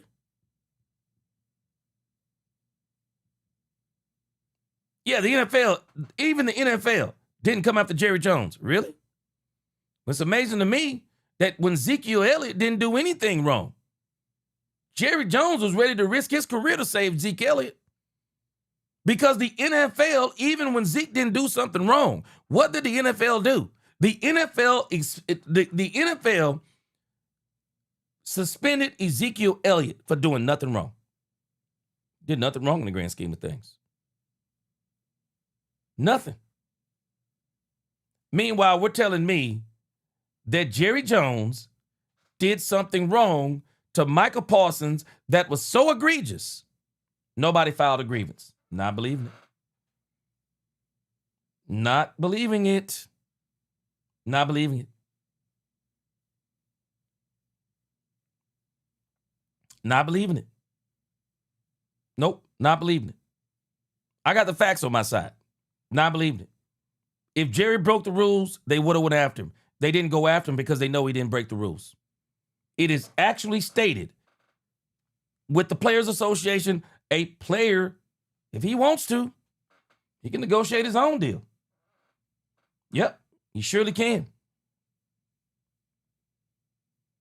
Andre Johnson, who asked for a trade if you don't want to go into another team, simple. Yep. Phil Dog, we got all the facts. We seen it in the draft video for Downs. They all agreed to move up and get him. Jerry isn't making decisions. I'm sorry. I know that's hurting people's feelings. Jerry isn't making decisions on his own. He's not. He's not making these decisions. All these decisions, even with these players here recently, I'm giving Jerry Jones all the credit in the world because Jerry Jones is listening to the people who know what they're talking about, and they're all making the right decision. That's what Jerry Jones is doing. You can love it, like it, or hate it. And Jerry Jones, if there's anybody that didn't want to fire didn't want to fire Micah Parsons, Jerry Jones. Bottom line.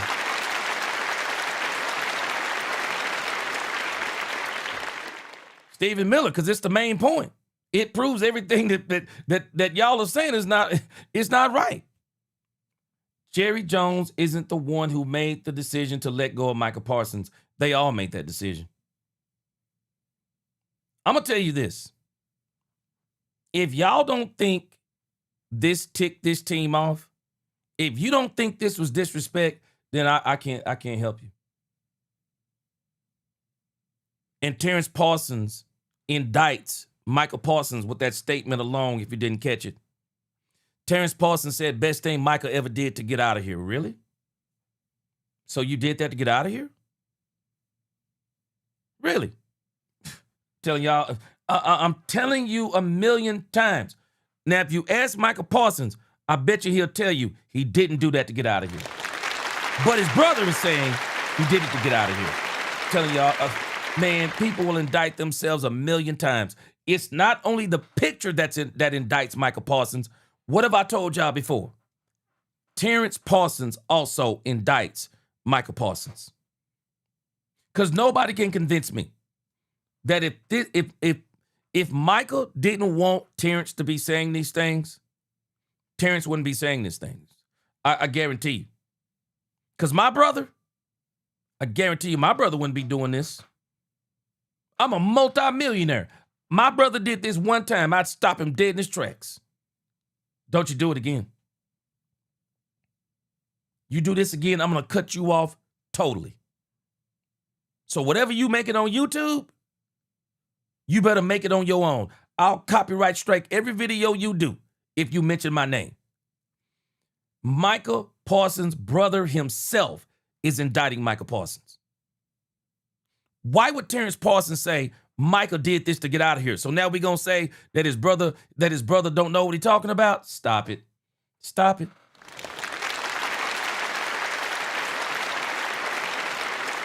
Cam to go. Name the player that Jerry Jones didn't pay outside of Michael Parsons. Name the player.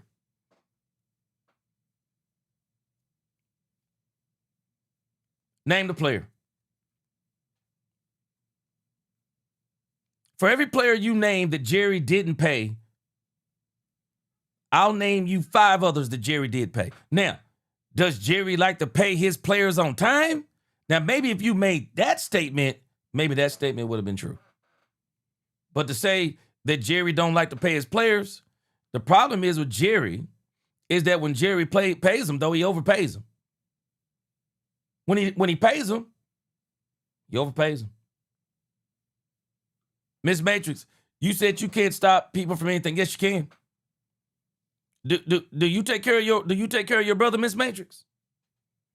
See, I'm not talking about normal people. I'm talking about people who got millions of dollars. Do you take care of your brother? Because I got a strange feeling. I'm going to go out on a limb here. I got a strange feeling that Michael Parsons helps his brother. I'm just going to go out on a limb. He helps his brother. If I were helping my brother, I guarantee you, my brother wouldn't say nothing I wouldn't want him to say. He would not say anything that I wouldn't want him to say. He wouldn't. Because I would straight up tell him, you say another word about me, I'm cutting you off. You won't get a penny from me. Now, you can't control your brother when you ain't contributing to his life. Yeah. See, Michael approves of the nonsense, and he approves of the nonsense by not telling his brother to be quiet. Oh, I guarantee you I can make him shut up. Because he ain't making that much money on YouTube to where he don't need his brother. Nah, ain't no way. Ain't no way. Cam the GOAT, I like the fact that you brought up George Pickens, even though they're paying him $27 million. You have to understand, nobody was wanting George Pickens before we got him. The Cowboys, I believe, are going to pay George Pickens. They're going to pay him. But you also got to look at this. It was after the Michael Parsons thing that now they're reacting like this towards George Pickens. The Cowboys are saying something that the entire NFL said, Cam. Don't make the George Pickens thing and just to a Jerry Jones thing. The entire NFL spoke on this too.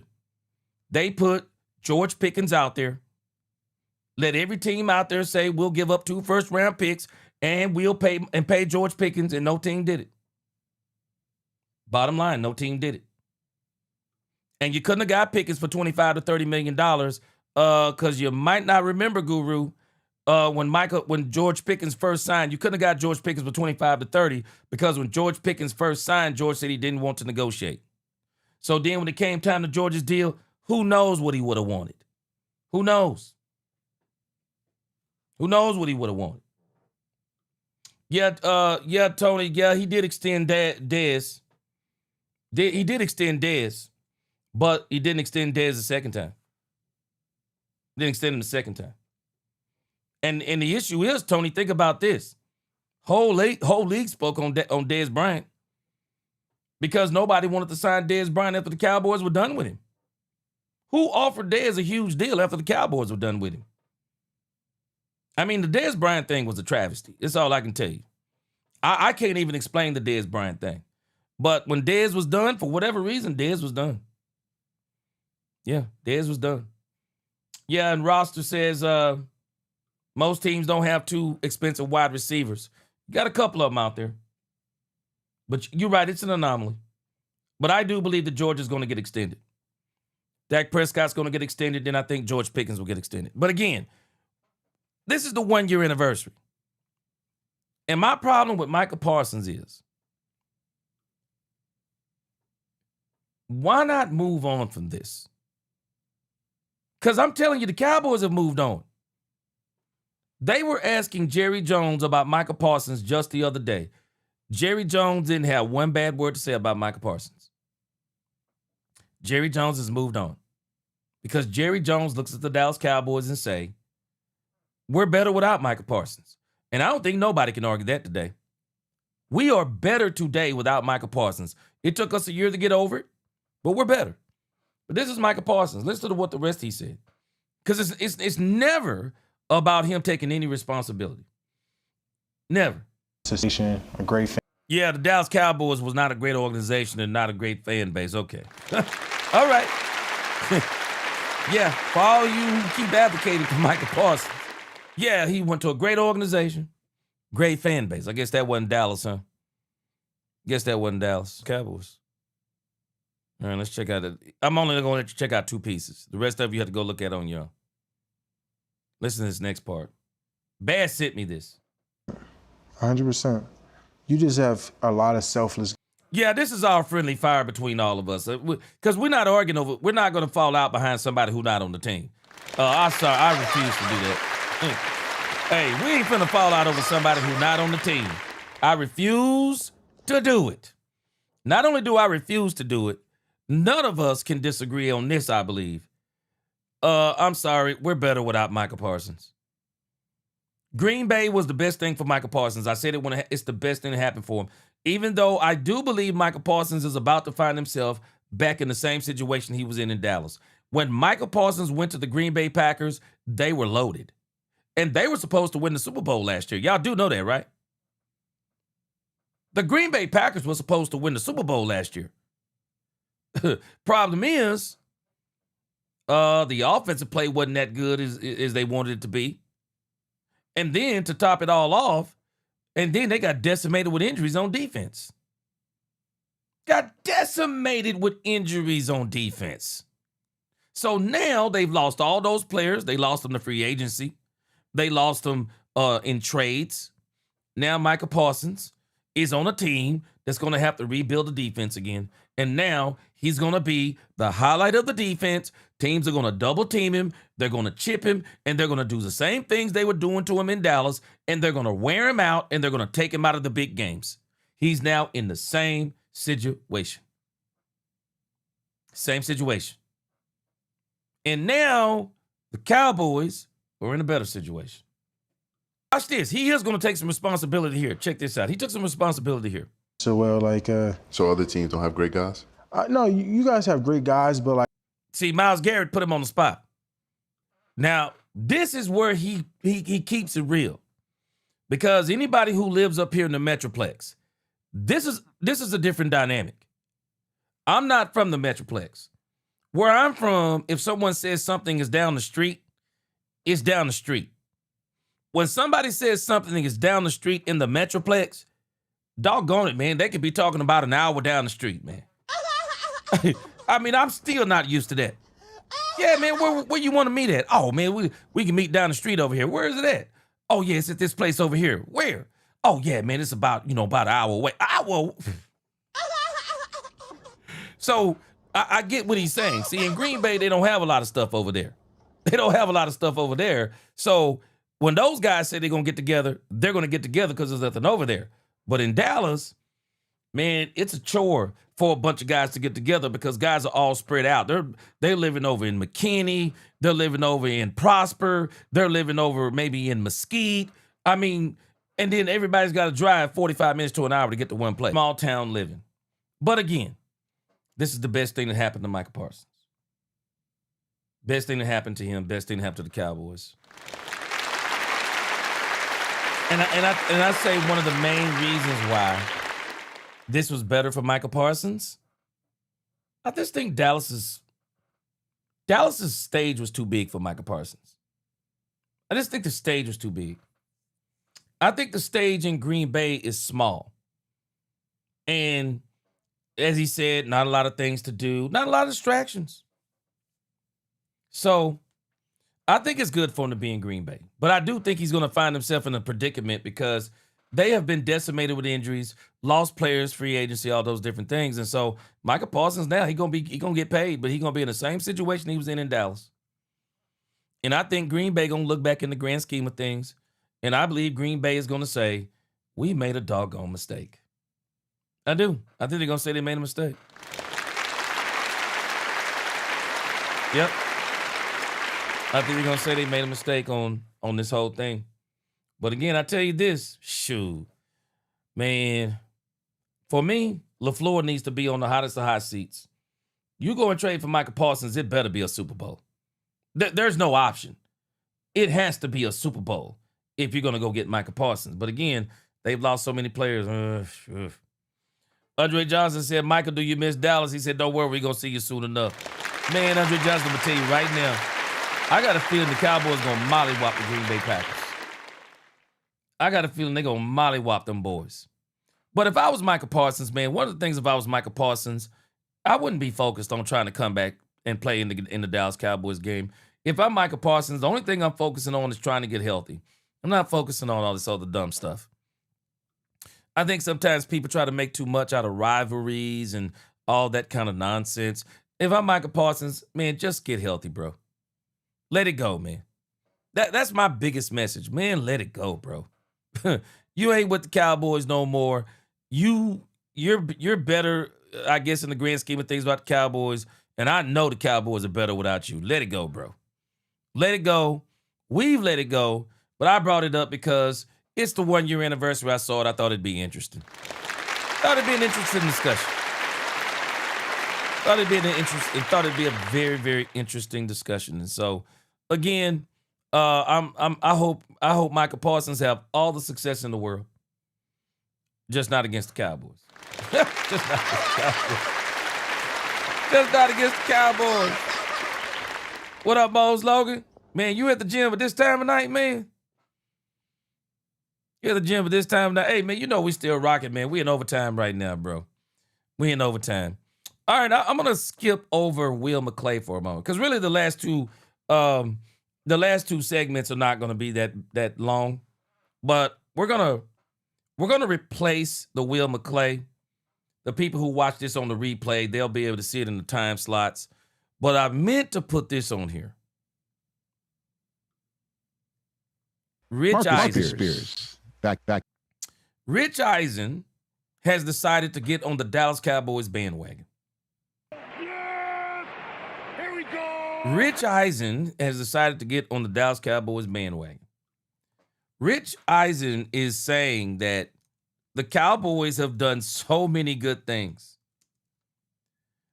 The Cowboys have done so many good things that they're basically saying, like, we got to have, he's saying we've done so many good things, the Cowboys are going to be successful. And so Rich Eisen had Marcus Spears on his show, and this is what they were saying about the Dallas Cowboys. Let me see, I want to go see if he got the timestamps here. See, he has no timestamps. Okay, we're going to skip through some of it. Not going to listen to all of it tonight. All right, let me see. Hold on, let me get to where I see a Dallas Cowboy uniform or something.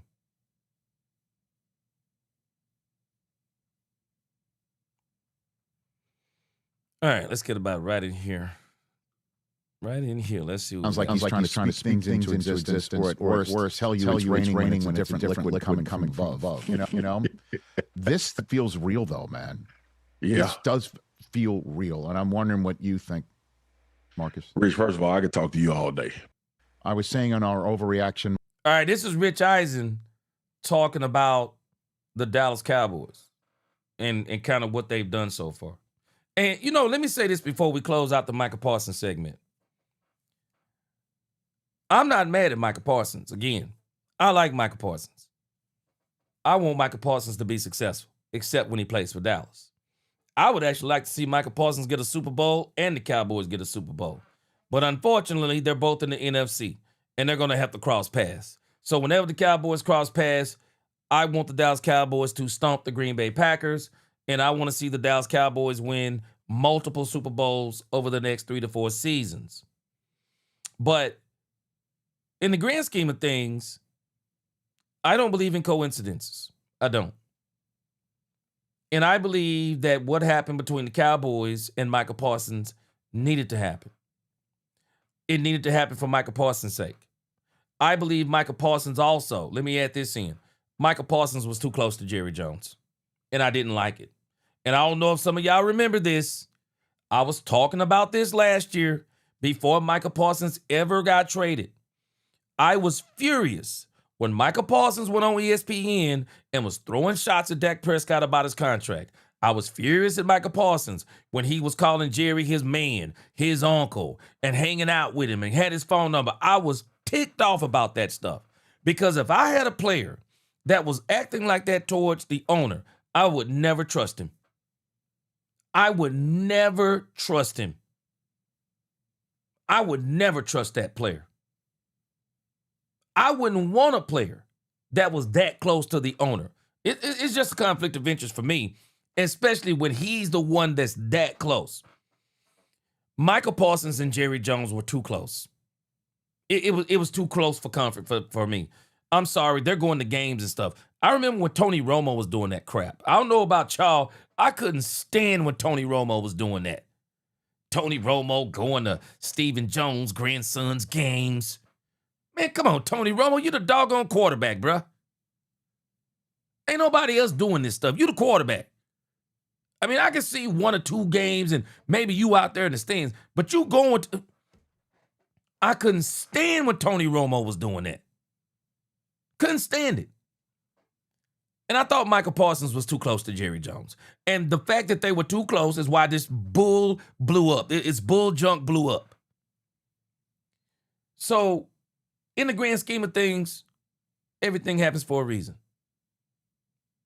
I still say we ought to be thanking Michael Parsons. I still say we ought to be thanking him.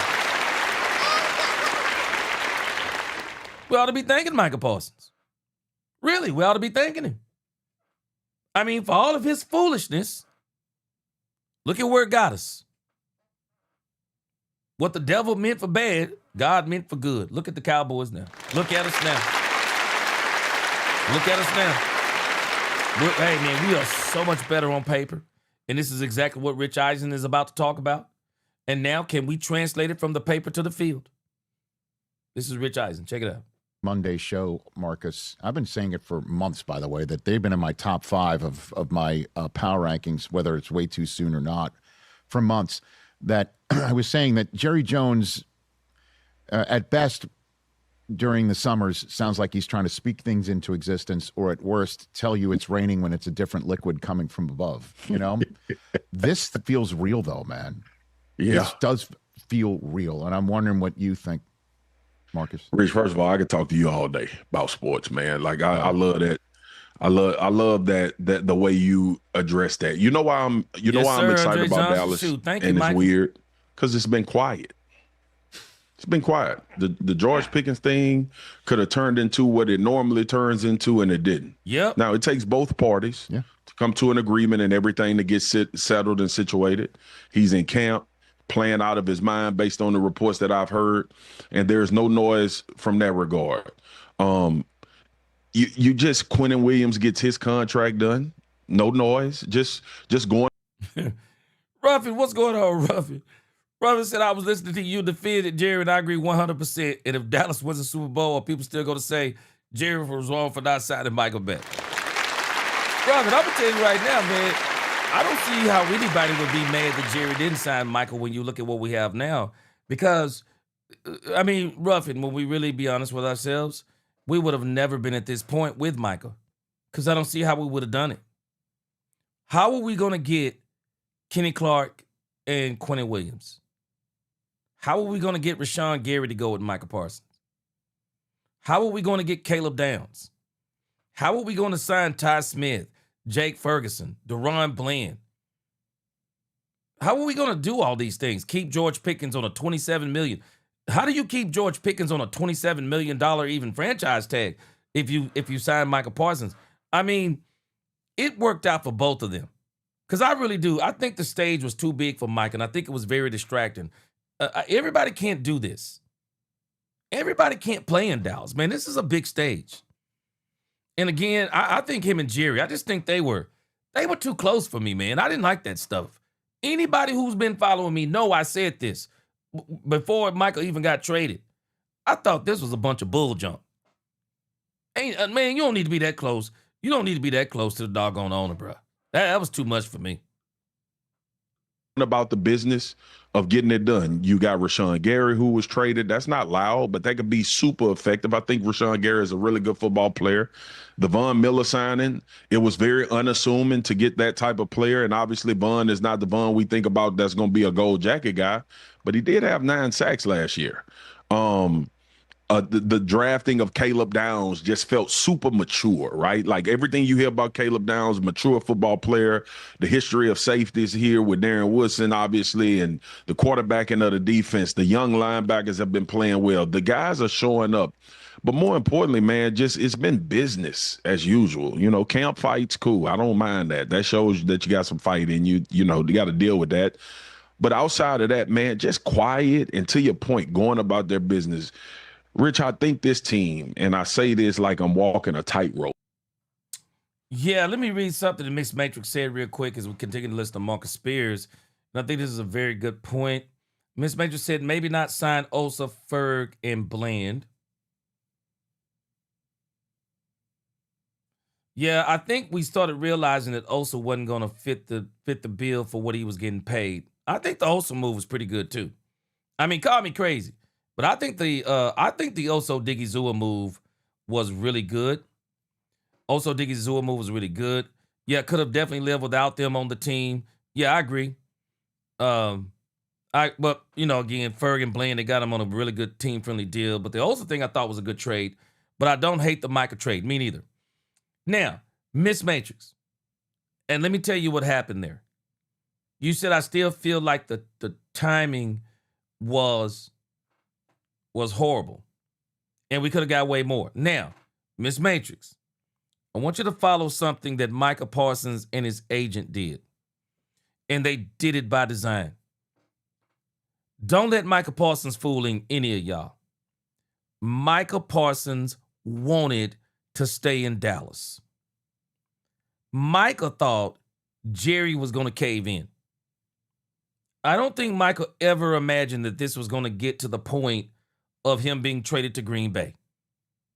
I believe Micah was banking on Jerry caving in.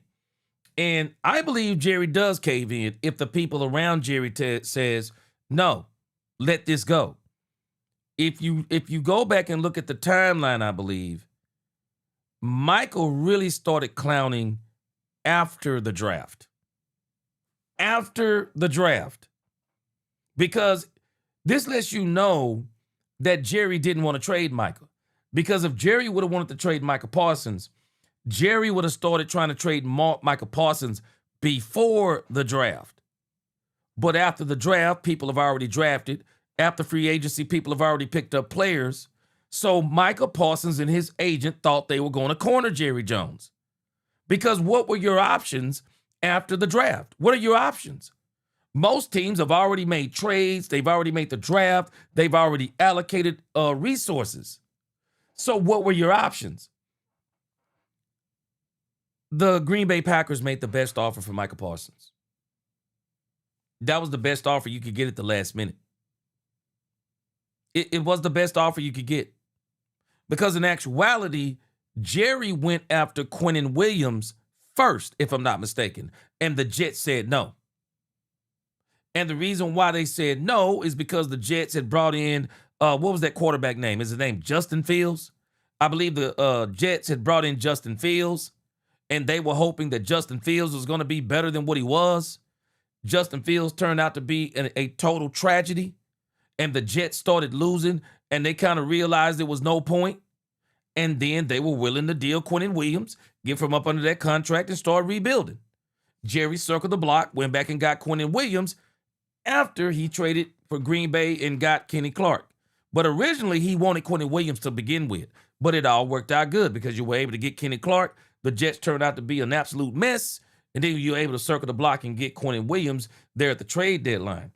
But if you think about the timeline, Miss Matrix, Micah Parsons and David Mulugheta timed it perfect. They waited until after the draft and after free agency. And that's why the timing was so bad. Because I agree with you. If you were going to trade Micah Parsons, you actually should have bought that up during the free agency period. But it goes to show you, that Jerry never wanted to trade Micah Parsons, and that's how I know what I'm saying is right. Jerry didn't want to trade Micah Parsons. And I don't think Micah Parsons actually thought this was going to get to the point that he wasn't going to be in Dallas. I don't think he did. I believe he thought it was going to be a cave-in. And then when he found and figured out it wasn't happening, when you figured out it wasn't happening, he said no.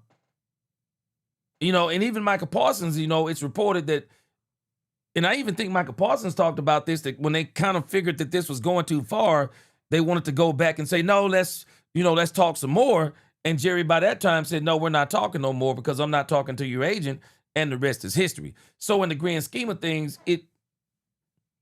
the timing was bad because of the time that everything happened. And I'll show you that as Marcus Spears talk. I'll show you that I think by the timeline of what happened. I'll show you what happened. I think they're going to be very good. Mm-hmm. I think this is going to be a very good football team. I think this defense is going to be really, really good as well, and good enough for what that offense should be doing week in and week out to give anybody they play against a game. And I'm looking forward to it. I probably haven't been as excited about a season for Dallas going into the season as much as this one. And it's simply because it's been business. It hasn't been, the noise that we usually get, or some storyline or some conjuring up from Jerry about what should be going on or what the narrative is about the Cowboys. It's a true, honest approach to trying to win a championship. The contracts have spoke to that. The draft has spoke to that. And you have a franchise quarterback that you can win a Super Bowl with in Dak Prescott. Now, I'm not going as far as to say they're going to win a Super Bowl, but this is going to be a playoff football team. And when they get in, you never know, hitting the strides. I tell people every time during the playoffs, you just need a better 3 hours than the team you're against, not to be better than them. And I love the coach too, man. I love what Schottenheimer's cooking up. The post-game locker room, I know it's preseason, I get it, but the brotherhood that does appear to be building there, and what Schottenheimer went through in year one with injuries and obviously Marshawn Neeland and what was going on with the team. It just seems like a tight-knit group. It seems like they got it. Rich, I love that you said that, man, because what I think Shotty has done more than anything, and I've said this probably 3-4 years ago, and I want to get your opinion on this, Rich. Mm-hmm. It feels like he's insulated the football team away from everything that goes on that comes with being a Dallas Cowboy. Including the owner? Yeah. Shotty has done a great job. And I'm telling us, again, Micah Parsons, you could have never done this with Micah Parsons. I'm just being honest with you. And I think if we're all being honest, you could have never done this with Micah Parsons. You never could have done this with Micah Parsons. And so you're watching so many things that how this was so much better for the Cowboys. And, you think about something, Miss Matrix, that you're alluding to. This is another reason why the Cowboys they needed to get away from Micah Parsons. If your defense is based around one player, I know how to beat you. I know how to beat you. And that's why if you go and check the playoff record, if you go and check the playoff stats of Micah Parsons, you want to know why he disappeared in playoff games? You want to know why you can't find him in the box scores? You want to know why everybody talks about Dak's playoff record? Well, go look at Micah Parsons' sack record in the playoffs. You want to go back and look at his tackles? Go look at them. They're non-existent. This team was too dependent upon Micah Parsons, and it was a terribly built team. The Dallas Cowboys were a terribly built team with Micah Parsons. It absolutely was. That was the old Dallas Cowboys. Bring in talent, but don't have a team. Have talented players on defense, but don't have a defense. That's what the Cowboys were. And they were that even before Micah Parsons. They've been like that for years. We were similar to that even when DeMarcus Ware was here. We've always had these standout players on defense, standout players on offense, not having a complete defense, not having a complete offense, not having a complete special teams, not having a complete team. Totally dependent on a handful of players. This is the smartest thing the Cowboys did. They decided we're not going to do that again. We don't want to be a top-heavy team. Micah Parsons was the blessing and the curse. He was the blessing and the curse. Everything was predicated on him. And when you took him out, you took the defense out. It was over. It was over. Once you took him out, it's over. And that's what teams started doing in the playoffs. Take him out. Even offensively, same thing with Dak. They didn't take Dak out. They took away his weapon. Take away his run game, take away his wide receiver. Oh, it's over. Game's over. Game over. This team has done something really smart. They're not top heavy anymore. They are balanced and they have a team. It's the smartest thing they did. And that's why I say, man, we got to, shoot, we thanking Micah Parsons, man. Man, we need to be thanking Micah Parsons. You know, we need to be thanking God for this whole situation. And Miss Matrix, let me go back on something that you said. See, the problem with the timing, I want to show y'all something that Micah Parsons did that was absolutely genius in the grand scheme of things. I mean, Micah Parsons and his agent was playing some, boy, they was trying their best to play chess. I want to take you back to something. Tell me this isn't crazy. Let me show you how good Micah Parsons played this game. So you got to realize free agency happens where? Somewhere around March, somewhere when the season begins. Then you have the draft in April. I want to take you back for a moment. Hold on. I want to take you back for a moment. Check this out. See, when you talk about the timing of the Micah Parsons issue, you can this actually meant to be.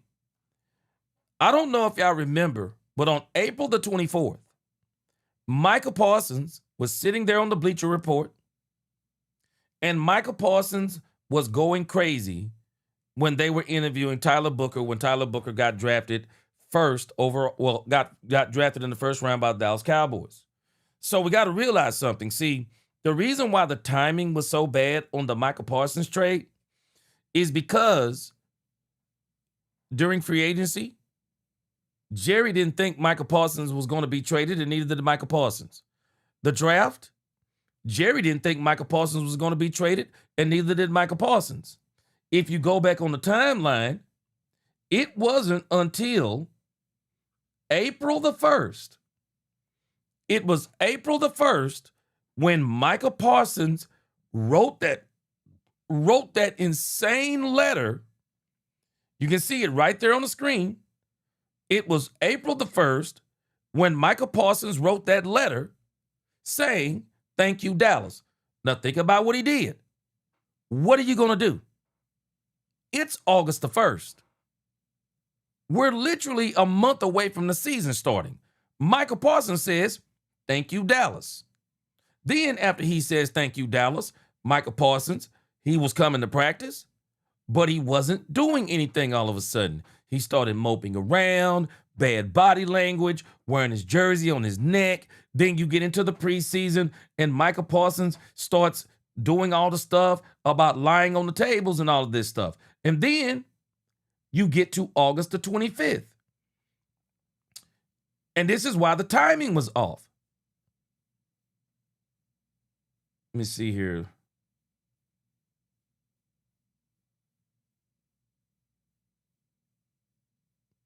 And it was August the 25th. I'm sorry, I got the same thing pulled up, but I know what the date was. It was August, and here it is right here. August the 28th. All of this stuff started coming to a head around August the 20th because it just went too far. And so it was August the 28th. So think about why this was bad timing. Because the truth of the matter is, Michael Parsons, I believe, never thought he was going to get traded. Jerry Jones had no intentions on trading Michael Parsons. I 1,000% believe it. Because the consensus is from everybody who was around this situation said if there was anybody who was advocating for Michael Parsons, it was Jerry Jones. And that's why it's so disingenuous for Michael Parsons to sometimes be saying some of the stuff about Jerry Jones that he's saying. Michael Parsons knows doggone well Jerry Jones loved Michael Parsons like a son. Know that he did. Because I'm telling you, I was even saying, man, they're too close. And I could go back and pull up the video talking about it. I was saying it. They're too close. Didn't like it. Didn't like Michael Parsons calling Jerry his uncle. What? Stop it. Foolishness. I didn't like it. I didn't like it. You don't hear Dak Prescott calling Jerry Jones his uncle. Man, it's crazy, crazy. But again, Miss Matrix, Michael Parsons and his agent played this perfectly. They let it get to August before they really started making these super strong demands. Because what really frustrated them is that Jerry said, I'm not going beyond the Michael Parsons handshake negotiated deal. And that, hey, we can love it, like it, or hate it. That's Jerry Jones' right. But both of them was wrong. That's my problem with it. Both of them were wrong. And that's why the timing was so bad. It was bad. It was terrible. You got to think about it. Matt Eberflus. And I believe also Matt Eberflus, in the process of this, I believe Matt Eberflus thought he had a free pass. I believe Matt Eberflus thought he had a free pass. That Matt Eberflus kind of figured, well, since they've traded Michael Parsons, the defense ain't going to be no good. I can just sit back and run zone 97% of the time. And then in 2026, similar to what Jerry Jones is doing for Christian Parker, Jerry Jones is going to do for me. I can sit back. Jerry hired me. Jerry brought me in. I can sit back on my hands, let the defense be terrible, just let it be a doo-doo year, and Brian Schottenheimer take all the blame. And then Jerry would turn around and get me the players I want next year, and then I'll be good to go. But Brian Schottenheimer said, ain't no way. He said, ain't no way, ain't happening. All right, Ms. Matrix said, I think we're agreeing. Mike had been saying the organizational front office. He never specifically said Jerry. Oh, okay. So maybe he is talking about the other guys who wanted him gone. Yeah, because I'm telling you, Ms. Matrix, from what my understanding is, no, Jerry didn't want Michael gone. And you're right. We might be saying the same. Might be saying the same thing. Yeah, maybe he is talking about the front office. Yeah, because Jerry didn't want him gone. This went further than anybody thought it was going to go. And that's why the timing was so bad, because it crashed August the 1st when Michael wrote that letter on X. Y'all remember when Michael wrote that letter on X? Boy, people turned on. Ooh-wee. Dwayne Nickerson, he said, Parsons lived near one of my cousins in Pennsylvania, and he was known as being a me guy. Wow. You know what? Okoye Media said the same thing. Said something similar to that. But again, hey, you know what? 1 year anniversary. Look at us now, as Chris Brown say. Look at us now. Michael Parsons, for all intents and purposes, he says he's happy, and I think the Cowboys are ecstatic. Cowboys fans are ecstatic. Cowboys Nation are excited, and even a lot of people in the media like Marcus Spears, Rich Eisen, man, we're better. We're better on account of it. It broke us down for a moment, but it didn't break us. And now we're going to be better for it. So what you're saying? Including owner, owner. the GM, including owner. You know? And Yeah. regardless of if their relationship is great, and I think it is, I think Jerry is now starting to kind of ignore. Jerry is realizing, and Jerry probably been at odds with me, probably been mad at me for years. But I think what Jerry is starting to understand is that I have people in this building that can do their job at a very high level. Yes. Let me still do my thing and put my stamp where I need to put it. But it seems like the football has just become football. Yes. And that. Yes.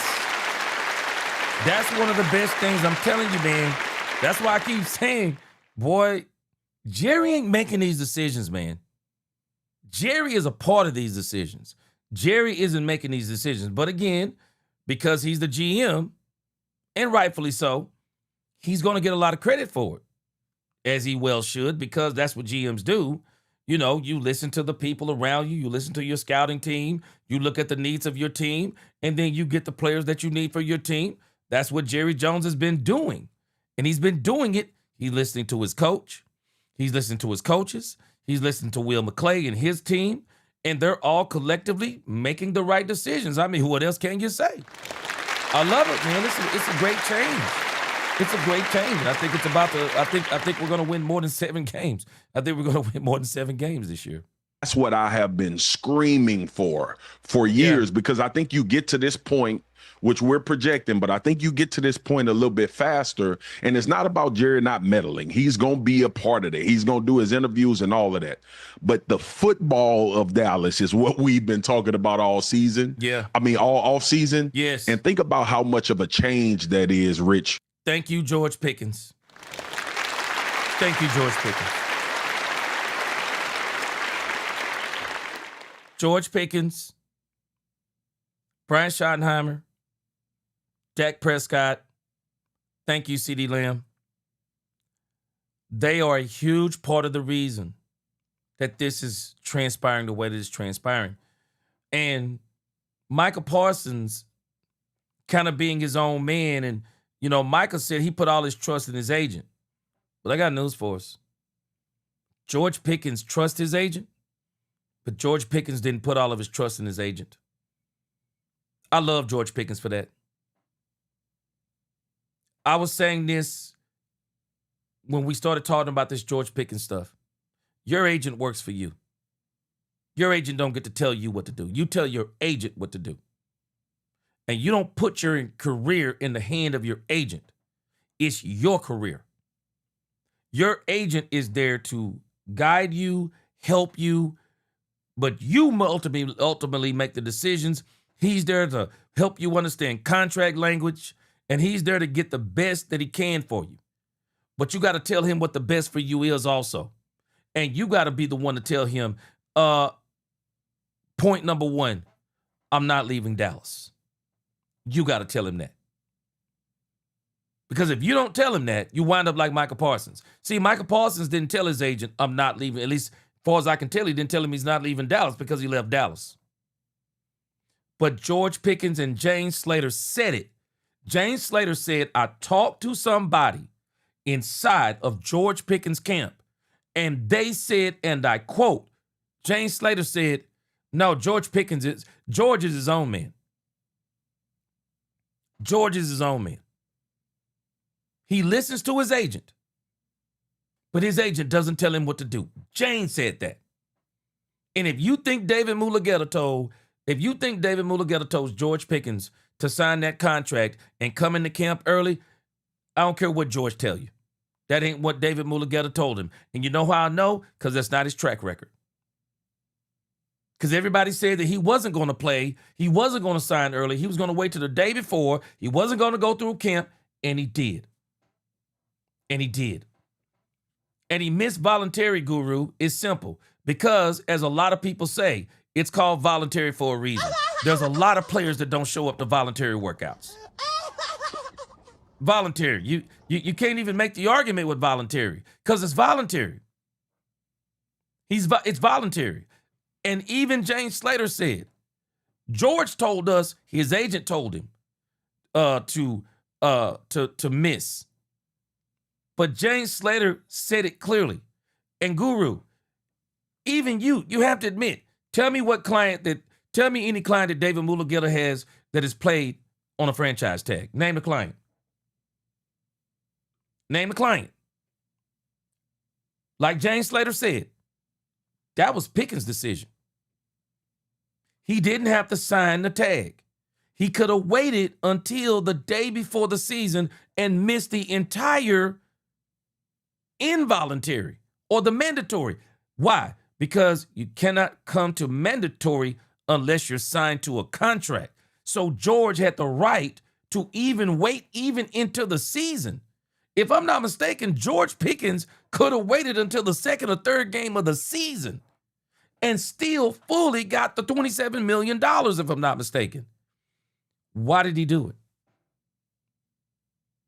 Why did he do it? Because he wanted to. And that's why I say thank you, George Pickens. Thank you, George Pickens. Thank you.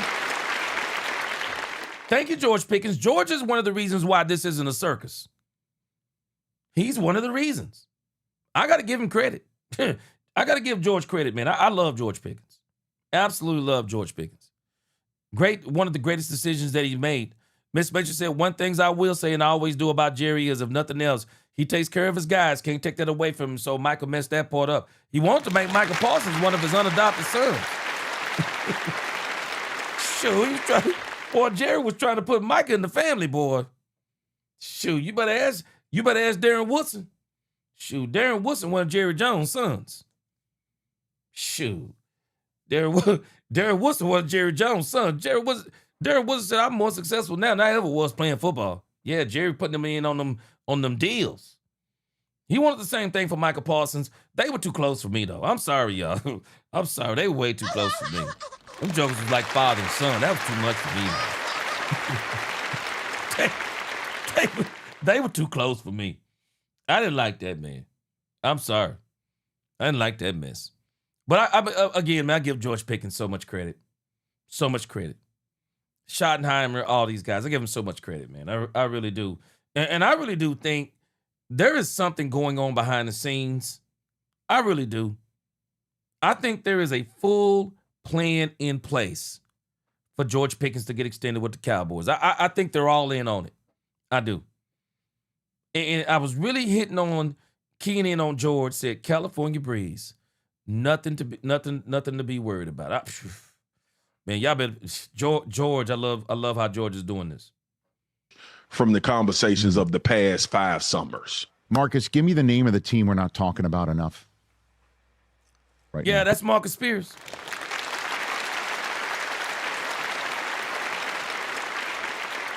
Andre Johnson said Jerry loved Michael, but Michael needed BTA. Man, I'm gonna tell y'all something, bro. Cause Jerry Jones is this old school cat. Man, I don't care what nobody say. Jerry cried in the car, man. I don't care what nobody say. Boy, I don't care what nobody say. Jerry cried in the car, man. I don't care what nobody say, man. Jerry cried in the car. Ain't nobody can tell me nothing different, man. It just feels more real. Jerry cried in the car, y'all. Jerry did not want to let Michael Parsons go, man. He cried in the car, I'm telling you. Jerry cried in the car, y'all. He absolutely did. Jerry cried in the car, man. Jerry lost the son. I don't care. Boy, people tell me anything they want to, boy. Jerry cried in the car, man. Shoot. Boy, Jerry was punching air, man. When Jerry had to let go of Michael Parsons, boy, Jerry was crying in the car. Shoot, Jerry told Steven, I need to be alone right now. What is it, Jerry? Leave me alone. Leave me. I got to be alone, Steven. Jerry cried. Jerry cried, boy. I'm telling you, Jerry cried in the car, man. Jerry cried in the car. Jerry did not want to trade that man. I don't care what nobody say. Jerry loved Michael Parsons, man. Shoot, that messed Jerry up. That messed Jerry up. I'm telling y'all right now. That man was messed up. Guru, what you say?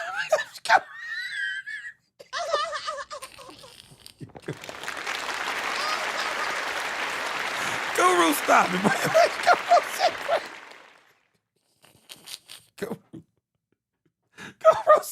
Guru said I cried in the car too.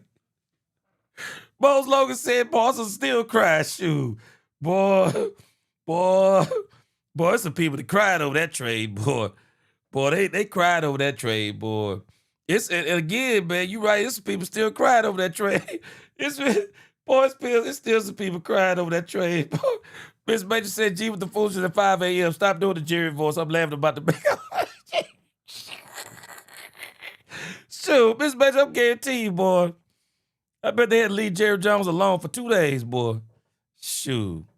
Jerry, boy, I bet he went on a binge. Jerry went on a binge, boy. Jerry said, leave me alone. Leave me alone. Shaw's fault. Shoot, Jerry, boy, I'm going to tell you. And what if Green Bay would have got a Super Bowl last year? Boy, Jerry Jones would have been saying, I told y'all so. Told you we shouldn't have let go of Micah. Shoot. I bet the Dallas Cowboys front office, boy, because when Micah first went over there, boy, Green Bay was on the tear. Boy, I bet you the Dallas Cowboys front office was so happy when the Green Bay Packers started losing, they didn't know what to do, man. Because, boy, if they would have lost, if the Green Bay Packers would have won a Super Bowl, oh, they never would have been able to tell Jerry nothing, boy. I told you. I'm taking all control back. Boy, it's been nothing but problems, man. It's been nothing but problems. But I'm glad, man. I'm glad everything turned out, and I think we're going to all be happier for it. All right, let me see what these guys are saying over here on the trade assets. And I'm not going to go to the article over here, but what they were talking about is, and I'm going to kind of pump the brakes on this story, but what Nick Harris was talking about over here on X. Nick Harris was saying that the Cowboys have 2 reliable quarterbacks in Sam Howell and Joe Milton. I did not realize that Joe Milton was this short. I mean, not Joe Milton, Sam Howell. Is this just a weird running position? I didn't know Sam Howell was that short. Well, Nick Harris is saying that the Cowboys now have some trade assets as in Sam Howell is good enough and Joe Milton is good enough that they could trade one of these quarterbacks, I'm pretty sure. But I don't think we're at that point yet. I don't think we're at the point to where people are going to say yet that we want to trade for Joe Milton. I don't think there's anything happening right now for a team to say, other than that debacle over there with the Atlanta Falcons. But somebody made a great point earlier. Man, you couldn't pay me to go play for Stepnoski, bruh.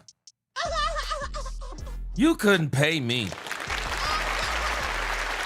You couldn't pay me to go play for Stepnoski. I'm sorry. He's a terrible coach. Terrible. No way. This guy is riding a coach of the year. No way. This guy's a quarterback killer, man. Guy had Baker Mayfield. I mean, he just runs through quarterbacks. No, thank you. No, thank you. Yeah, I'm with you, Christian. Joe Milton is not something that I would even think about trading until next season. And I mean, somebody got to be coming with something. They're going to have to be coming with a second or third round pick. Second or third round pick next year for Joe Milton. Because I'm definitely not giving up Joe Milton for a 6th round pick. Now, I got to have a second or third for Joe Milton. And even then, I'm not going to stick with Sam Howell. I'd probably just go out there and develop me another quarterback. Yeah, I'd go out there and develop me another quarterback. I'd probably develop me one and then I'd draft me one the following year. I got a strange feeling that other quarterback, the guy with the gambling problem, I think he may come back up. I really do. All right, let me see here. Top Wolf, he said, hold on. He said, a lot of players on that team didn't like old boy. Who are you talking about? Because if you're talking about Michael Parsons, that's exactly the argument that I was making, but I'm not sure who you're talking about. You got to tell me who old boy is when you say, whatever you're saying right here. I guess you're kind of talking into the phone and it's probably translating. A lot of players on that team didn't like old boy. I'm not sure who you're talking about when you say that. Yeah, it ain't happening. Porter ain't happening. Porter said he wants to reset the market. Ain't happening. Oh my gosh, you're not getting a 1st and a 2nd for Sam. Man, you're not getting no first and second for Sam Howell. Because in other words, how the Cowboys get it? No, you're not getting no first and no second for him. It ain't happening. Yeah, you're not getting no first and the second. I mean, not in this universe anyway. But again, Christian Kreiner, yeah, that was the point. I don't know what that means, but Christian Kreiner, if you're answering the question that there were people on the team that didn't like Micah Parsons, yeah, that's the point I made earlier. That's the point I made earlier, that players on the team didn't like Micah Parsons and some of the people in the front office. But again, Jerry Jones loved Micah Parsons. Shoot. I'm telling you right now, I bet you Jerry Jones he's still having nightmares, boy. But he's still having nightmares. And I'm telling you right now, shoot, had the Green Bay Packers won the Super Bowl, boy, y'all saw a different Jerry. Yeah, we had saw a different Jerry there. But again, yeah, I don't think I think we're jumping the gun. I would even say on Joe Milton. I think we're jumping the gun on Joe Milton. Let's let Joe Milton continue to develop. Let him continue to develop. He's going to get some time, I'm sure, this year in some of the garbage time games. So let's let Joe Milton continue to develop. The best thing that happened to Joe Milton is coming to Dallas and being behind Dak Prescott. You can already tell it's helping him out. So let's just wait and see on Joe Milton. Let's wait and see on Joe Milton. Joe Milton may actually get a full game this year with the Cowboys at the end of the season because by the end of the season, because I still say I got a funny feeling the last game of the season might not even matter for the Cowboys. It might not even matter, depends on what happened. All right, so that was that. No need in doing a deep dive on that right there. The trade asset story. Let's kind of look at something real quick with the Cowboys. I wanted to look at this before we got out of here.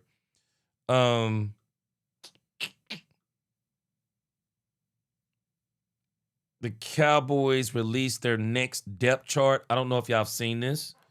Cowboys released their next depth chart, unofficial depth chart or something like that.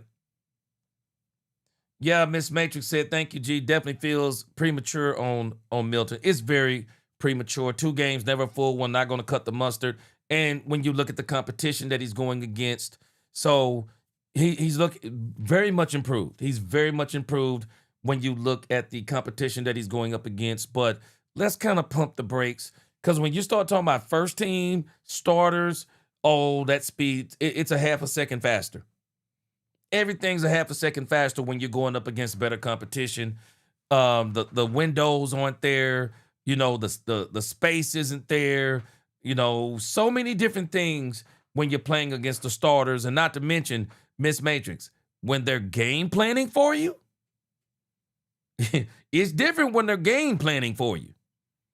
They're game planning for you. They looked at your weaknesses. They've looked at your strengths. They're going to neutralize your strengths and expose your weaknesses. They're going to take away they're going to take away a particular player or whatever the case may be. See, all of those things come into play. When you're in the preseason, you're not really game planning, preparing for teams as much. You're just trying to evaluate players. You're not game planning. And when people start game planning for you, shoot. Ask a lot of these second-year quarterbacks. Ask the Jaden Daniels and the C.J. Strouds what happens when teams actually start game planning for you. They got film on you. Shoot, you like a whole different quarterback. They were ready to crown C.J. Stroud the best. They were ready to crown C.J. Stroud as the best quarterback born. Shoot, he better than Dak Prescott. Jaden Daniels, he better than Dak Prescott. Yeah, how that's working out? Yeah, how that working out? Shoot, man, let me tell you, these defense coordinators, when they start game planning for you, shoot, they had you crying. They had you looking for a whole nother quarterback the next year. All right, this is the Dallas Cowboys depth chart. Let's kind of put this up on the screen. The Dallas Cowboys depth chart. And I'm telling you right now, Cowboys Nation, Cowboys got some serious issues going. I'm telling you right now. They got some serious issues going. This is coming up for the next preseason game, so looks like we're going to see Joe Milton, Sam Howell. I got a feeling we're going to see some more Jaden Blue. We're going to see some more Jaden Blue. We'll see Malik Davis. Probably won't see as much Malik Davis. I got a feeling this game, you're going to see more. You're going to probably see more Phil Maffa, Israel Abanikanda, and Jashaun Corbin. I really don't expect Malik Davis and Jaden Blue to play a lot. I don't. And even though Shotty said that Sam Howell and Joe Milton are playing, I'm going to be shocked if they play a whole half each. I'm going to be surprised. But I guess you only got 2 quarterbacks, so if anything, I'm expecting Sam Howell to play more than Joe Milton. I could be wrong, but I would expect Sam Howell to play more than Joe Milton. I think Joe Milton might get the seat early if he does well early. If he comes out, opening drive, scores a touchdown, maybe second drive scores a touchdown, it'll be all she wrote. Sam Howell will get the rest of the game whoever he's playing with. I expect Jaden Blue, Malik Davis to maybe be on the first drive and the second drive. They drive down, do what they're supposed to do. I think you're just going to see Phil Maffa, Israel Abanikanda, and Jashaun Corbin. I would also expect on this depth chart, I don't expect Camden Brown. I don't expect Camden Brown nor Jonathan Mingo to get a lot of playing time. I think you're going to see more of Marquez Valdez-Scantling. I think you're going to see more of Anthony Smith and maybe even some of these guys back here on the back end. I don't expect Camden Brown, Jonathan Mingo.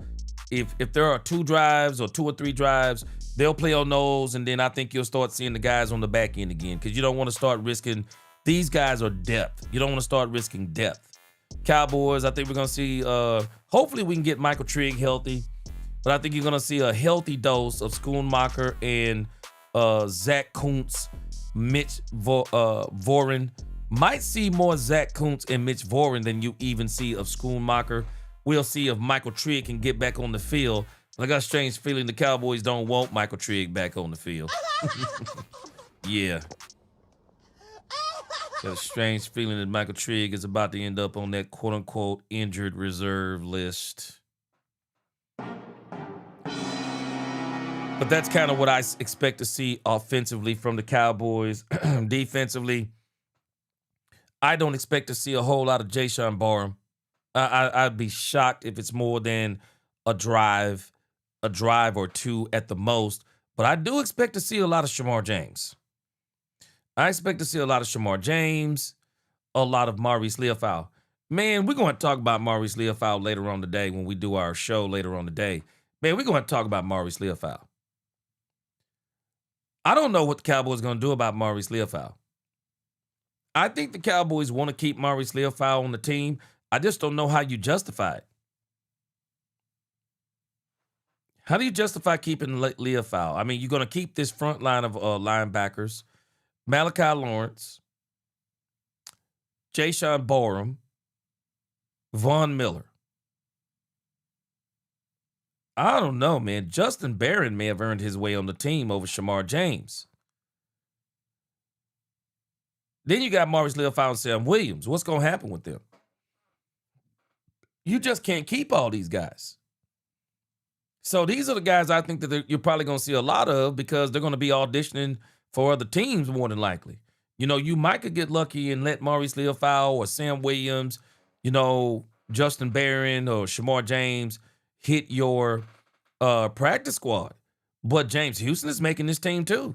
So I'm just wondering how many linebackers are you going to keep? I think we'll break that down a little bit more over the next couple of days. But boy, the Cowboys are in a tough situation. I mean, they got some really good depth here, and I don't think you're going to be able to keep these guys. So, again, I expect to see a lot of Kalen Carson, Josh Butler, Childress, Elijah Clark. I think you're going to see a lot of these guys. I do expect to see Devin Moore. He probably needs to play a little bit more.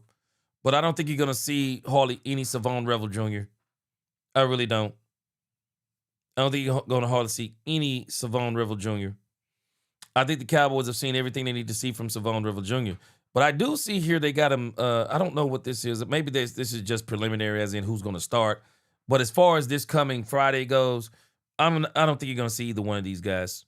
I think Savon Revel Jr. has shown them enough to where I think he's played enough to where you're not worried about him. You don't need to see him play. Miles Logan, I'm trying my best to get back to my regular time. I'm going to try to get back to my 4:30 time, but it is Wednesday. So I don't know. I've done this stream so late. I'm not even sure if I'm gonna do a stream tomorrow. I may just do one tomorrow night again. It all depends on what happens tomorrow. We'll see what happens. I'm trying to do Cowboys After Dark about 3 to 4 times a week. So we'll see what happens. But I'm sure if I don't be back later on the day, you'll see me again Thursday. I don't know. I may take some time off tomorrow and be back on Thursday, but that's kind of what I'm expecting to see. But the Cowboys got a lot of decisions to make. Oh my gosh. I don't know how they're gonna do all this. Yeah, Christian Kreiner, yeah, pretty much the first 2 rows are probably not gonna be. I do expect to see a little bit. I don't know. I got a strange feeling you might see a couple of them. Maybe a couple. Because again, you really don't have, I expect Joe Milton to maybe do 1 or 2 drives. And then the rest of it, it'll be Sam Howell. Yeah, I think the rest of it will be Sam Howell. Yeah, Miss Major said we keep talking about these cuts, yet most of them are special team guys. Who in the world is going to play if everyone's gone? Yeah, I don't know. If you're talking about Friday, it's going to be a skeleton crew. Yeah, these guys going to be wore out. You guys going to be wore out, so they won't be worth anything. They're going to need all the time off they can get. And then, we're going to come out of the Friday game. The NFL is brutal, man. The Cowboys have to come out of the Friday game, and then you got to have your 53-man roster by April the 30th, which the Cowboys have most of their roster, but they got some serious decisions to make. Frank Lawrence, he says, give Leofau a spot or safety, cut Marquise Bell. You know what? I'll be honest with you, Frank Lawrence. I would cut Marquise Bell. And I would keep Maurice Leofau. And I would turn Maurice Leofau into a safety. And I would prepare Maurice Leofau to take the place of Malik Hooker. I really would. I think Maurice Leofau could play safety. I do. I think he could play strong safety. I do. Absolutely. Maurice Leofau is one of these guys you just kind of like, he's a good football player. He may not fit what you want to do as far as, linebacker. Because I always thought he was kind of undersized for that. Put him in safety. And start developing him. I would. Yeah, Mose Logan, I really do believe they should take these rosters to 60. I just think 53, man. That's tight, man. Guru, well, I tell you this, if you don't move him to safety, you're going to move him. Because he can't make this team. Who does he get to make the team over? Yeah, he can't make it, though. Now you got to tell me if you're not moving him, Guru, what you doing with it? Because you're not keeping him over Overshown, Winters, Gary, or Izaraku. You're not keeping him over Lawrence, Barham, Von Miller. You're not keeping him over James Houston. That's 8 linebackers right there. You already got 8 linebackers. And then, do you keep him over Justin Barron? Do you keep him over Justin Barron? Do you keep him over Shamar James? Man, my question is, oh, okay. I see what you're saying there. Okay, I see what you're saying there, Guru. You said adios, amigos. You said adios. You said adios, bro. Yeah. So that's kind of where we are. So I'm going to be watching the Friday game. I'll be watching the Friday game. I'm going to be watching the Friday game half sleep after all these Cowboys After Dark. Because I'm probably going to do Cowboys After Dark Friday night because the game will be so late. So I'll probably let everybody else do their post-game shows. And then I'll come on Cowboys After Dark on Friday night. And we'll talk about the game. We'll talk about the game and stuff like that. But, yeah, I'm going to still watch the game on Friday night. I know we're going to be watching a lot of 3rd, 4th, and 9th stringers. We're going to be watching a lot of crazy stuff. But it is what it is. It is what it is. So, man, let me show y'all something. I was looking at this the other day. Let's get to our last segment for this morning. I'm in overtime now, man. I'm in overtime. Yes! Here we go! All right, let me give us our last segment for tonight. I want to go around the league. I'm probably going to start doing this too. I'm going to add these memes, and this will be another segment we're going to be adding around the league.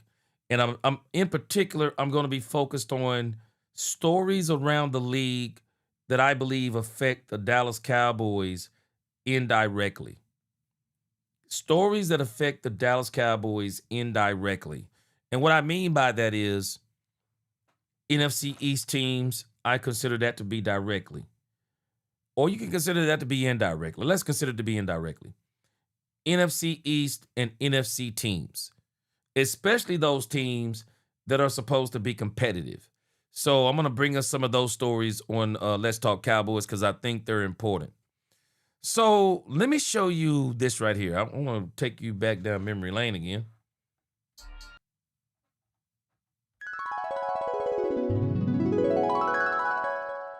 Let me show you why Dak Prescott doesn't play in the preseason. Let me show you why Dak Prescott doesn't play in the preseason. And as long as Dak Prescott is the quarterback here, he will never play in the preseason. Anybody remember this? Shout out to Sleeper Cowboys. 10 years ago today, we're going to kill the sound so we don't get a copyright strike. 10 years ago today. Do y'all remember this? Wow. We celebrated the 1-year anniversary about the Micah Parsons trade. Do y'all remember this? This is why you'll never see Dak Prescott play in the preseason. This was Tony Romo in the year that we drafted Ezekiel Elliott. And this team in 2016 was custom made for Tony Romo, who had did what he did in 2014. It was the catch against Green Bay, got robbed. I think he wound up getting hurt in 2015, and then he came back in 2016, and this was supposed to be the year that Tony Romo was supposed to go to the Super Bowl, because after they let go of DeMarco Murray, they went and got Ezekiel Elliott. This was Tony Romo playing in the preseason.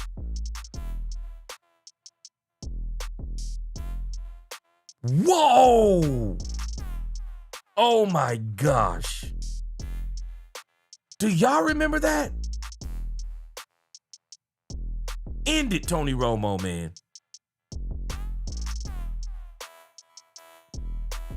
Watch how he slammed Tony Romo's spine. I mean, slammed him right on that butt bone and just messed him up. Watch this. Oh! Oh my gosh. Oh!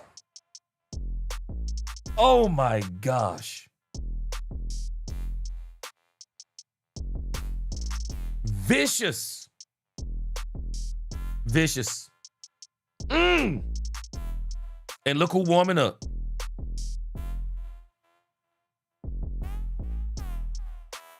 Golly. Vicious. 10-year anniversary. Wow. This is why you will not see Dak Prescott. You will not see Dak Prescott playing in any preseason games. You're not going to see it. They're not letting that happen. Shoot. They're not letting nothing like that happen again to Dak. They definitely not letting it happen to Dak Prescott. That was crazy. Man, I remember seeing that. And everybody thought it was pretty much over for the Cowboys. And it's crazy when you look at this slide right here. I mean, this right here. Watch this. This is the part that's crazy. Everything happens for a reason. Man, you look at this right now, and you could literally play Superman music behind this. You could literally play Superman music behind this. Rain, Dakota, Prescott. Out of something bad, something great happened. Dak Prescott. Wow, man. Wow. Everybody thought it was over, and it was just beginning. Who knew? Who knew? We were about to have one of the most incredible seasons that we had ever seen. One of the most incredible seasons we'd ever seen. That boy Dak Prescott came in and killed it. Killed it. And Dak Prescott had already been doing great that entire preseason. Kellen Moore, I think, went down. There was another quarterback in front of Dak Prescott. He goes down. I mean, the job just fell in Dak Prescott's lap. Dak Prescott had balled out during the Senior Bowl. Jason Garrett had told the Cowboys to get Dak Prescott. And I remember because, if I'm not mistaken, Jerry Jones wanted Paxton Lynch. If I'm not mistaken, it was Paxton Lynch that Jerry Jones wanted. Man, Dak Prescott and Ezekiel Elliott were a menace. They were a menace. And they came in and they did work. Now, the reason why I brought this up, you're never going to see Dak Prescott again. For every time you say we want to see Dak Prescott play in the preseason, this is why you're never going to see Dak Prescott play in the preseason. And Guru, it is so crazy that when Dak came in this league, Dak was absolutely a running quarterback. But then he got his ankle twisted around backwards because of a drop hip tackle. And I still say the league need to outlaw that tackle. Got his ankle broke because of one of them drop hip tackles, and turned into one of the best pocket passes we've seen in a long time. This is why you're never going to see Dak Prescott do it again. Oh, yeah, brave Cowboys. I remember his meritocracy speech. We played that a few weeks ago. I remember his meritocracy speech, which was his retirement speech. Shoe Andre Johnson, where's Pastor Lynch now? Exactly. Man, I remember all those quarterbacks they said was better than Dak Prescott, Carson Wentz. Jared Goff is about the only one still standing. Yep, he about the only one still standing. Miss Matrix said, yeah, G, that's why they say we need to be scared of Dart and Scatty Boo. The new Dak and Zeke ain't gonna happen. Miss Matrix, let me tell you something. You know why I'm not afraid of him? I'm not afraid of him because guess who Dak and Zeke ran up against? They ran up against Aaron Bleeping Rodgers. Yeah, that's why we didn't go to the Super Bowl. Man, I believe Dak Prescott Dak Prescott is not just in a place to where the Giants aren't going to be able to beat him. The issue is this time is that Dak got his boys with him this time. Yeah, Dak got his boys with him. Yeah, Dak ain't rolling by himself no more. Yeah, you're not going to see that deer in the headlights look that people say Dak Prescott has had in the past. No, Dak got his boys with him now. Dak got George Pickens, CeeDee Lamb, Javonte Williams, got a pretty good offensive line. Jake Ferguson, hopefully we can work in Michael Trigg, Brevin Spanford as a blocker. You throw in those wide receiver crew, you name it. We like 5-6 deep wide receivers. You look at that defense, we got Christian Parker who gonna give these Christian Parker is gonna give Jackson Dart fits. You watch what I tell you. Christian Parker gonna give this man fits. If Christian Parker is giving Dak Prescott and his offense fits, what do we think he's gonna get a Jackson Dart? And if I'm not mistaken, I think I saw it reported today. It'll probably start coming down. I'm not sure if it's true. I'm hearing the New York Giants went out and got Tyreek Hill, or they are about to go all in on Tyreek Hill. But from what my understanding is, Tyreek Hill ain't even Tyreek Hill no more. So we're gonna see what happens. Yeah, I'm not afraid.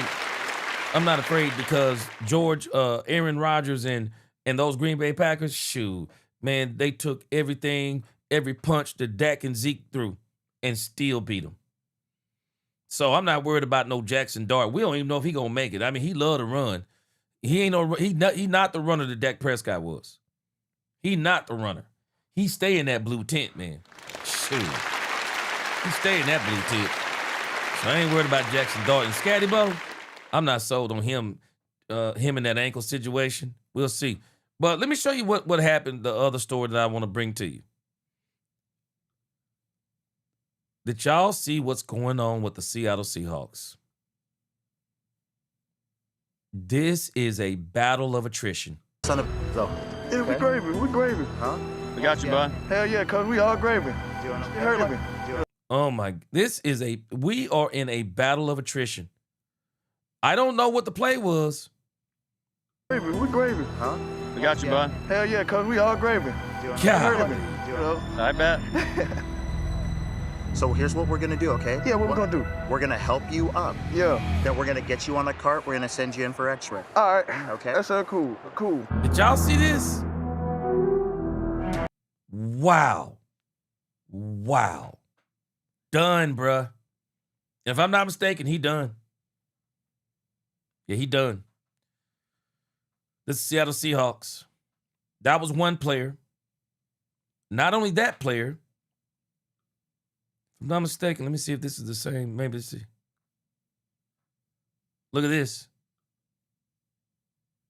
Look. Y'all see this one? Tell me this isn't crazy. 2 players, Seattle Seahawks.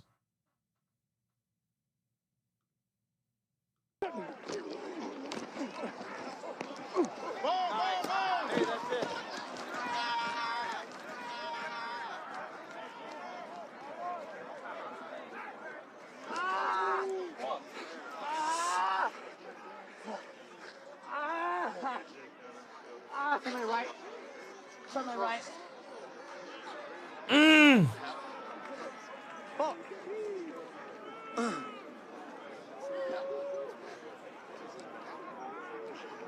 ACL. It was like dangling. Like the guy hit him. Huh? The guy hit him or he just fell on it? No, he just fell on it.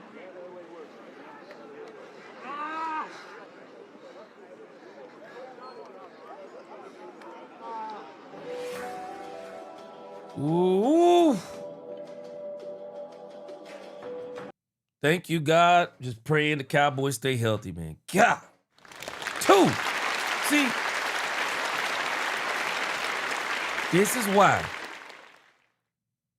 I'm telling y'all, man, people be penciling in teams to do this and do that.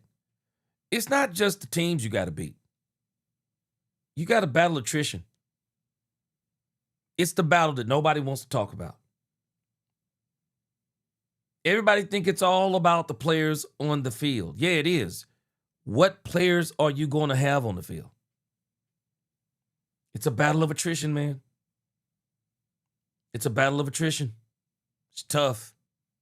The 49ers, I'm telling y'all, man, what did I tell y'all you need to win a Super Bowl? You need a team, you need preparation, and you need luck. Have y'all been paying attention to what's going on with the 49ers? Decimated. 49ers are getting injury after injury after injury after injury. I mean, decimated.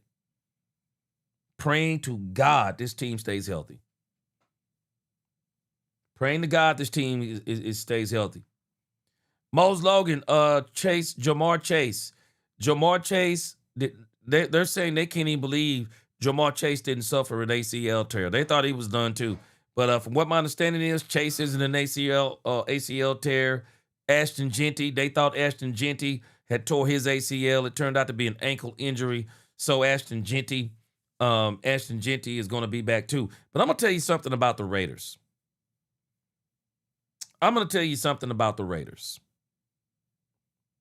Everybody keeps talking about the Raiders trading Max Crosby. I think the Raiders may have to start thinking about trading Ashton Genty. I mean, we're in year number 2. Genty don't look like a first round